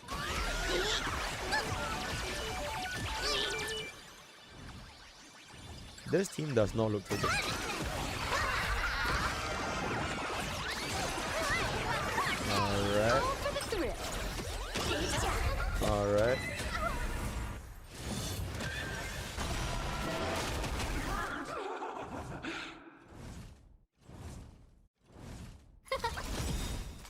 Things of stars, give these trailblazers your blessing.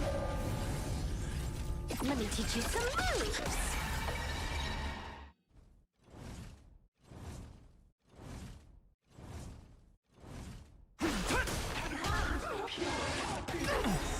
Did you learn to cut the edge of the world? Show me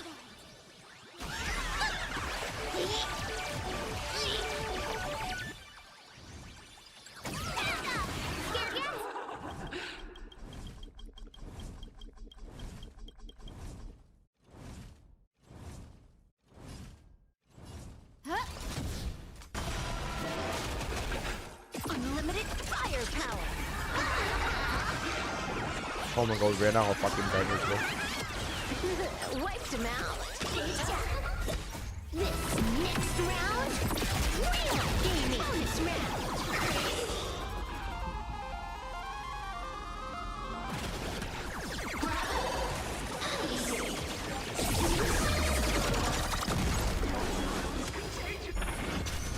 Okay, chat. I think this team is a little bit too cooked. I genuinely think this team is a little bit too cooked. Do y'all have any suggestions on how do we save this team? Hilarious. How do we save this team, guys? I can't give bro Yao Guan and EMC, right? Avanesia join them, right? Avanesia fucking join them. I need a suggestion right here. I need a suggestion right here, guys. Did I miss any to Cyrene? Okay, the lesser of two evil will be E1 Tribi. Because my Sparkle is E3. Is that better? So we run this instead. Do you think this will be better?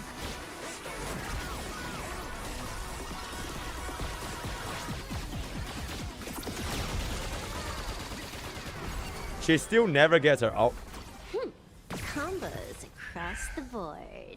Okay, stop saying she needs either EMC or Yao. Say something other than these two, right? Give me any other unit but EMC or Yao. Because we are already locked in this team, bro. Right? This team is already locked in, right? We have locked in. Right? We have locked in. Firing on all cylinders. So I need another teammate.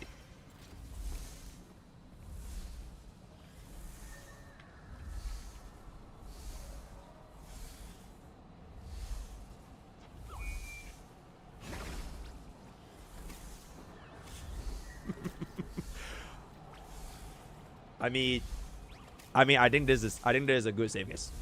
Alright, I think this is a good save. Alright. I genuinely think this is a good save. I think this is a good save. Alright.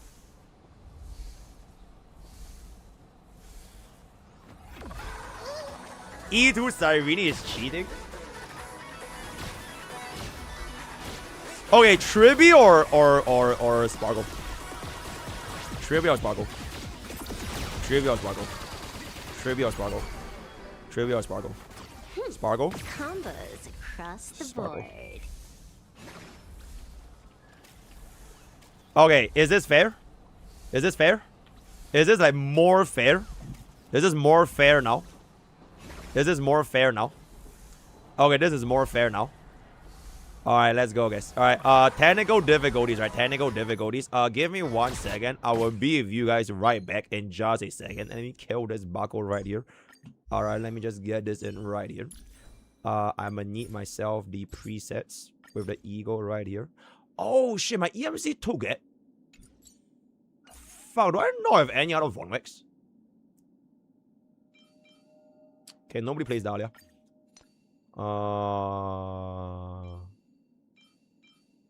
Okay, let's get this. 162. Eagle 4-piece. Alright, give me 1 second. I'm gonna speed run the first half right now, so be right back. Okay. Jenna Z, what did bro say? I'm not even hiding the Evanescence agenda. Bro, I'm not hiding shit, bro. I'm literally gonna be changing their teams in just a second, right? For those of y'all saying, why are you not giving Yao Guang to Silver Wolf? I am gonna give Yao Guang to Silver Wolf, bro. I am literally going to give Yao Guang to Silver. Can y'all just wait? Can you wait? Just wait for a little bit. I will literally give Yao Guang to Silver Wolf. And then it is gonna be okay, right? And then it is gonna be okay. Thank you. Thank you. Thank you. Just wait, alright? Just wait. There's with the same team for those that run Firefly. Absolutely fucking not. Nuh-uh. She needs to decide the rules of the game. Bro, imagine if full AI clears this faster than me.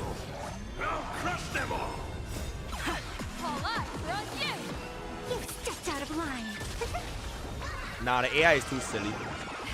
The AI doesn't know how to save energy for the ultimate in the second wave. So the AI is gonna be a little bit silly there. Alright. Alright. Alright.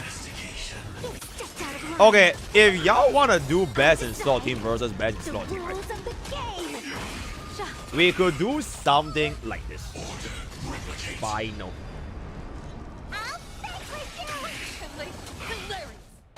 We could do something like this. I decide the rules of the game. How about it? That only. Don't thank me. How about it? How about it? Stepped out of line. Okay, we'll save this for the final one, right? I need this video to be long anyways. I need it to be long anyways. Alright, so this is the final one. Kill where? Okay, I will do this, but I need to think about the casuals. Alright, so I don't really want to do such things. So we're just gonna stick with Huan for this particular instance, essentially. Alright. Okay. Okay. Okay, she decides the... An explosive start, don't think. Okay, I think this will... I feel like this damage is gonna be too high to the point where it's a little bit hard to see like the differential between both. But to be fair, we run Huan on these two. Like Huan will be way better for Evanescence, right? So I guess free EMC is gonna be a little bit more neutral. Wait, is she already done? Oh, she's zero cycle on full auto. I see. In any case, welcome back to our technical difficulty. So after chat's complaints, we are gonna be doing this with a Sparkle instead of Asta. But worry not, my dear YouTube viewers, because later on we are gonna be having the best in slot team as the final showdown between the AHA Wars for Evanescence as well as Silver Wolf, both at E2, right? So with that out of the way, let's just pull this up right now, and hopefully we are gonna be able to just get all of this real quick. Alright, getting us a lot of skill points that instantly cast our DDD to give ourselves additional action value advance, which will then pull out my Sparkle in just a second later on. We are then immediately going to give this buckle to the buckle right there. Alright, then we kind of have to wait for this AHA instance, right? We have to wait for this AHA instance. Alright, we just have to wait for this AHA instance. Alright, unfortunately Sparkle cannot pull up AHA, but at least this should be a lot faster. Alright, this should be a lot faster, and I can actually say hi to my ultimate stage with Evanescence, or rather with Silver Wolf. So that is gonna be really good. 35 punch lines down to 41. Gets this back up. Our Silver Wolf is actually gonna be able to pop off. Give me that 2 tank field. Pop that 2 right the fuck now. Gives us the additional rest 10 field up in there. And then we are gonna start dealing a little bit more damage right here, right? Hey, that is a big amount of damage right there. Giving us the first split. Breaks them down in the middle. Take a little bit for some energy, which is gonna be fine. DHPD is just gonna be going for the basic. Okay, the Uma is almost definitely gonna be dying, so I shouldn't be worried that much. Always pull up Sparksy. I do want to see... Okay, the reason why I want to cast my ult right now is because I need my DD to activate after Sparkle goes in over here to get extracted. Alright, so that we can maybe squeeze out one more Sparksy extracted. And it will be a little bit better. Right, pop this immediately. Then we pop open our additional action value advance from the S5DDR. Look at that. Bro, look at that, bro. So we come right here. Thank you. And then we are just gonna start dealing all of our damage. Alright, then this is gonna full clear. Then we have one last wave. I think we get off the extra turn. Okay, this is the extra turn. But if we were to kill here, we are gonna overkill, and I can't pour up a little bit more. Unless we don't even deal enough damage to clear here.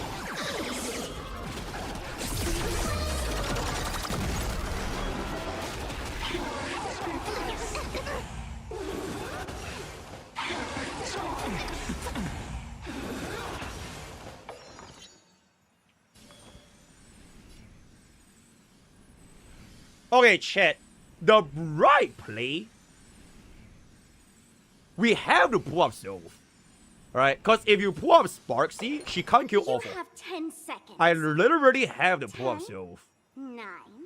Okay, okay, wait. No, we can pull up Sparksy. If Sparksy triple kills, we generate punchlines, and the out kill is the last guy. Right? That's the greedy play.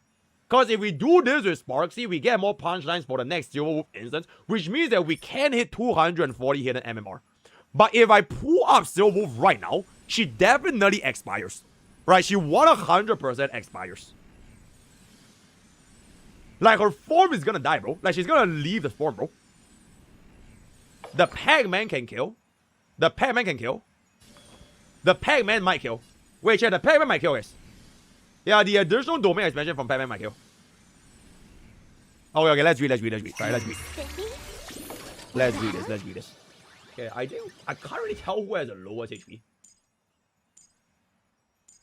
Okay, this is the lowest HP. Right? This is a slightly lower HP. So we'll aim on these three, and then this guy will bounce there. So we go all in.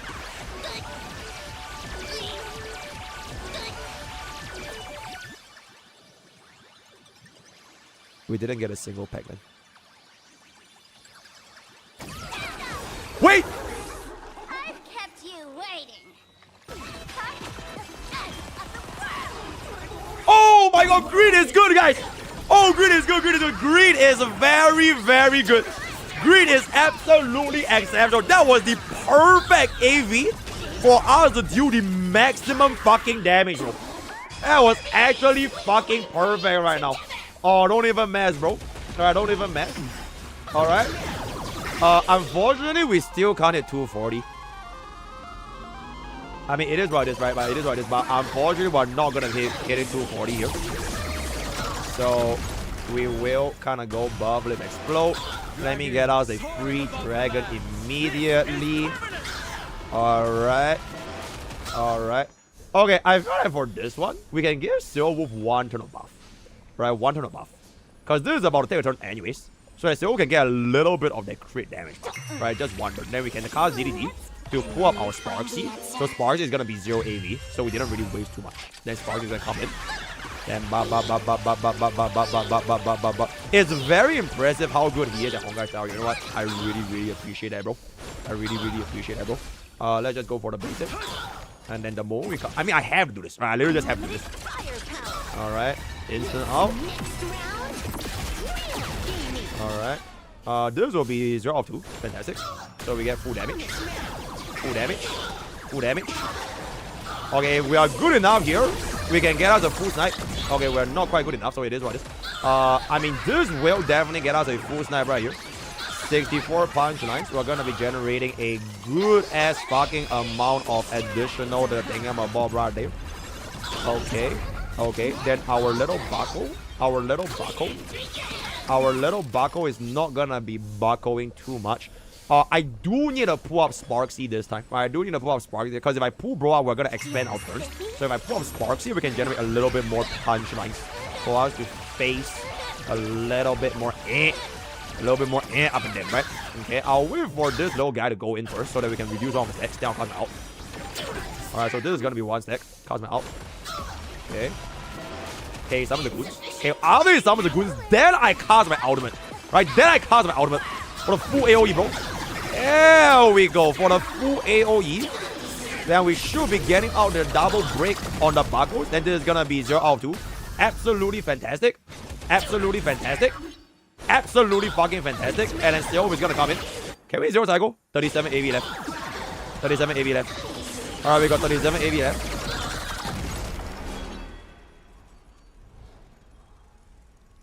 Fuck.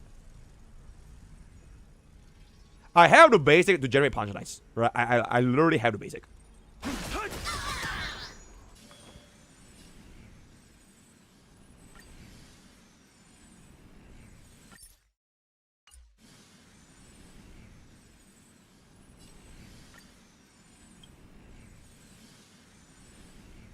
You have 10 seconds. 10, 9, 1. I think my DDD can pull me up, right? Because this is 9 to 26. My DDD should be able to pull me up.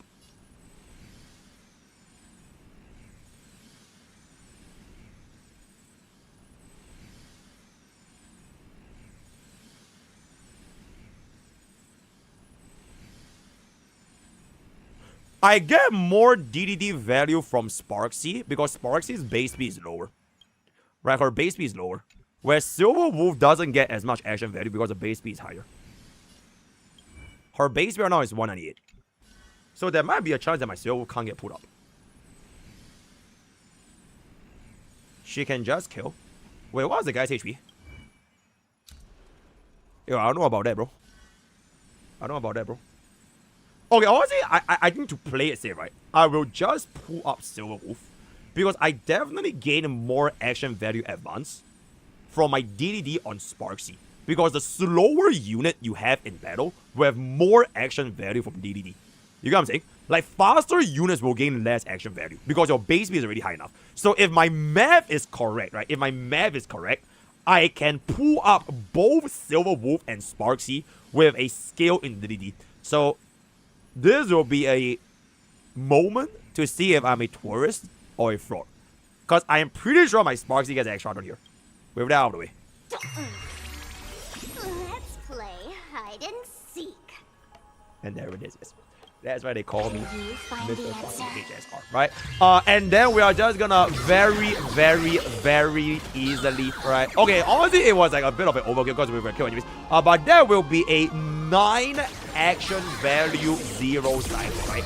A 9 action value. But just a little bit of a tip, right? If you are thinking of like trying to pull up a unit, the slower unit will gain more action value from DDD, right? But that is a double 0 cycle on our very, very first try. We're gonna pretend the Asa attempt did not happen. But that is a exceptional showcase from both our Elation flagships right here. 0 cycle.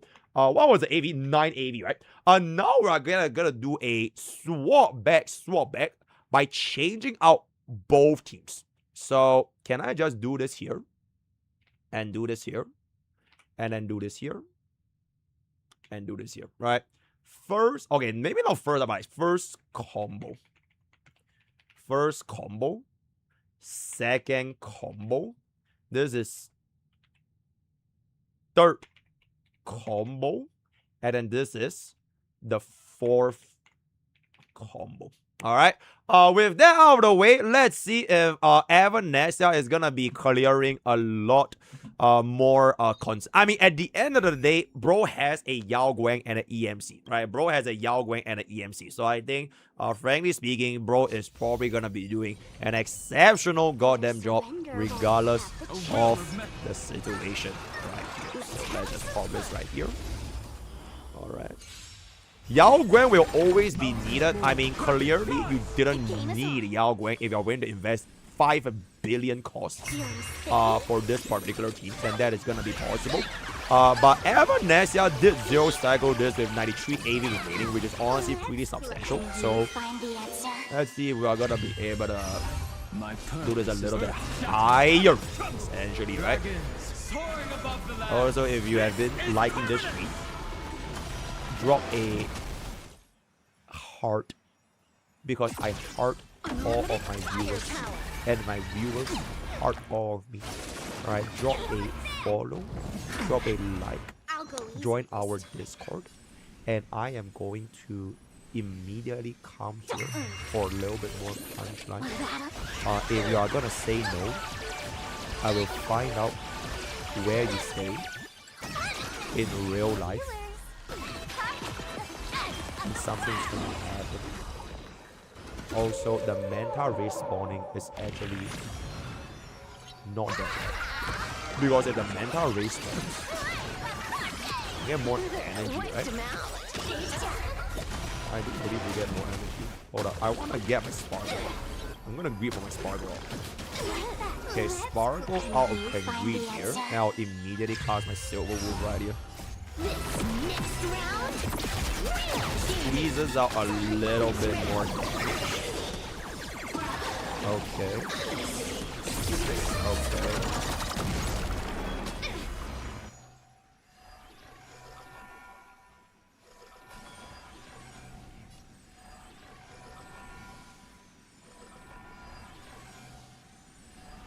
I need to do this for punchlines. I need to do this for punchlines.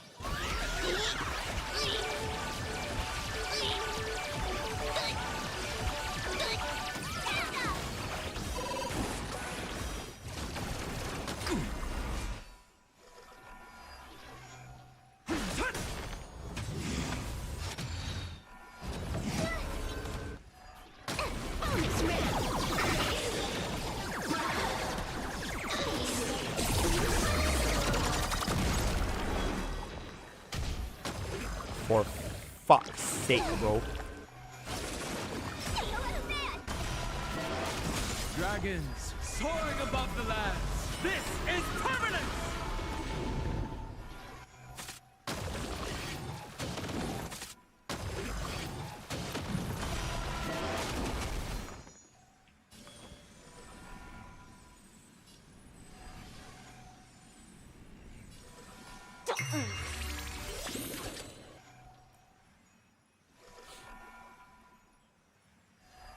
It's now or nothing. Let's play. It's now or nothing. Can you find the answer? It's now or nothing.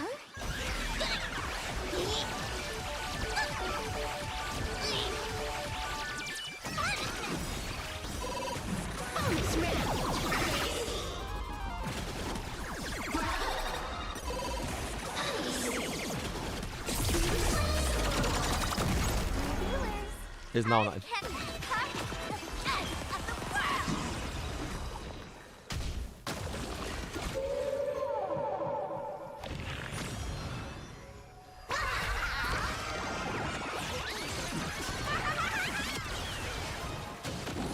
Okay, that's pretty good.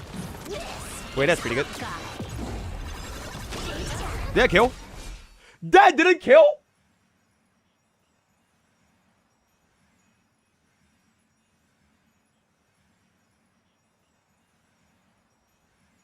Okay, one reset, guys. One reset. One reset. One reset. You watch this. A will of metal.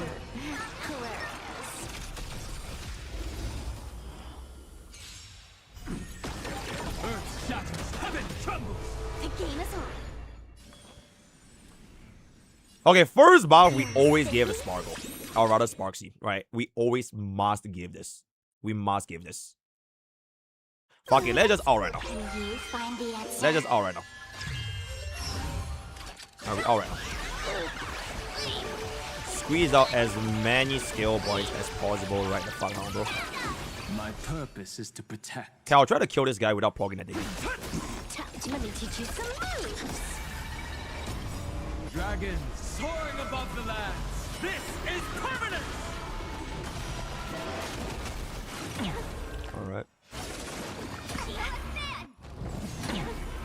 I'll go easy this time. I have to do this, chat. I literally have to pull bro up. Because if I don't pull bro up, I ain't gonna fucking transform, bro. I must do this. Alright, I literally must do this, bro. I must do this.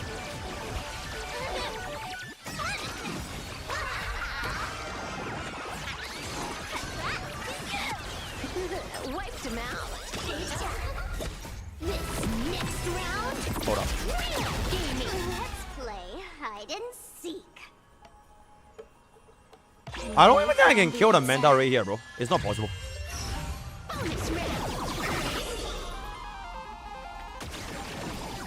Unless Sparksy breaks.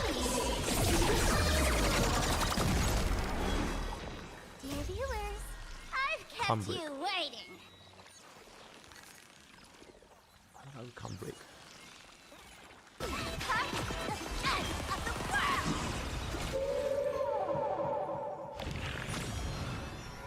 Bro, this music's so fitting, bro. This music's so fucking fitting, bro. Yeah, at least this one we get a little bit more sparkle about, right?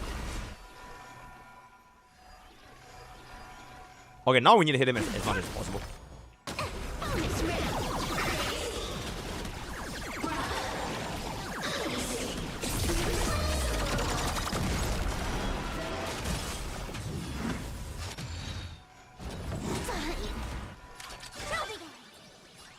Okay, let's aim this instead.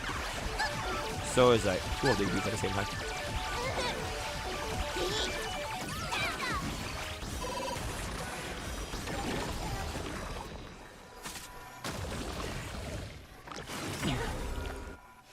I'll hold. I'll hold. Let's play. I'll hold. You find the answer. Can you just pull out my Sparksy before? Fuck, it's not enough. It is what it is. Okay.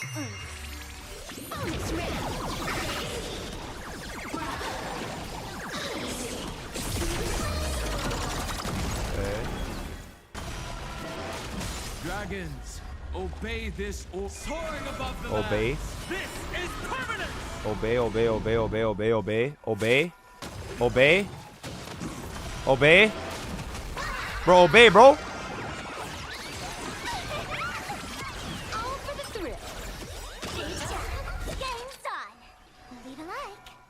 I'll wait for this. I think we zero tag with this.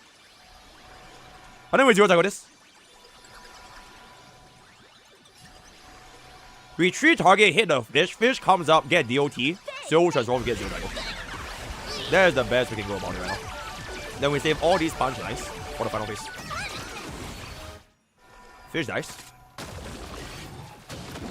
3 out of 4. So 4 out of 4, this thing comes back, gets DOT. And then once this thing comes back for the DOT, I then pop open my Steel Wolf out. So that all this goes to a single target. 4 out of 4. He comes up. Okay, out now. Alright, out now. Okay, guys. Alright, that is a well for the zero cycle, bro. That is a well for the zero cycle, right? Silver Wolf mates, stand up right now. Stand up because we are about to win. We are about to win right now. Right? We are about to win. We are about to win. We are about to win.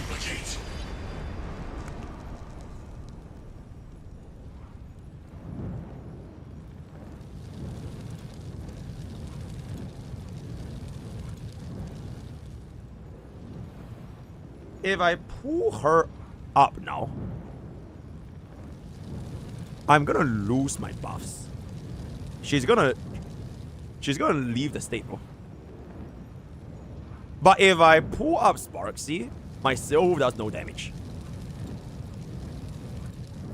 Also, to the motherfucker saying 0 crit rate Sparksy, you know. Alright, that's all I'm gonna say. Alright, that's all I'm gonna say. I kinda have to pick Silver Wolf, right? I kinda have to pick Silver Wolf, right? Because if Silver Wolf leaves this stage, I can at least get back on the transformation, right? Sparksy can't kill 4 bugs, bro. Her target is only 3 targets. Her ultimate is gonna take 20 years to fucking kill the other 2 bugs.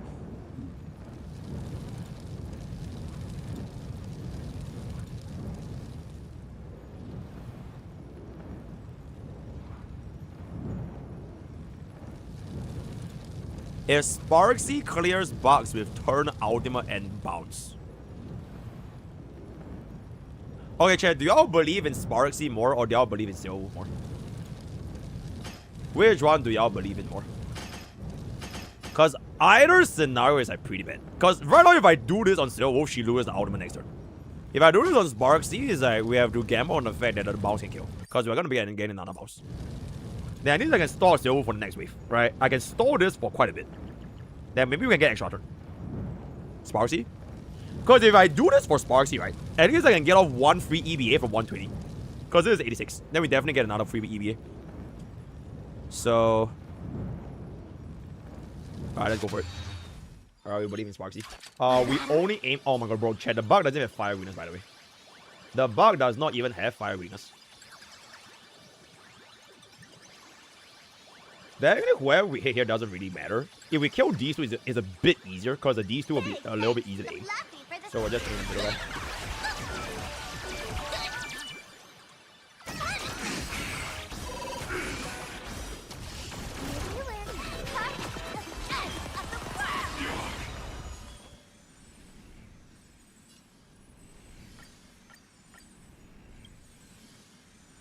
I have to pull her up. I have to pull her up. Do we still have Dream Diver? I can't even pull up Silverwolf, bro. If I pull up Silverwolf, she transforms and we die. Right? I cannot pull up Silverwolf, bro. I literally cannot. I have to give this to Sparksy, bro. Feeling spiffy?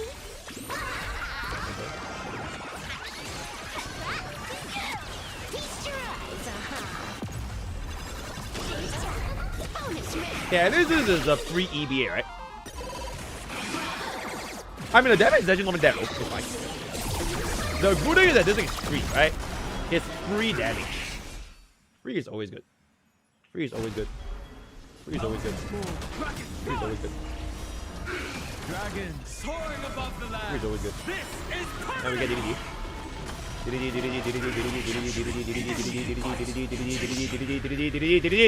Oh my god, we have no DDD, bro. Okay, we have to aim this around.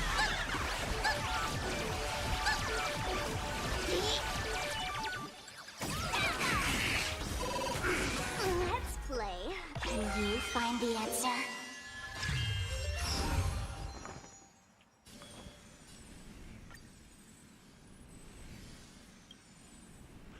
We're fucked.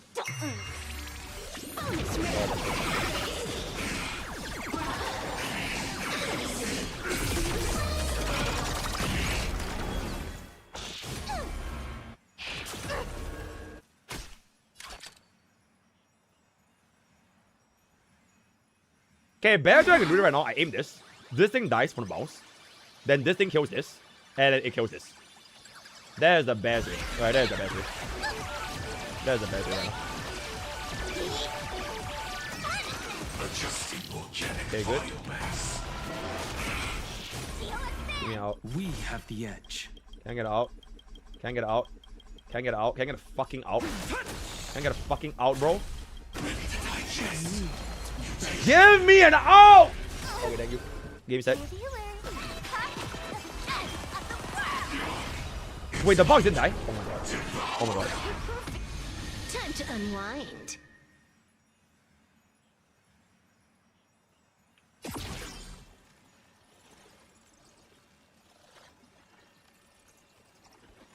I can't even transform now. Let me teach you some moves.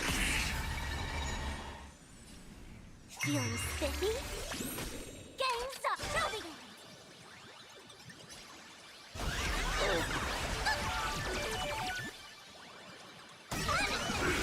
Let's play. How is that thing still alive? How the fuck is that thing still alive? I mean, now I have the output, if not I'm waiting bounce. I have already. Bro, I have no CD. I really have no CD right now. Okay, I know I have no CD, bro. I have no CB, I have no skill point, I have no nothing, bro. Okay, I think I get a break, bro. I think I get a break, bro. This is Hawkeye. I mean, like, chat, we were never gonna zero cycle. Alright. I think with or without CB, holy shit, the MOC debuff kind of going kind of hard, so that is very, very good.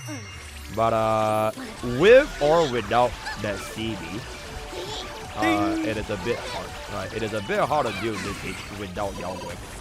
But later on, I believe it is gonna be fine. Because we are able to get ourselves the sword back, where we can actually give zero. And then this is gonna be coming back here, which is very good. All of this is not even that bad, alright, considering we were like hard countered by this one. Right, 7 straight up hard counters, right? So it wasn't even... Wait, how many AV was that? Okay, I completely forgot what AV that was. But let's just say that was 1 cycle. Alright. Let's just say that was 1 cycle. So, Evidency. Thank you, Evidency. Thank you.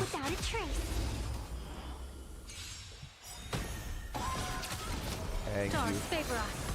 Because to be fair, Evidency is also not really good into Bomb.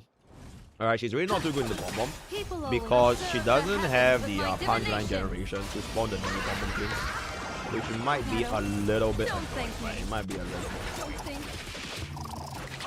Alright, we'll let bro heal a little bit. This should be full energy. Yeah, I mean that's definitely full energy. Let's go 1 hour right now. Alright, she will decide. Okay, she will decide the rules of the game.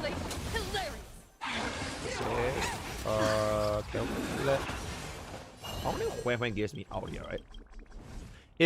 Aha instance will give me out though. I could technically try to save this if I do enough damage actually. Let's do it. I want to greed a little bit.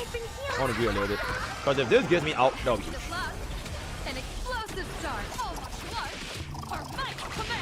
Good shit.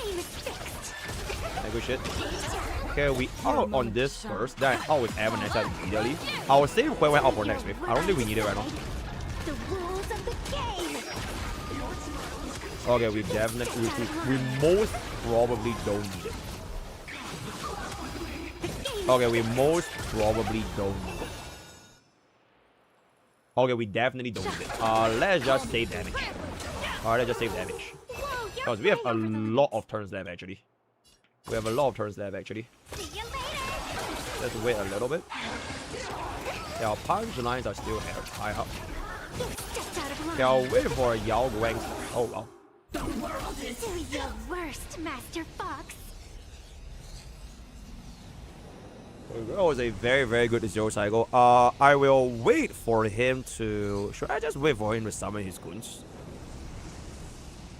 Actually, fuck it. Let's do raw damage. Fuck it. Let's just roll. Holy shit. Okay, that is just 20% of his max HP. That's pretty good. So we instantly took off 40% of his max HP. Which is very, very nice. So now he summons. Alright. This one's gonna take a little bit. Skill into out. Gets us the 40 punch line. Alright, good. 40 aha instance. First hit comes in. Alright, the game is fixed because she decides the rules of the game. I'm gonna out right now because there's a very good chance that we might overflow. Actually could have waited for this bomb to reduce 1 step. That's kind of my bad, guys. Okay, 63 comes in. I think we are gonna be able to get off another hit here. Alright. Okay. Evanescence. Okay, we are getting a lot of energy. Where is my pom-pom train? 15. Can I make it? 18.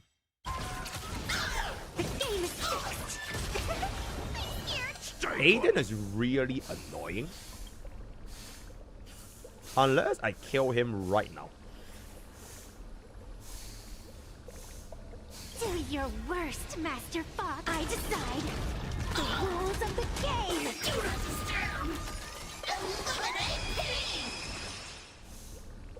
Oh my god.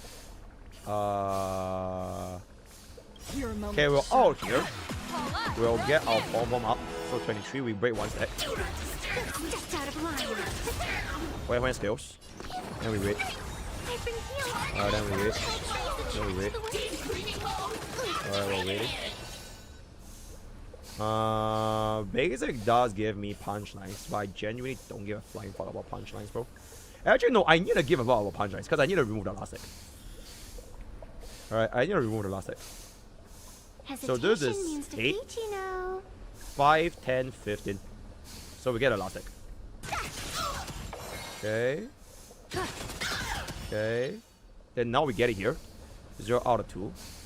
This is 790 punch lines, or rather 790 banners. We can just scale right now. I don't want to wait for him to spawn his goons, right? I want this to be single target, so I just go all in. I'm going right now. Alright. Single target. Pretty good. It's pretty good. It's pretty good. We got Aha and then 32. Okay. Together is together. We are gonna be able to get a Huan Huan out here, which is actually really, really good. So we'll pop this. Huan out. 1 Evanescence. Then wait for the Aha. Okay. Alright, she will decide the rules of the game. She will decide the rules of the game. Okay, if this bounce kills the boost, I think we get a 0 target.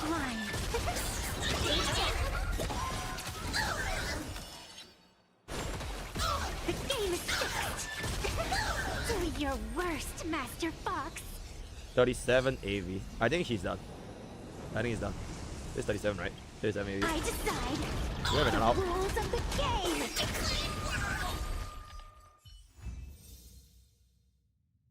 Oh, I guess she did decide the rules of the game. Coming in at a 0 cycle 37 AV second half with our power of E1S1 Yaogui. Now, no more LARPing. We are going to do the swap back, and give Silver Wolf Yaogui. Right, we are gonna give Silver Wolf Yaogui, and we'll see how that is gonna cook up in comparison to a team without Yaogui, right? So it is gonna be a little bit more fair. So we swap this back up, then we change out Silver Wolf, or rather change out Sparksy with Yaogui. So we have Yaogui, Silver Wolf, Sparkle. Okay, do we take out Sparkle? Because at this point, Sparkle doesn't really do anything for me in it. Should we take out Sparkle? And then we just run an E1 team or some shit. Oh, we do this. Oh, we do this. Do we just swap both? Is this better? I mean, it should be, right? Then we can pull up Sparks with this. Oh, it is better? Oh, it is better. Okay. So this is gonna come here. This is gonna come here. This is gonna come here. Then we just gonna swap these two. All right. Type 1 if this is good. Type 1 if this is good. Type 1 if this is good. Energy wise I don't is good. Is good. Alright, let's go. So this is gonna be our third combination with our Evanescence swap back. This time without Yaogui. Right? This time without Yaogui. And we have no EMC. So Evanescence pretty much just have a Sparksy to act a little silly with her. Alright? So we'll see if this is gonna be at a more acceptable range. Frankly speaking, me pulling up Sparksy or me pulling up Evanescence is not gonna be too big of a dip, right?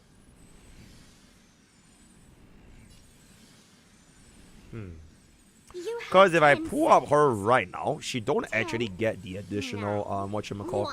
She don't get the punchlines, or rather the bangers. Alright, she don't get the bangers. So I kinda have to wait. Right? At least if I let go of one ultimate from Evanescence, that will do some damage. Yeah, I can just wait for Sparks to give us generate punchlines for the next hit. Because my Sparkle is always slow here, right? Oh, wait, my Sparkle outspeeds. Because I outlap Aha after the 4-piece Eagle. So I can technically pull up Sparksy again. And then it will give me a shit ton of punchline generation. This should be really, really good. This should be really... Because after my Sparksy goes, I get another turn right here. I get another turn right here, which is really, really good. We'll get ourselves a crit damage buff right now. And then we'll just let this go right now.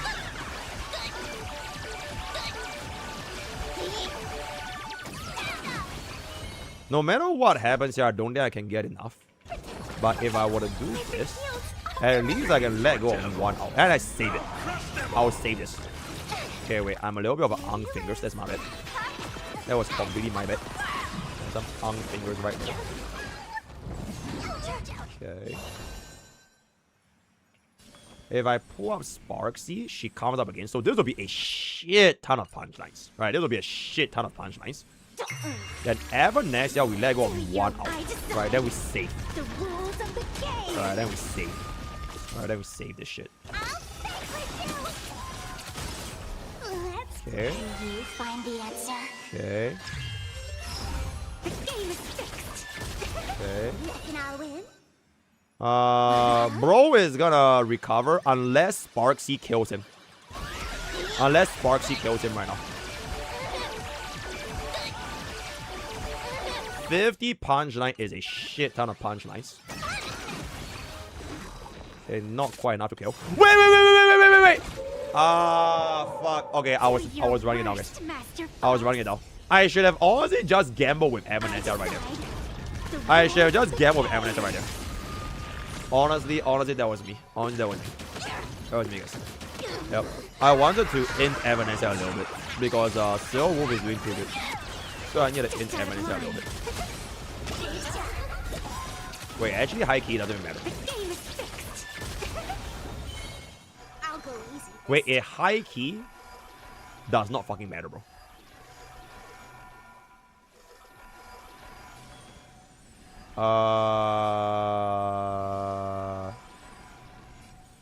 I will pull up Sparksy because I want to get more skill points, or rather more bangers, right? And more energy. Because bro is gonna die anyways. Right, bro is gonna die anyways. He is literally about to die. Right, he is about to burn and explode. So he is about to die. We'll just generate a little bit of skill points.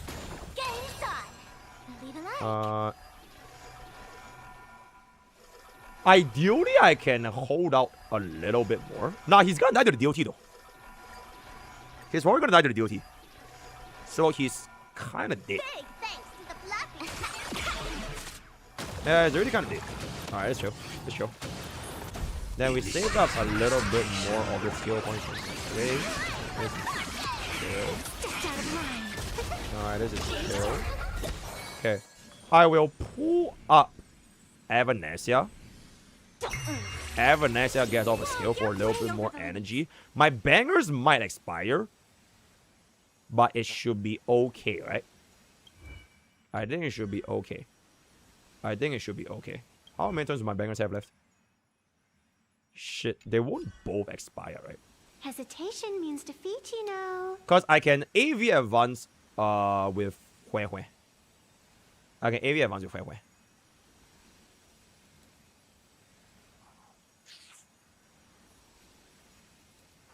Let's go for it.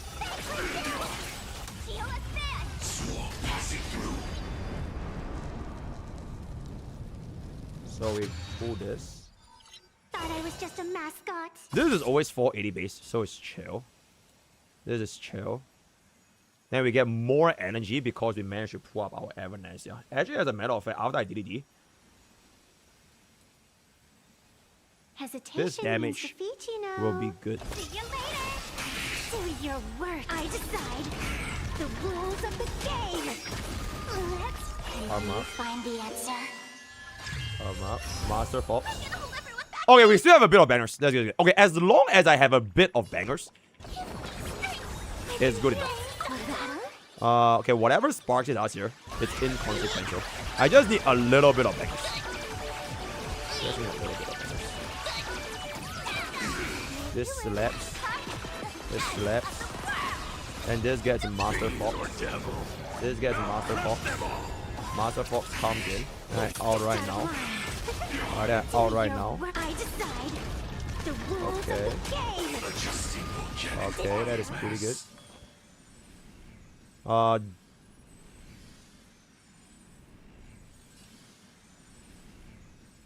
Bro, the Aha instance is so slow, guys. The Aha instance is so slow. 10, 9, 1.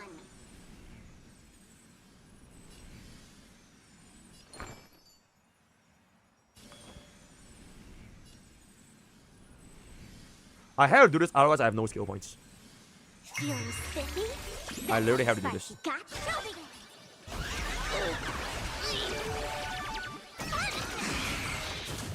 Okay.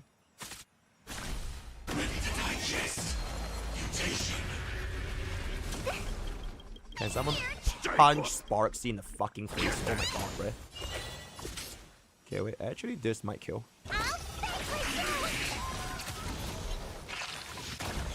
Okay, this kills. Wait, this kills. This kills. This kills. Okay.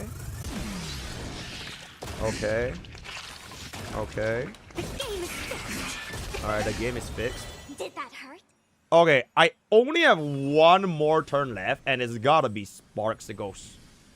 Alright, 1858. Yeah, it has to be Sparksicle, so Sparksicle gives me the highest amount of punch lines. Alright, we get the highest possible amount of punch lines.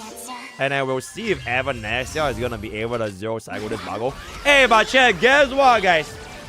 Evanescence without Yao Guang on this team is also a little bit far off from zero cycling stat.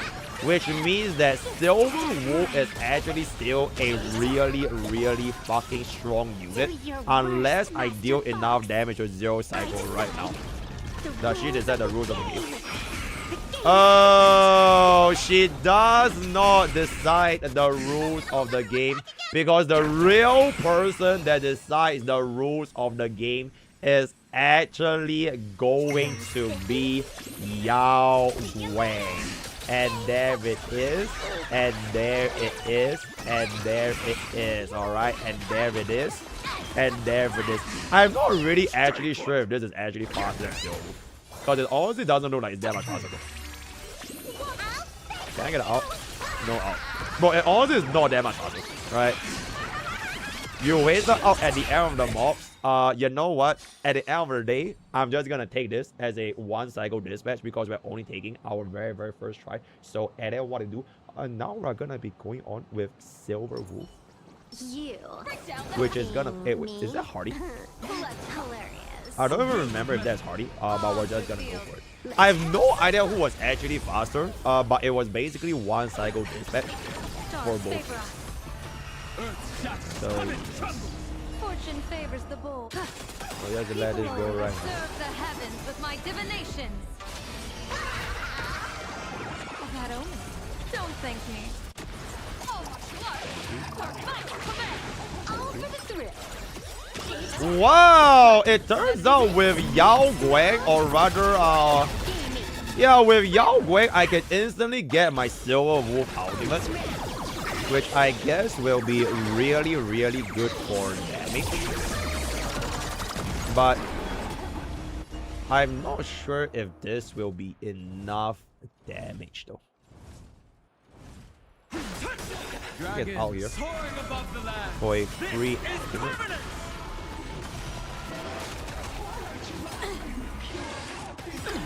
Hold up. Your moment to shine. Roar. Roar. Oh, you can click you. Oh, don't worry about it. Don't worry about it. Don't worry about it. Okay, we got another one. This should be 120, right? Yep, 140.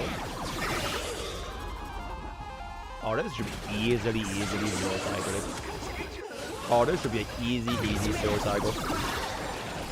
Okay.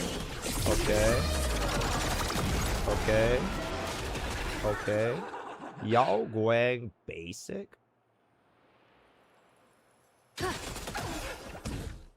Oh. Wow, okay, we didn't even get off the okay.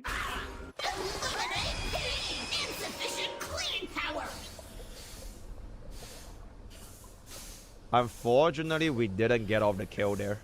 Okay, actually does it not count? Because it was technically Silver Wolf's. It was technically Silver Wolf's buckle that killed. You get what I'm saying? So just follow this.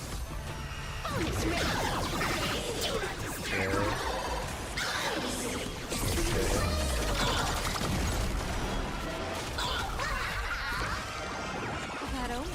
Don't thank me. Okay. I don't think we could have killed with the EVA anyways. So,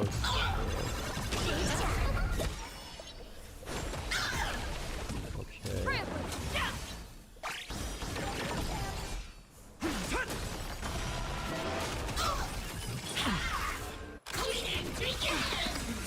Your moment to shine. 13. We get a shot here though. Okay. Holy shit. Holy shit. Fuck! Bro, if I killed with that pom-pom just now, we could have saved it for like this turn, bro. Oh my god. Oh, that was so fucked, bro. Oh, that was so fucked in the ass. It's so fucked. Okay, maybe we still get it now because this should be one of them. Okay, we move one step. We move one step. We move one step. Alright.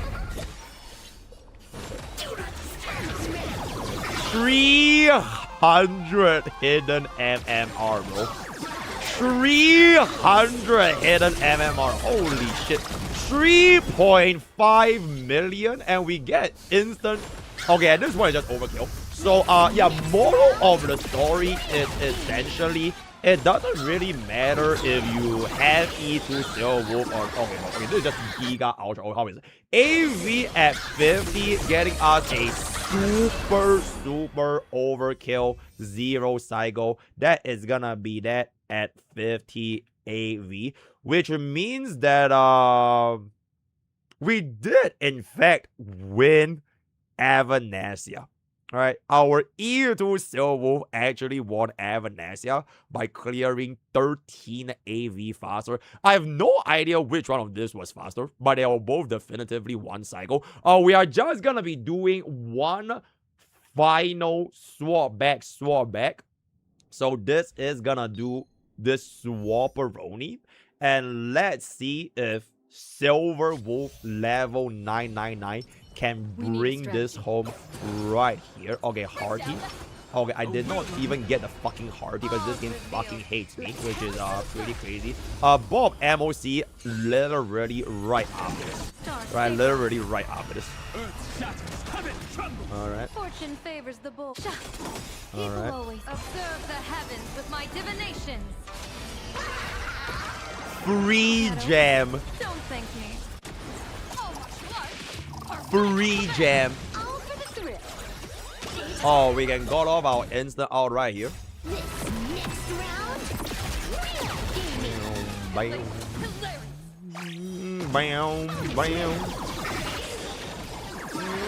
Bam. Bam. Bam. Bam. Okay. I don't think it's possible to store this, right? Okay, I'll try to store this as much as I can, but I don't think it's possible. So, wait, actually, did this guy go? I can't remember if he went, guys. Did he go? Wait, did this guy take a turn? Do not he did, right? This moment slip away. If he took a turn, then he's gonna summon the jellyfish next after this. Oh, he hasn't taken a turn yet. He hasn't moved? Really? He hasn't moved? Okay, I'm gonna touch it, right? If Chad lied to me, oh, that is your fault. Right, Chad lied to me, it's your fault. Wow, Chad didn't lie? That is crazy, guys. Wait, that is crazy. Alright, that is crazy. That is crazy, good. Alright, get us another hit right here. We don't lie, yeah, sure. This counts back down. Okay, 135 gets us the EBA. I mean, this will definitely kill, right? Okay, we are actually killing way too fast here, actually. Okay, we killed way too fast here. I would have actually saved my EMC out if I knew I was going to kill that much. But I guess it is what it is. Yao Gwen goes for the basic. And then this build is going to come here. Okay, unfortunately, he has to... I mean, we have to let him pick Silver, right? We literally have to let him pick Silver. There's no other choice. And we just go all in on the buckles here. Okay. 156. It shouldn't be that long, right? Because 24 here is gonna pop, and then we're gonna be getting Yao going out in just a second now. Alright. Alright. Alright. Good. Oh my lord. Oh my lord. That is. Can we get some? Okay, we got SS. Right, I usually got SS. Okay. Do you think we get out? Might be able to get out, yo. Might be able to get out. Okay, after this thing, have a skill point consumption. That is really, really good. Okay, that's chill. Dragon 1. Then Dragon 2. Alright, Dragon 2. Okay. Oh! Oh my god, this guy didn't pop! That is fucking crazy. That is fucking crazy, bro. Okay, at least we pop here, right? But if that guy popped, it would have been like so much more though. Okay, all back into Swarm guy. Okay, now he pops. Right, now he pops. We do got ourselves a 38 banger thing. What is this AV? 32 AV, chat. It looks to be a 32, right? Oh, 17 AV. 17 AV 0 cycle dispatch. Unless I don't 0 cycle here, which is pretty much impossible. Okay, so we are definitely getting. Okay, so 17 AV 0 cycle game. Oh, wait, bounce. Thank you. So that is a 17 AV 0 cycle with the power of our Yao Guang, which okay, Amnesia is like too fucking good, right? Okay, like can we just collectively, like in case y'all forget, right? In case y'all forget, this MOC buff is shield for Amnesia, by the way. Right, Silver Wolf don't even get a fucking shield buff for Amnesia, right? Can you guys give me one second? I do really need to take a piss. Really quick. Give me one second. I'll be right back. Alright, I'll be right back. I really need to go, bro.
Oh, there's too much war in chat. Oh, there's too much. Is there war in chat right now? Oh, there's war in chat. Oh, it appears that there is a war in chat. But from what I understand, there is no war in Ba Sensei, bro. There is no such thing as war, right? Because not in my war-free chat. Chat do be war-free, right? Because this is, in fact, a war... Oh, it's my fault. Oh, it's my fault for playing a gacha game. I see. Okay, so it's basically my fault, right? That is just really nice. Thank you. Yep, it is, in fact, going to be my fault right here. What do you suggest I should do, chat? What do you suggest I should do right now? Should I jump? Should I start jumping this second? You know what I'm saying? Okay, she's gonna start deciding the rules of the game in a little bit. Alright, we did get off the double bounce there, which is actually really good. Gets us a skill, and then we are gonna start bouncing with E. Alright, E is good. Gets us a little bit of it over there. Alright, gets us a little bit of it over there. Gets us the ultimate. Okay, I'm pretty sure I'm gonna overflow right here.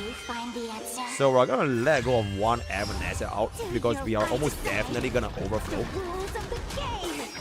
Alright, she decides the rules of the game. Alright, Aha Instance is gonna jump in. Alright, really, really good. Really, really good. Alright, really, really good. Really, really good, right? Okay, that was actually really, really fucking good. Can we stall long enough for my Evanescence to take a turn? Okay, let's stall this. Let's stall this. I think this skill double kills this. Sparkle is gonna single target. Alright, Sparkle is gonna single target. Okay, max energy, right? I don't think we ever need this. So Sparkle should easily get out this kill. Alright, thank you, Sparkle. Go back into Bomb Bomb.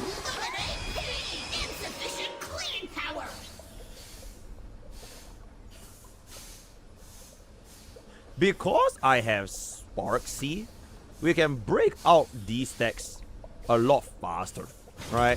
So if I get off double kill on the goons, it's gonna be a lot faster. Honestly, I probably should have held it, but I'm 28 years old. So can you allow me to have 28-year-old moments, you fucking teammates? No. Okay, so now we're just gonna get this right now. And then this is gonna come back. Thank you. And then we are gonna get one of two. And then this is gonna come back down. Then we get this buff right here. And then we are definitely getting out. Then it will pull up my Sparksy here as well. How far are we again? 13. 13 is good. 13 is good.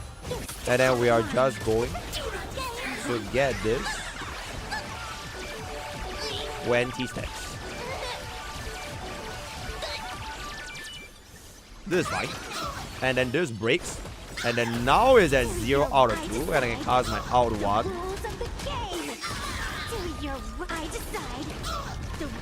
Out 2. Holy shit. Unfortunately, our buffs are a little bit lacking. Because this is slower than Aha anyways, right? 10. This is slower than Aha anyways. 1. If Sparksy goes first, I might get an ultimate. I might get an ultimate. Okay, there's a bit more energy here. There's a bit more energy here. Okay, Wayman kind of has to go here. Okay, this is 20. Holy shit, that shit does a ridiculous fucking amount of damage. Okay, chat, respectfully, there's no way that we were gonna zero cycle. Right, there was legit no way that we were gonna zero cycle this. The best I can do is to save this out after this thing kills. Oh my goodness, it is not killing. Okay, I think Sparksy can kill it. Okay, I think Sparksy can kill.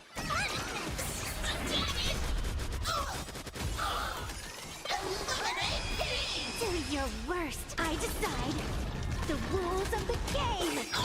Targeted cleaning mode. Deep cleaning mode activated. I need punch right here. Insufficient cleaning power. Can you find the answer? Okay, chat, did I in that out? Yeah, I did, right? I did in fact in that out, right? But my question to you is, am I gonna 2 cycle because of that? Because we're definitely 1 cycling anyways, alright? We are 100% 1 cycling anyways. Alright? If I 2 cycle, I will give this a 1 cycle, alright? But with or without that out, we weren't gonna get a fucking 1 cycle, right? Okay, 0 out of 2, fantastic. Alright, fantastic. Alright, fantastic. Okay, if this was a 2-cycle, I would give it to y'all, right? But we're not gonna get a 2-cycle. Alright? We're not gonna get a 2-cycle. I think. I decide the rules of the game. Okay.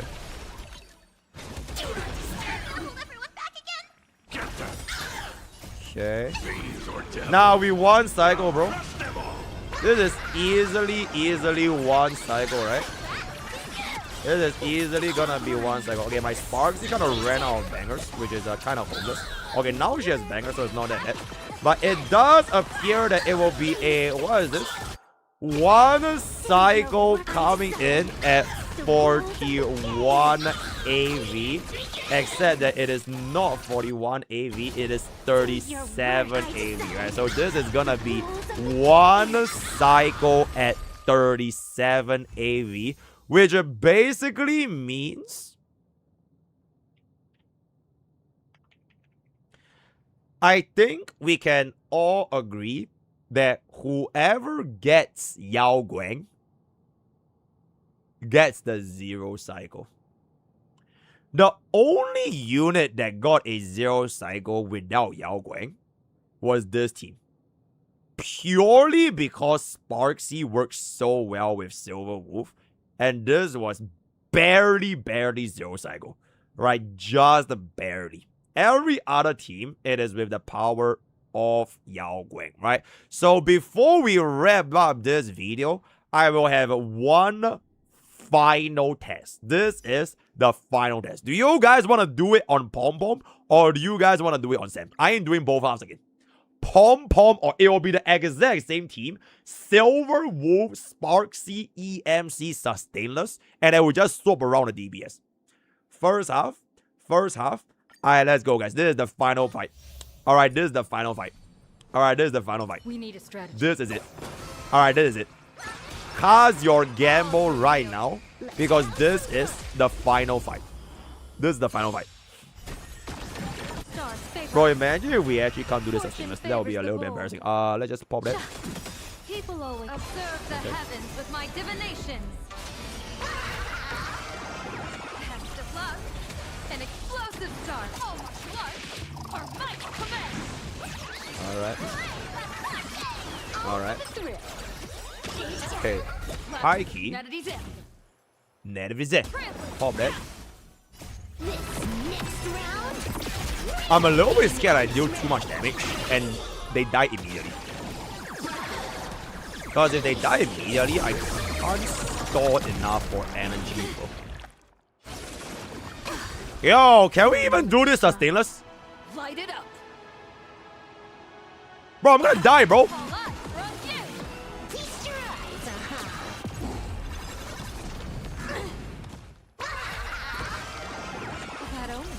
Don't thank me. Don't think.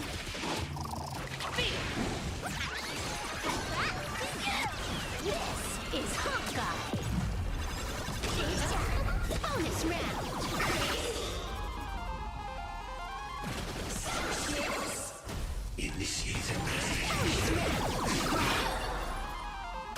Bro, I'm terrified.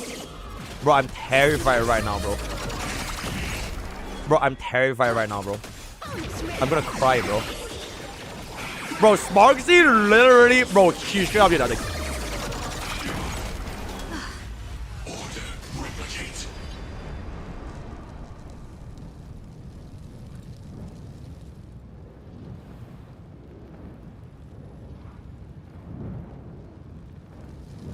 I can pick Silver Wolf for this. Because we're gonna get Aha instance, and I can instantly transform. So it's fine. Even if I expire here, it's fine. Yeah,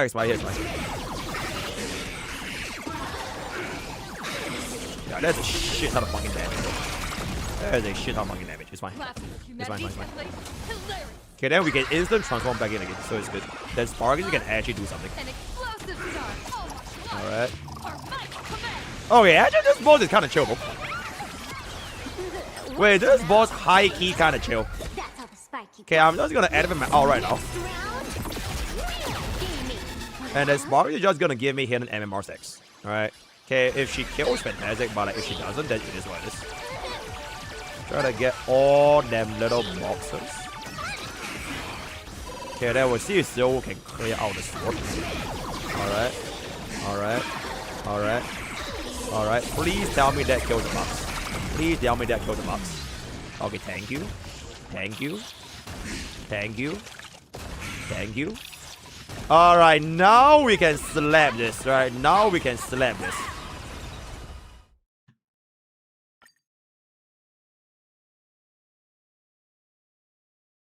Shall we? Stars favor us.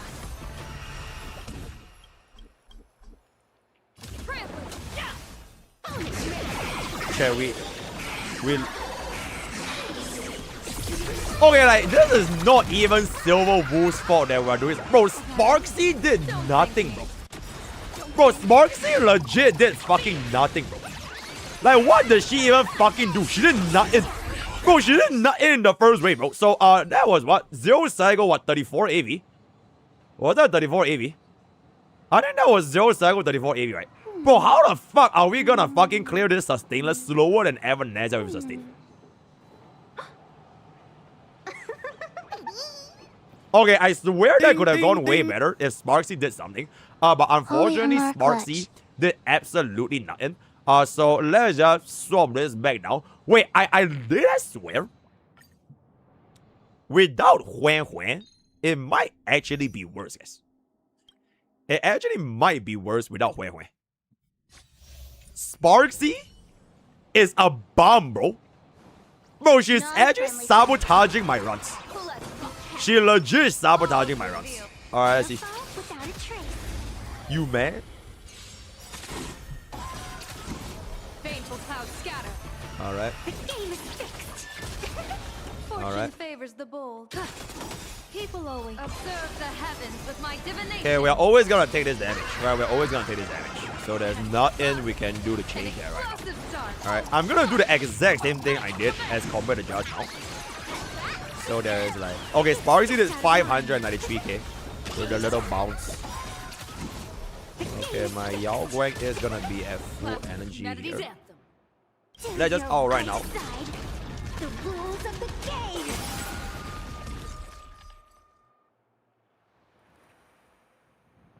Holy shit. That is a lot of damage. Okay, can we stop? Can you don't deal so much damage? Can you just like chill? Okay, just like slow down. Alright, okay, don't kill that. Oh boy. Okay, both. Okay, I think this is pretty fair. Because like both Evanescence and Silver Wolf, they can't slow down their damage.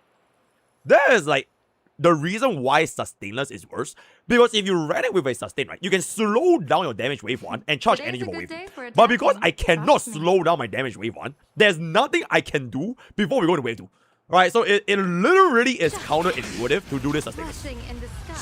So next time if you wanna get like a better clear, I will legit just run sustain, bro. In any case, pop that. Pop that. Get a Master Force for vulnerability, then cast my ultimate. You can just knock out. I can also just decide the rules of the game. So what's your point there? Alright, what's your point there? We're just gonna pop that over there, and then we're just gonna get that over there for a little bit more of a bounce. Okay. Okay. Then this is gonna be getting a very, very nice clear. Alright. I think we actually might clear all of the bugs right now. Anyone that's a recommendable? Yeah, all in Himiko, bro. All in Himiko, bro. Wait.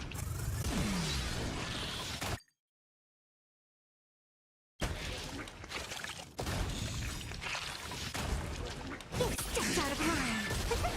Do your worst, Master Fox. I decide the rules of the game. I decide the rules of the game. Reckon I'll win? What about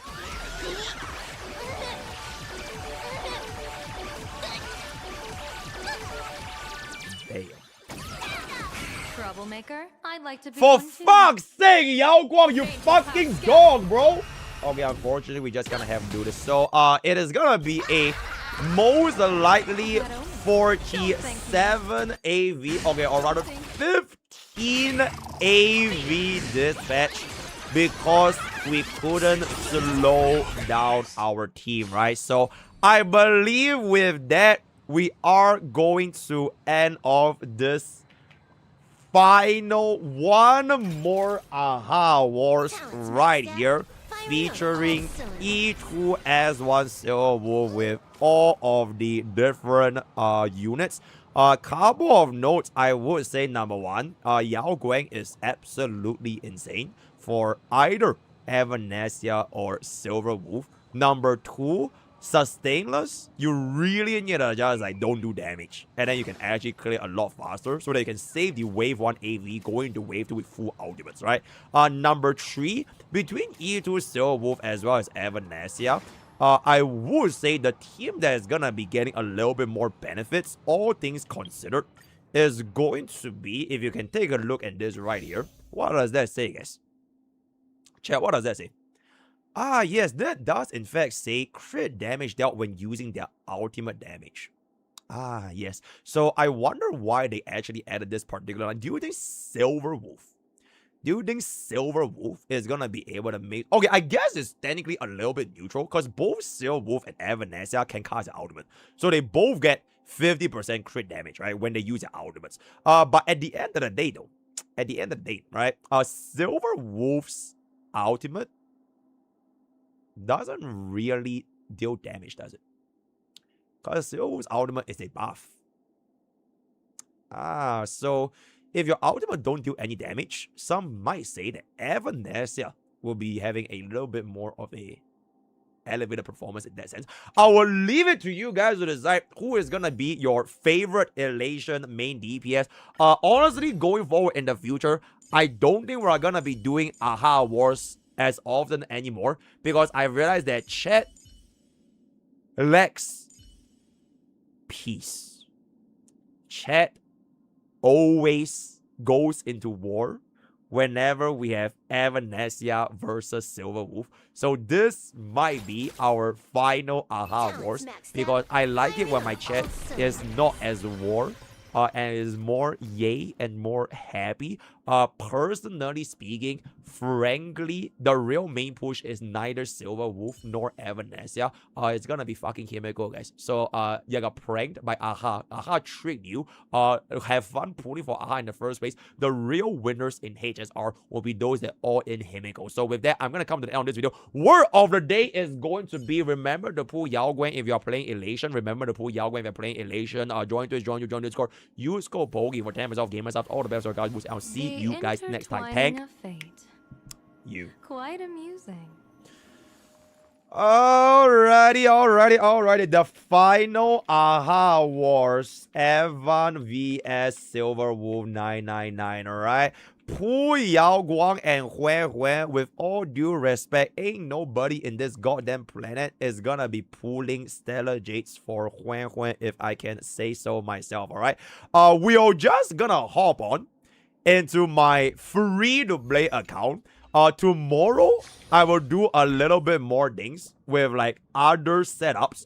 But I do want to get my free-to-play account up to see if this is gonna be manageable in that sense, right? Tomorrow, we'll do more things with the main account, right? Like in particular, when M-Blade comes out, I definitely want to do the battle of main push. The real main push. And by the real main push, I mean Acheron as well as Facial when M-Blade comes out. Give me a second here. Let me just hop on to my free-to-play account. So who... Okay, chat. So who won, guys? Oh, you really want to go... Okay, so who won, guys? Who is the better Elation main DPS? Yo, because there is surely a peace, love, and happiness statement, right? Surely that statement will never cause a war, right? Because we all love peace, love, and happiness. You get what I'm saying? Okay, so who won? Yeah, who won? Who won? Yao Guang won. Yao Guang won. Yao Guang, Yi Yao. Yao Guang Pits won. Okay, War Channel. I see. Okay, I'm glad that majority of y'all do be saying Yao Guang Pits won, which honestly is a very neutral saying, right? What if you can't say Yao Guang? You can't say Yao Guang. Then who won? Then who won? Oh, Sparksy. Oh, Sparksy. Oh, Evidence. I won. Then I will not speak. EMC won. Won what? Won being a dog shit free unit. Aha won. Oh, I see. Huan won. Da Wei won. Loves in a brand new yacht. I think we're just gonna go this in right now with the power of our Remembrance flagship right here. And then we are just gonna be giving this with our exceptional Archer Tribby. I think this MOC should be really, really manageable, if I can say so myself, right? Who won chat's gamble points? Oh, I have to decide. Oh, I have to decide who won. Oh.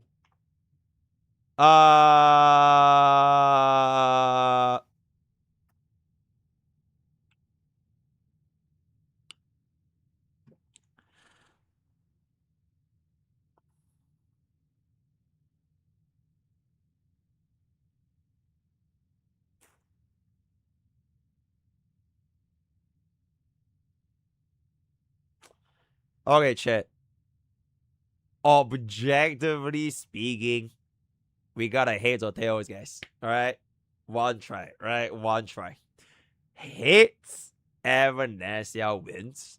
Tails, Silver Wolf wins. Alright?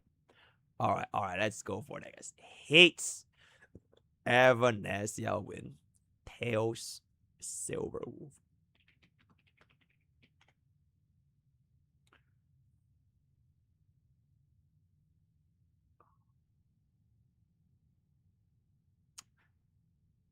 And there it is, guys. And there it is. Alright, I think that is gonna be a... There it is. Alright. Okay, wait, Cole, do you distribute the points yet? Do you distribute the points yet? Wait, has the points been distributed? Has it been distributed? Oh, it hasn't? Not yet. Okay, chat. Objectively speaking, right? Objectively speaking, this MOC is an MOC made for Evanesia, not Silver Wolf. But Silver Wolf do be competing very, very closely. So, objectively speaking, if we didn't have the ultimate crit damage buff for Evanesia, objectively speaking, with whatever we did today, Silver Wolf would have won. And there it is. I said it, right? Objectively speaking, right? Objectively, with all due objectivity, Silver Wolf would have won. So, and then what an end, guys, right? And then what an end, right? Like, objectively speaking, bro. It's overall crit damage. Okay, I would like you to see this, right? I would like you to see this, right? When increased crit damage dealt by all allies when they use their ultimate. When they use their ultimate, bro. Alright, this is not a crit damage buff after... Okay, I know it's a little bit hard to read, right? But if you read a little bit closely, you don't get a 50% crit damage buff after casting your ult. This is essentially just increasing your ultimate's crit damage by 50%. So, the benefits to Silver Wolf is a grand total of 0. 0. Alright, because Silver Wolf does a grand total of 0 ultimate damage because their fucking ultimate is a transformation, right? So, I know it's a little bit hard to see the difference. If this was a crit damage increase after casting out, so they can deal additional crit damage for all their kit, then it's a bit more neutral. But unfortunately, it doesn't work this way, right? So, it ain't what to do. It is what it is, right? It doesn't do much for Evanesia. Okay, while you might say this doesn't do much for Evanesia, you can't really ignore the fact that Evanesia's ultimate damage, or rather, ultimate's crit damage, increased by 50%. right? If this says increase crit damage when you use a skill, when you use a basic, oh, if this was saying like skill, right? Then I think it's pretty fair. Because both Avanesia and Silverwolf skill kind of whatever, right? But it's not skill. It's out. Oh, it's a saber buff. I see. That is bad. Who won is basically still it depends. Stop saying that shit, bro. Stop saying that shit, right? You are gonna make me extremely fucking upset. So fucking stop saying that shit. Let's get this here. Give me a second. I do need a freak this. Yep. Okay, guys. Hey guys, MrPokke here. So number one, I deeply apologize for ever making AHA Wars because war will always be in AHA Wars. So today is gonna be a very peace, love, and happiness video because the only place where there are no wars between AHA units is if a player does not own any AHA units. That's right, ladies and gentlemen, because we are gonna be using our free-to-play Babu in Memory of Chaos. 0 AHA, 0 Silverwolf, 0 Avanesia, 0 nothing. Okay, except for EMC, but I guess bro doesn't exist. We are just gonna see how our free-to-play account is gonna be doing in this latest installment of Memory of Chaos. First half E1 Archer, second half Remembrance Flagship. Without further ado, bada boom, bada bing, bada bang. Oh, double. Oh, we have war again because Bob is using Memo Slop. Oh, so if I'm using Memo Slop, I'm basically cheating. Because I'm using a Memo Slop. That is honestly a very, very interesting statement, if I can say so myself. Alright. Alright. My strength isn't what it was. Chat, I misspoke. Chat, I slightly misspoke there a little bit, right? Just wanna quickly amend my misspeak real quick. Alright. Alright. Do you think Archer can one-shot this Bago? I think high key might be possible here. Alright, get me one of that. Get me one of that. Okay, we kinda have to let one of those go because I need my crit damage buff. Right, there's no way you care about that one skill point more than the crit damage buff, so go fuck yourself. We also get ourselves the DDG from E1 Tribby. Alright, that is very, very good. And then we're just gonna snipe this guy right here. Alright, that is very, very good. Did I miss my crit? No, right? Okay. Alright. Alright. Alright. Alright. Alright. Looks pretty good. Looks pretty good. I'll go easy this time. Feeling spiffy? Hey, chat. That is why you run Sunday as well. Bop! Bop! Sugar on top. And there it is. Bop! Bop! Sugar on top. Bro, imagine if we zero cycle with this. Wait, low-key possible though. Wait, actually low-key, high-key possible.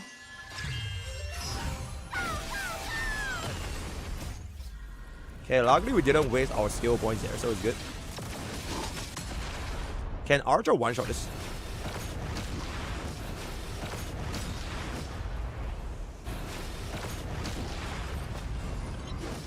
Bro, he's so fat. Maybe.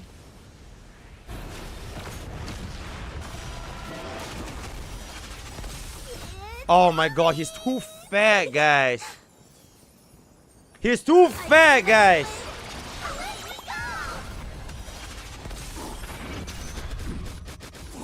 Bro, he's so fucking fat, bro. Wait, why is he so fat? Bro, that wasn't like one follow-up attack or something, by the way. That was like a lot of like missing shit.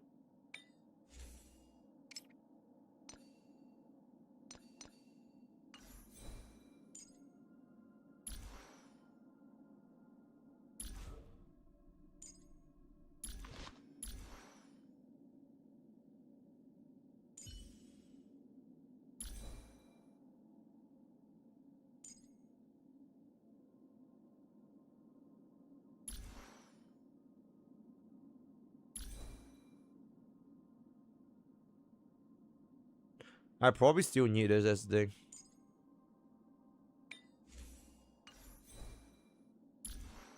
Nah, Genius would have been better, but nobody fucking farms Genius in 2025 or 2026 anymore.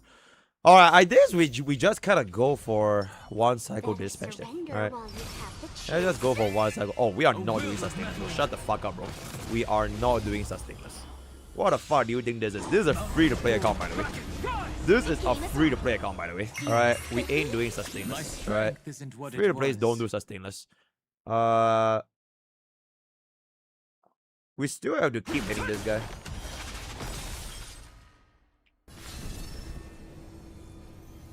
Hit that. Hit that. Dragons soaring above the lands. This is permanent.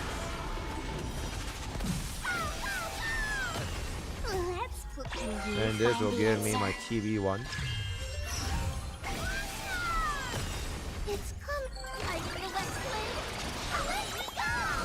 Okay. Then we go for this guy all in. Che, you know what Bob should have done? Instead of going Remembrance Flagship, Bob should have just went E2 Final with E2 Cyrene. So it'll be E2 Final, E2 Cyrene, E1 Cerebra, E0 Cerebra with like a RMC. And there it is. Bro, y'all just hate Remembrance Flagship for no reason, bro. I swear, bro. Bro, that was me rage baiting the Mimo Slop haters. What's wrong with running Mimo Slop? Huh? Why can't I run Mimo Slop, you butter bitches, bro? Why can't I run? Why the fuck must I not run me? Alright, yeah, and there it is, right? Anyway. Yeah, see, y'all, now y'all make Mimi sad. Now y'all make Mimi sad, bro. Now y'all make Mimi sad. Okay, let's chill. Let's get it.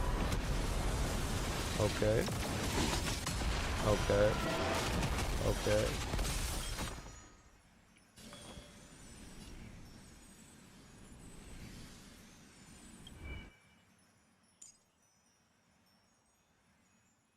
We still have Dream Diver.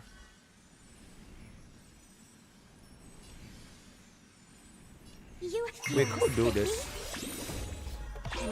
So we get one more basic off on Sparkle.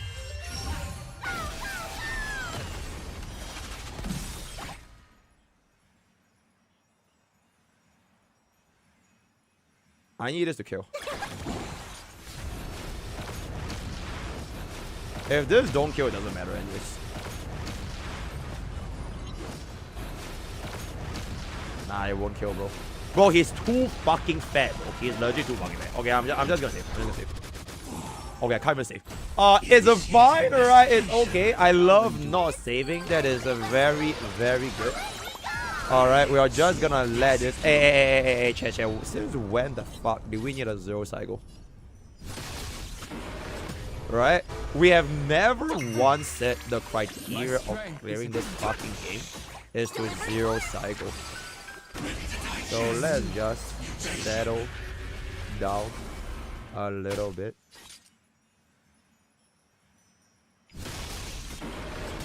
Oh my god. Oh, wait. Okay, that's good.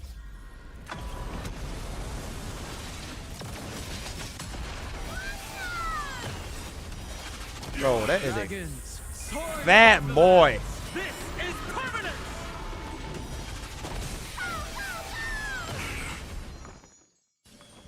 Feeling spiffy?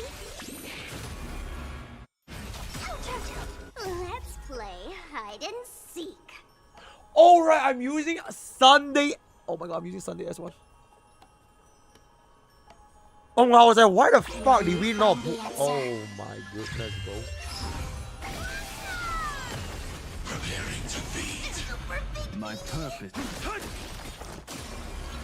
Execute. Devour.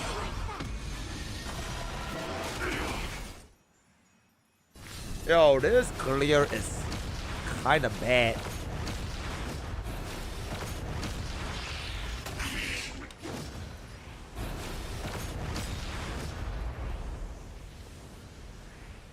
It's coming. Are you the West Wind? Let me Oh, you are fucking fuckity fucking fuck, bro.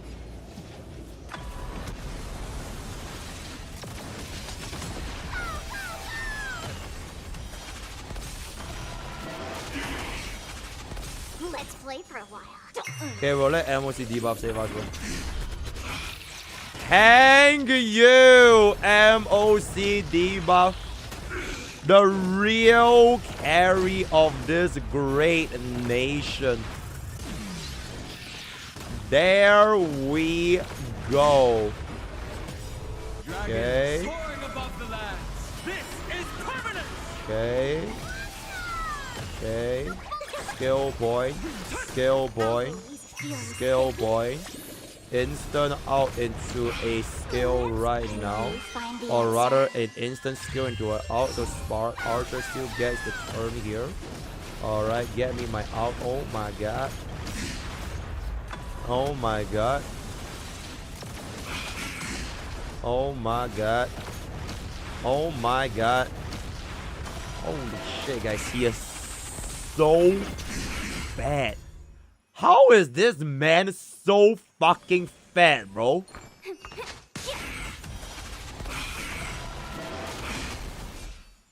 I fucking hate Firefly, bro. What a fat fuck. Holy shit. Holy shit. Holy shit, bruh. Yeah, at least this kills a bug, right?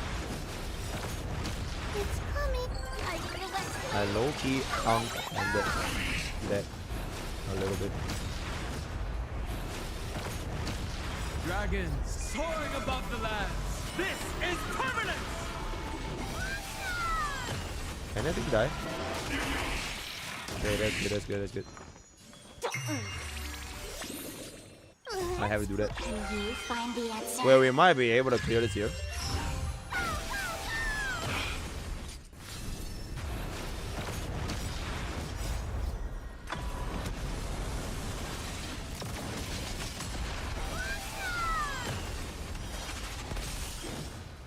Oh, that's so fucking awkward, bro.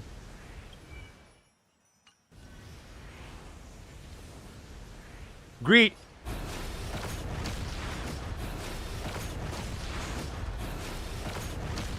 Greet. Oh, W greet though. W greet. Hit that fucking by 50-50. Oh my god, we lost a 50-50. Oh my god, we lost a 50-50, bro. Oh, we lost a fucking 50-50, bro. Let's play for MOC debuff. Hang you, MOC debuff. Do you know what I'm saying right now, though? Do you know what I'm saying? Oh my god, I have no fucking. Wait, chat, is this 5 cycle?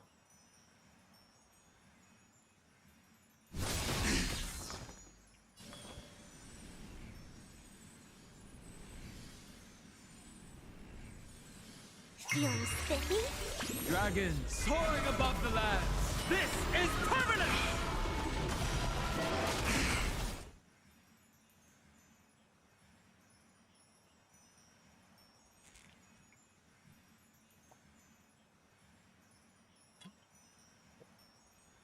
Alright, so either I clear you or I don't clear you.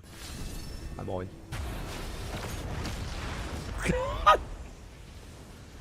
Okay, we're definitely not clear. That is. Oh, wait. Maybe.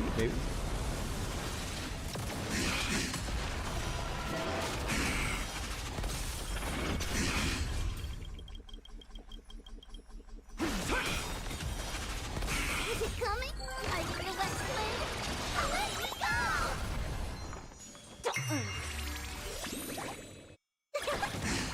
Let's cook. Can you find the answer? You know what? 5 cycle is fine. Chat, 5 cycle is fine, guys. Alright, 5 cycle is fine. Alright, 5 cycle is fine, right? Hey, who the fuck cares about 5 cycles, bro? Bro, y'all trading like this guy is tier 3 when he 5 cycle. Bro, last time I checked, the criteria is 3-star MOC. Alright, so like, why the fuck are we laughing about right now, bro? But in any case, Mimo Slop! Save me, Mimo Slop! Save me right now! Please, Mimo Slop! Please! Please. Alright. Hopefully Mimo Slop can get us a 0 cycle here. Flowers bloom for tomorrow. I mean, it's Mimo Slop, guys. Bro, Mimo Slop 100% 0 cycle this. Alright, we're talking about Mimo Slop, bro. Bro, you telling me Mimo Slop can't 0 cycle wave 1? Bro, don't even fuck around, bro. Don't even fuck around right now, bro. Alright. Looking good, looking good. Alright, looking really, really good. We can get ourselves 100% here. Fantastic. I'm not gonna wait. The moment Casterus goes in, we are gonna cast 24. We're going in right now. No waiting. No waiting. Alright, instantly comes here. Okay, 1, 2. Mimo Slop goes in. Me! Okay, I'm gonna pop this AoE first. And then we are gonna activate our Dragon Ultimate. Then we are gonna get ourselves the full clear right here. Very, very good Mimo Slop damage right now. Pop over the... Okay, we should be easily getting out this 0 cycle. Alright, this should be a super fucking easy 0 cycle. Alright, thank you, Mimo Slop.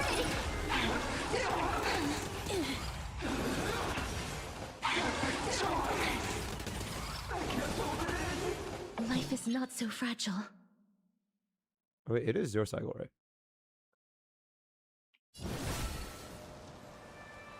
Root here.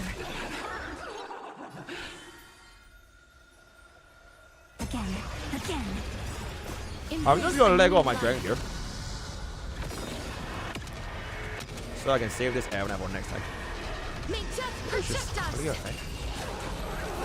Thank you, Mimo Slop. Alright. So we get ourselves the 0 dragon. 0 wastage, 0 nothing. I remember. Chad, do y'all remember our bot? Where we 3-star pom-pom anomaly arbitration on our like very first try? Cause that 1% allowed me to get the additional train, instantly putting him at 1 hour doing wave 2. That was back in those days. Now it's gonna be like an old enemy again, but I kinda have to save up as much of my damage as possible cause yeah, I wanna save this for slowly getting us down there, right? Slowly getting us down there, right? Time for some sweet. Treat our guests nicely. Don't worry. Alright, that's good. This kills the buggles, right? Okay, this killed the buggles. 15. As you wish. Okay, I'm gonna hold this a little. So we can reduce 1 stack.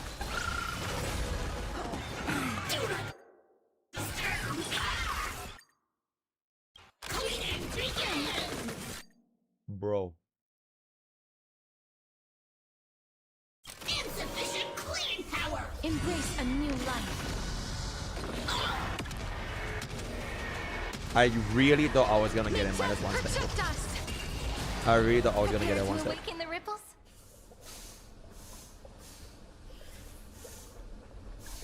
This is eternal.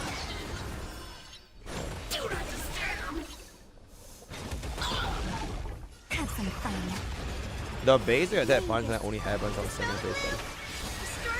Also, I low-key forgot to cast my Siren out because Don't blink.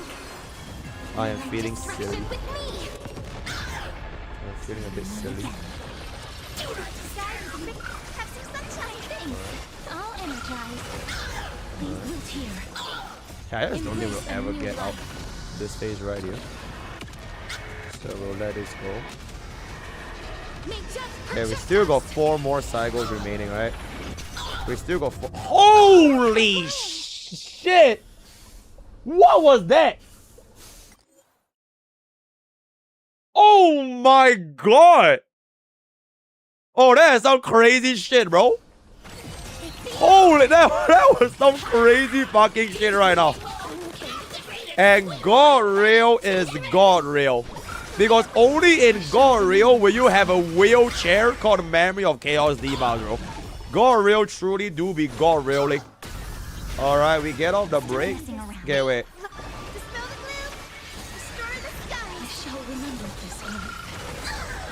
Summon. Out. Out. Out. Thank you. Embrace a new life. This should be phase 2, right? This should be phase 2. This should be phase 2. This should be phase 2. This has to be phase 2. May death protect us. Fuck. Rise and shine. Life is not Don't you fucking dare, bro. Don't you fucking dare, bro. Bro, Hyacinth, please. Please, Hyacinth, bro. Oh, please. Please. Please. Please. Please. Okay, if she doesn't do it, we have this already. I shall remember this one. Thank you, Hyacinth. Absolutely exceptional. Absolutely exceptional. Absolutely exceptional. I'll have to get rid of the buggles right here. 16, right? If we kill one, we get ourselves the additional stacks. I'll save the Cyrene a little bit. I just need to kill one. Alright, fantastic. Okay, that's good, that's good. I mean, everyone kind of just always has to summon, right? I don't really have a choice here. Okay, Mimi, you can go for a snipe. Because there is a double snipe right there. Alright, me, did I kill? Okay, that killed. That's pretty good.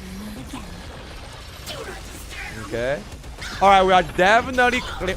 Bro, look at that. 980k, by the way.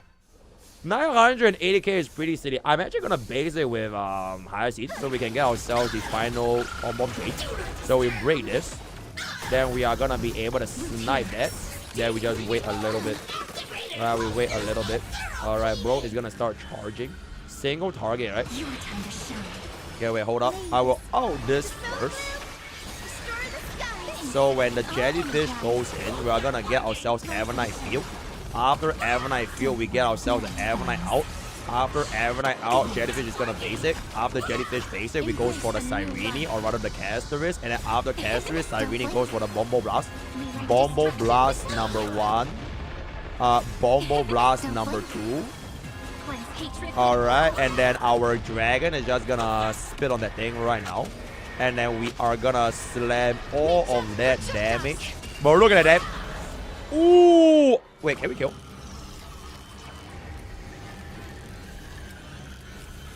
Should be fine, should be fine, should be fine, should be fine, should be fine, should be fine, should be fine. Should be fine. Should be fine. Should be fine. Should be fine. Should be fine. I just need one more swipe, right? One more swipe. And with that, Mimo Slop comes in to save the day. Thank you, Cyrene. Thank you, Mimi. Right, we are getting ourselves the exceptional 3-star clear for our Memory of Chaos endgame as a complete free-to-play. 2 cycles second half, a lot of cycles on the first half, using a very, very relatable team right here. I'm genuinely a little bit concerned for my E1 Archer. I hope that we are gonna be able to take him to the next level. That is gonna be our SMART goal, and then this is our E1 Tribby. This is gonna be our free DHPT. Don't make me do this. Right, don't make me do this, bro. You don't even want me to do that. And then this is gonna be our Evernite. Bro, don't make me do that. Right? Completely E0, full E0 team with the Mimo Slop. Very, very nice. Before I wrap up this video, real talk. Wait, let me close this stupid ass fucking music. Stop playing fucking Ligers and all that shit, bro. Oh, K-pop Demon Hunters. Exceptional. Alright, real talk. So, as y'all have seen just now, My free-to-play account got us a 5 cycle first half, 2 cycle second half, for 7 cycle dispatch in Memory Cure 12. Alright. The thing is, my free-to-play account's third team looks absolutely beyond fucked. So my third team I have at the moment consists of an E0 S0 Herda, an EMC, in which I can't even use because I'm not playing Elation. So give me back my Mimi. Thank you. A Sunday whose light cone got yoinked by Sparkle at E0.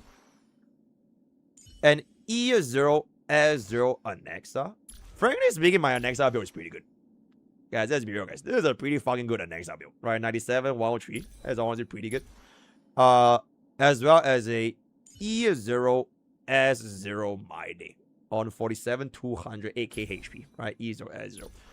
So, while I originally did say that my free-to-play account, I don't really want to pull for any version 4 units, specifically the Elation flagship.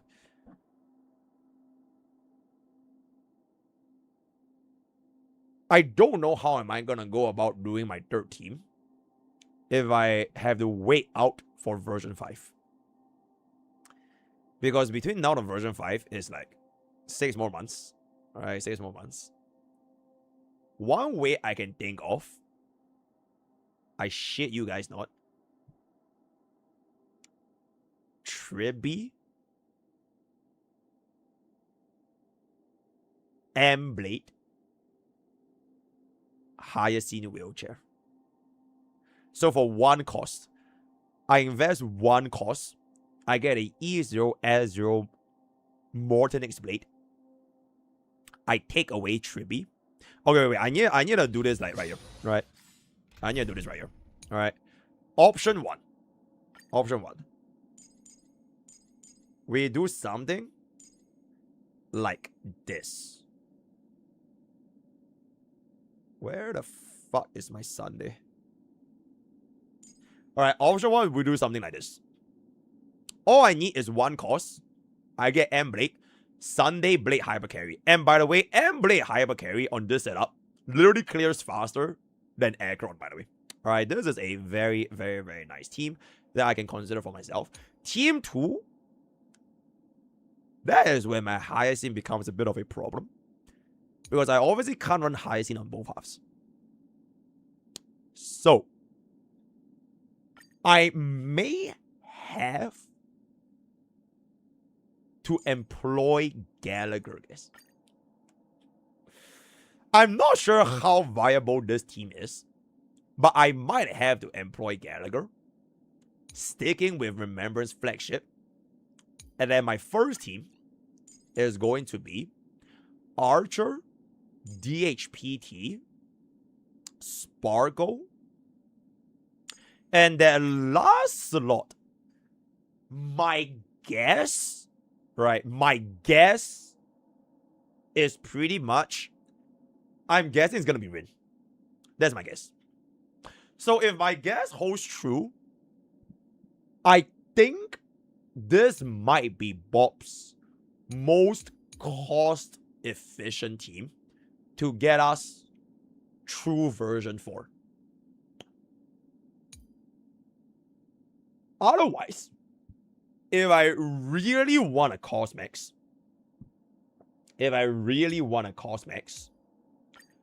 I don't do this, and I stick with these two. So the bottleneck for a D Herda Anexa team is that at E0 S0, their performance is really suboptimal, if I can say so myself. Alright, this entire team is E0 S0, except for the E1 Tribby. So that leads me to the order of elimination, right? Do I invest 1 cost to kill these? Not even like kill, but my 1 cost on a blade. This is a 1 cost upgrade. because I already got myself a Sunday. Alright?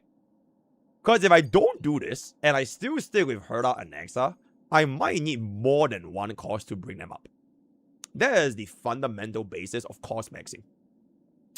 Which I would say for one more cost, I don't think it's going to change this team enough to the point where it will become meta relevant, at least as close to an M-Blaze performance.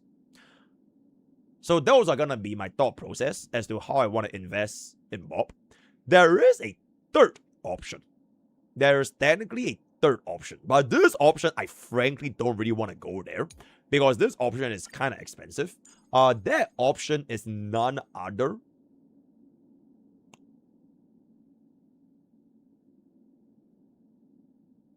Okay, chat, I literally don't even have wealth. I was thinking like going 4.4, but actually, you know, I don't even think I can because I literally do not have wealth. I don't have a single wealth. So it is what it is. Wait, hold on. How many pools do I have on my stand again?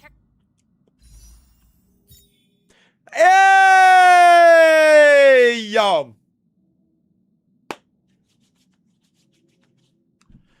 Free to play, by the way.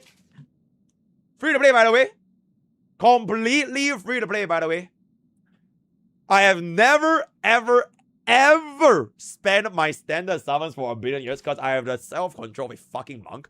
252 standard tickets. My third option is essentially I see what Himeko SP has to offer. If Himeko SP has to offer some really cost-effective team building, right? Cost-effective team building for my third team. For one cost, can I do something like, okay, imagine this is Himeko, right? For one cost E0 L0 Himeko, can I slap this alongside with Sunday DHPT and I'm guessing Yang? That is one way I could see it. Because either ways, I need to invest one more cost. Yang over here, whether he's gonna come, is completely arbitrary to my standard pools, which I definitely have enough. I still have my selector, which I haven't picked my E0 Yang, so it should be fine. So the question really is, do I commit that one cost for 4.4 or do I commit that one cost for 4.3? You get what I'm saying? So this will be the team that I'm gonna be running up if I were to go for Blade. Alright, this will be the Blade team. And then my team on a Himeko might be something like this. Not confirmed though, because nobody knows what Himeko actually does. Right? It's just not really confirmed. We could definitely run RMC as well. Then definitely might be a possibility because RMC is an actual goat. But my bottom line is basically, right now, Bob's option is pretty open. Right? For one cost, I can unlock quite a decent third team, which has been held back for a while now, right? But I do need to save at least one more cost for my Archer, because I am 99% sure that Rin is gonna be here. So I need to at least save Archer's cost. Right there. If, chat, think about this. This brings me to the final part of this video, right? The final part of this video. This is my final part. If I am gonna be putting for Rin, and if I'm gonna be putting for Himeko, doesn't that mean that as a complete free-to-play, if they were to go for a pooling event, Bob theoretically could get a free Gilgamesh as one, right? Like if they do the exact same thing again. I think that would be pretty fucking dope for Bob, guys. Because right now, my free-to-play pools that we have is pretty fucking substantial, if I can say so myself right now, right? 69,983 Stellar Jades divided by 160 plus 40. I literally have 477 pools, guys. As a complete free-to-play. I don't spend a single fucking cent in this game. 477 pools. Limited pools. As a complete free-to-play. And I've been holding my load for so long because say no to Remembrance Flagship. Say no to Elation Flagship. Right? Say no to Elation Flagship. And I think we might bust our load Happy soon. 24 years, Mr. Strim. Roco, Remember to thank you hydrate. so much for the 24 years. Thank you. Yeah, I think our Bob might be busting our load soon because of this brand new third endgame team. Let me know what you guys think of your thoughts below. This is gonna be our quick little free-to-play account update in Memory of Chaos. Word of the day is gonna be 477. Join Twitch, join YouTube, join Discord, join Twitter. Use code POKE for 10% off gamer subs. All the best for your gacha pools, and I'll see you guys next time. Thank you. Bro, I think that would be so fucking interesting though, chat. Cause like, what if Gilgamesh ends up being really, really good? And then we can just get free E6 S1 Gilgamesh. Then we just commit E0 S1 win, E0 S1 Gilgamesh. And then we skip him and go. That could also be a possibility, but technically 4.4 is where majority of our content, like direction for the free-to-play account is gonna change a lot, right? Can my free-to-play account survive the hardest MOC without elation? Thank you. What do you think about Emblade main DPS? As good as Asheville main DPS when Asheville main DPS was a thing back then. Which is honestly not too shabby. It's like his second best team right now. Best team right now is gonna be with Asheville. So yeah. If you don't have Asheville, you can just run Emblade 3v Sunday at higher scene. Or if you want to run Sustainers, getting another like Asheville, then it's gonna be really, really good. Gilgamesh is for another fake. Check, how long do you think fake collab is gonna last for? Bro, be for real. Also, I am like very skeptical.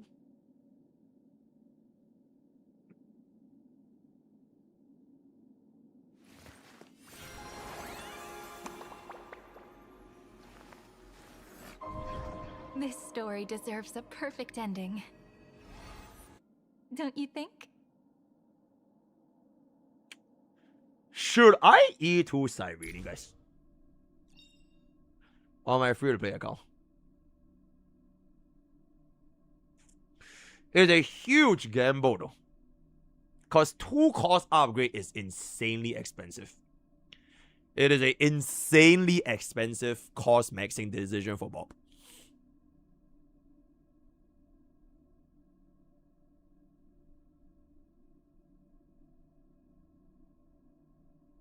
Oh, just need 2 pools, you're right.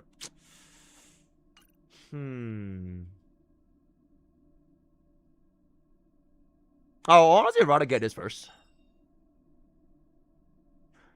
But like, I'm a little bit hesitant.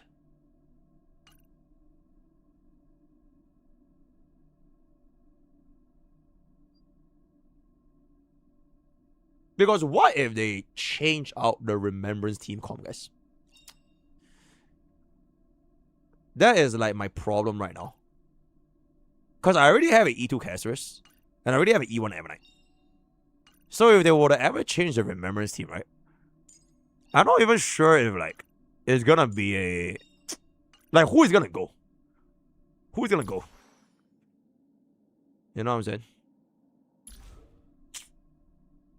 I think Remembrance for now can stay. It's okay. For now. I need to see like what is Remembrance's roadmap going forward in version 5. Because version 4 is already like kind of chill. We can definitely survive version 4 without it. I mean, like to a certain extent, right? But like E2s are really... The timing is too close with my third team. If I knew that Star Word mode was not a thing, I would have probably went for E2 Cyrene. Because I had no pressure of building the third team, right? But now that Star Word mode is gonna be coming, I do need to cook up the third team. At least by 4.4. So the pressure is way more important for me to get a third team instead of like slamming all in for Remembrance flagship. That is kind of like my thought process right now. Then I think Archer is pretty safe. I legit think Archer is pretty safe. Alright. Rin comes in. Spargo is already free. This guy is already free.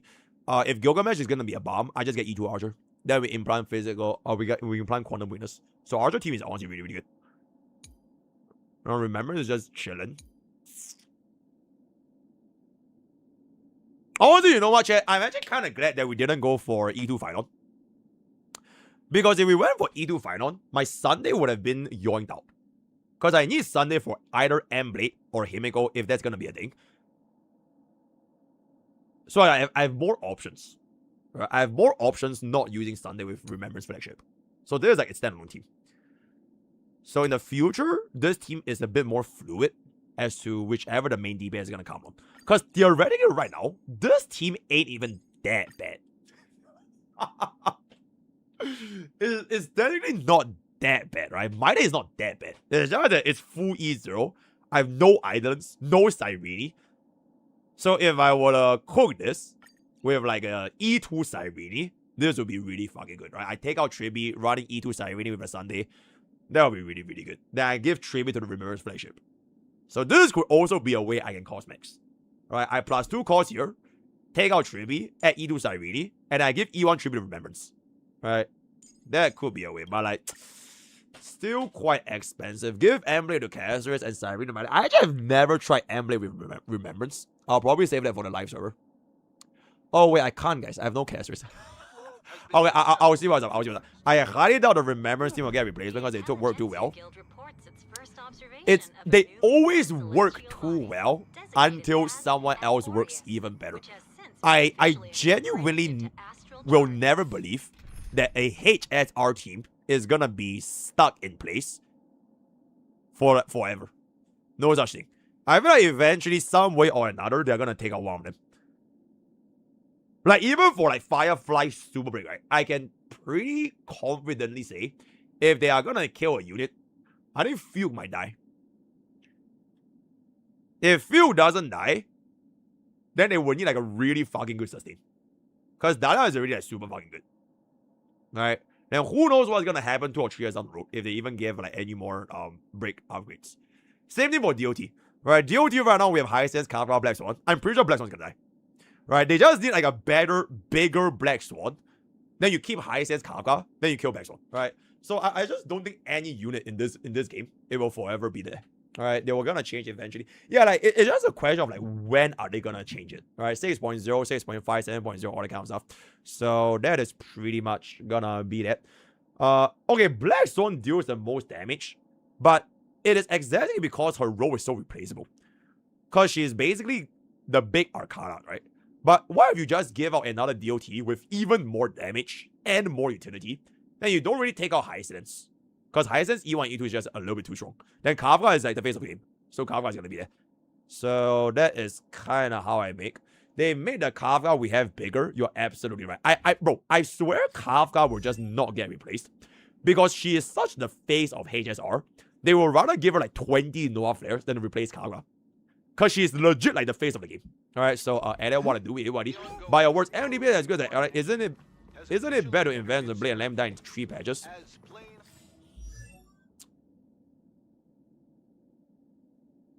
Depends on how strong that wheelchair is.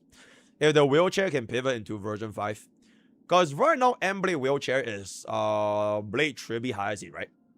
So Blade Triby Hyacinth, that last slot, is more flexible. I could maybe give it a My Day. Then maybe a version 5 main DPS that works with Blade Triby Hyacinth, it can take the slot. But it is like very, very theoretical. Especially if you are just going to be running E0 as 0 Blade. It's quite hard. The E1 changes a lot. The E2 also, but like, we can't afford E2 anyways because we're free to play, so it's quite hard. Yeah. Okay, but in any case, chat, IPC, Alan, follow-up attack, all the kind of stuff. We'll just see how they're gonna be. Maybe they won't even go with follow-up attacks in IPC. Maybe they just release a more elation. Like, bro, what if Pearl is elation? That'll be a little bit goofy, you know what I'm saying? Okay, but in any case, chat, thank you guys for coming today. This has been a very, very fun little short stream. I am gonna go ahead and do more early access content for Blade right now. I'm still left with the 0 cycles. I'm still left with the Himiko boss as well as the brand new anomaly arbitration. Thank you guys for coming tonight. And I love every single one of y'all. Join our YouTube, Twitch, and Discord, all that kind of stuff. Let me just see if bro is still overworking. Alright, I'll drop y'all for Jen and Z's reasons I've explained. Alright, Ethereum Restart is the greatest garbage game of all time, if I can say so myself. So y'all can have fun over there. Tomorrow I'll probably see y'all again once I finish up all of the Emblem thingies. If not, then I'll be seeing y'all on Wednesday. Roco, Kingdom, and Star Savior soon, right? I just need a little bit more time to finish up all the early access, and then that's gonna be that. So thank you. Right, good night. Yes, I did try E2 Acheron up in my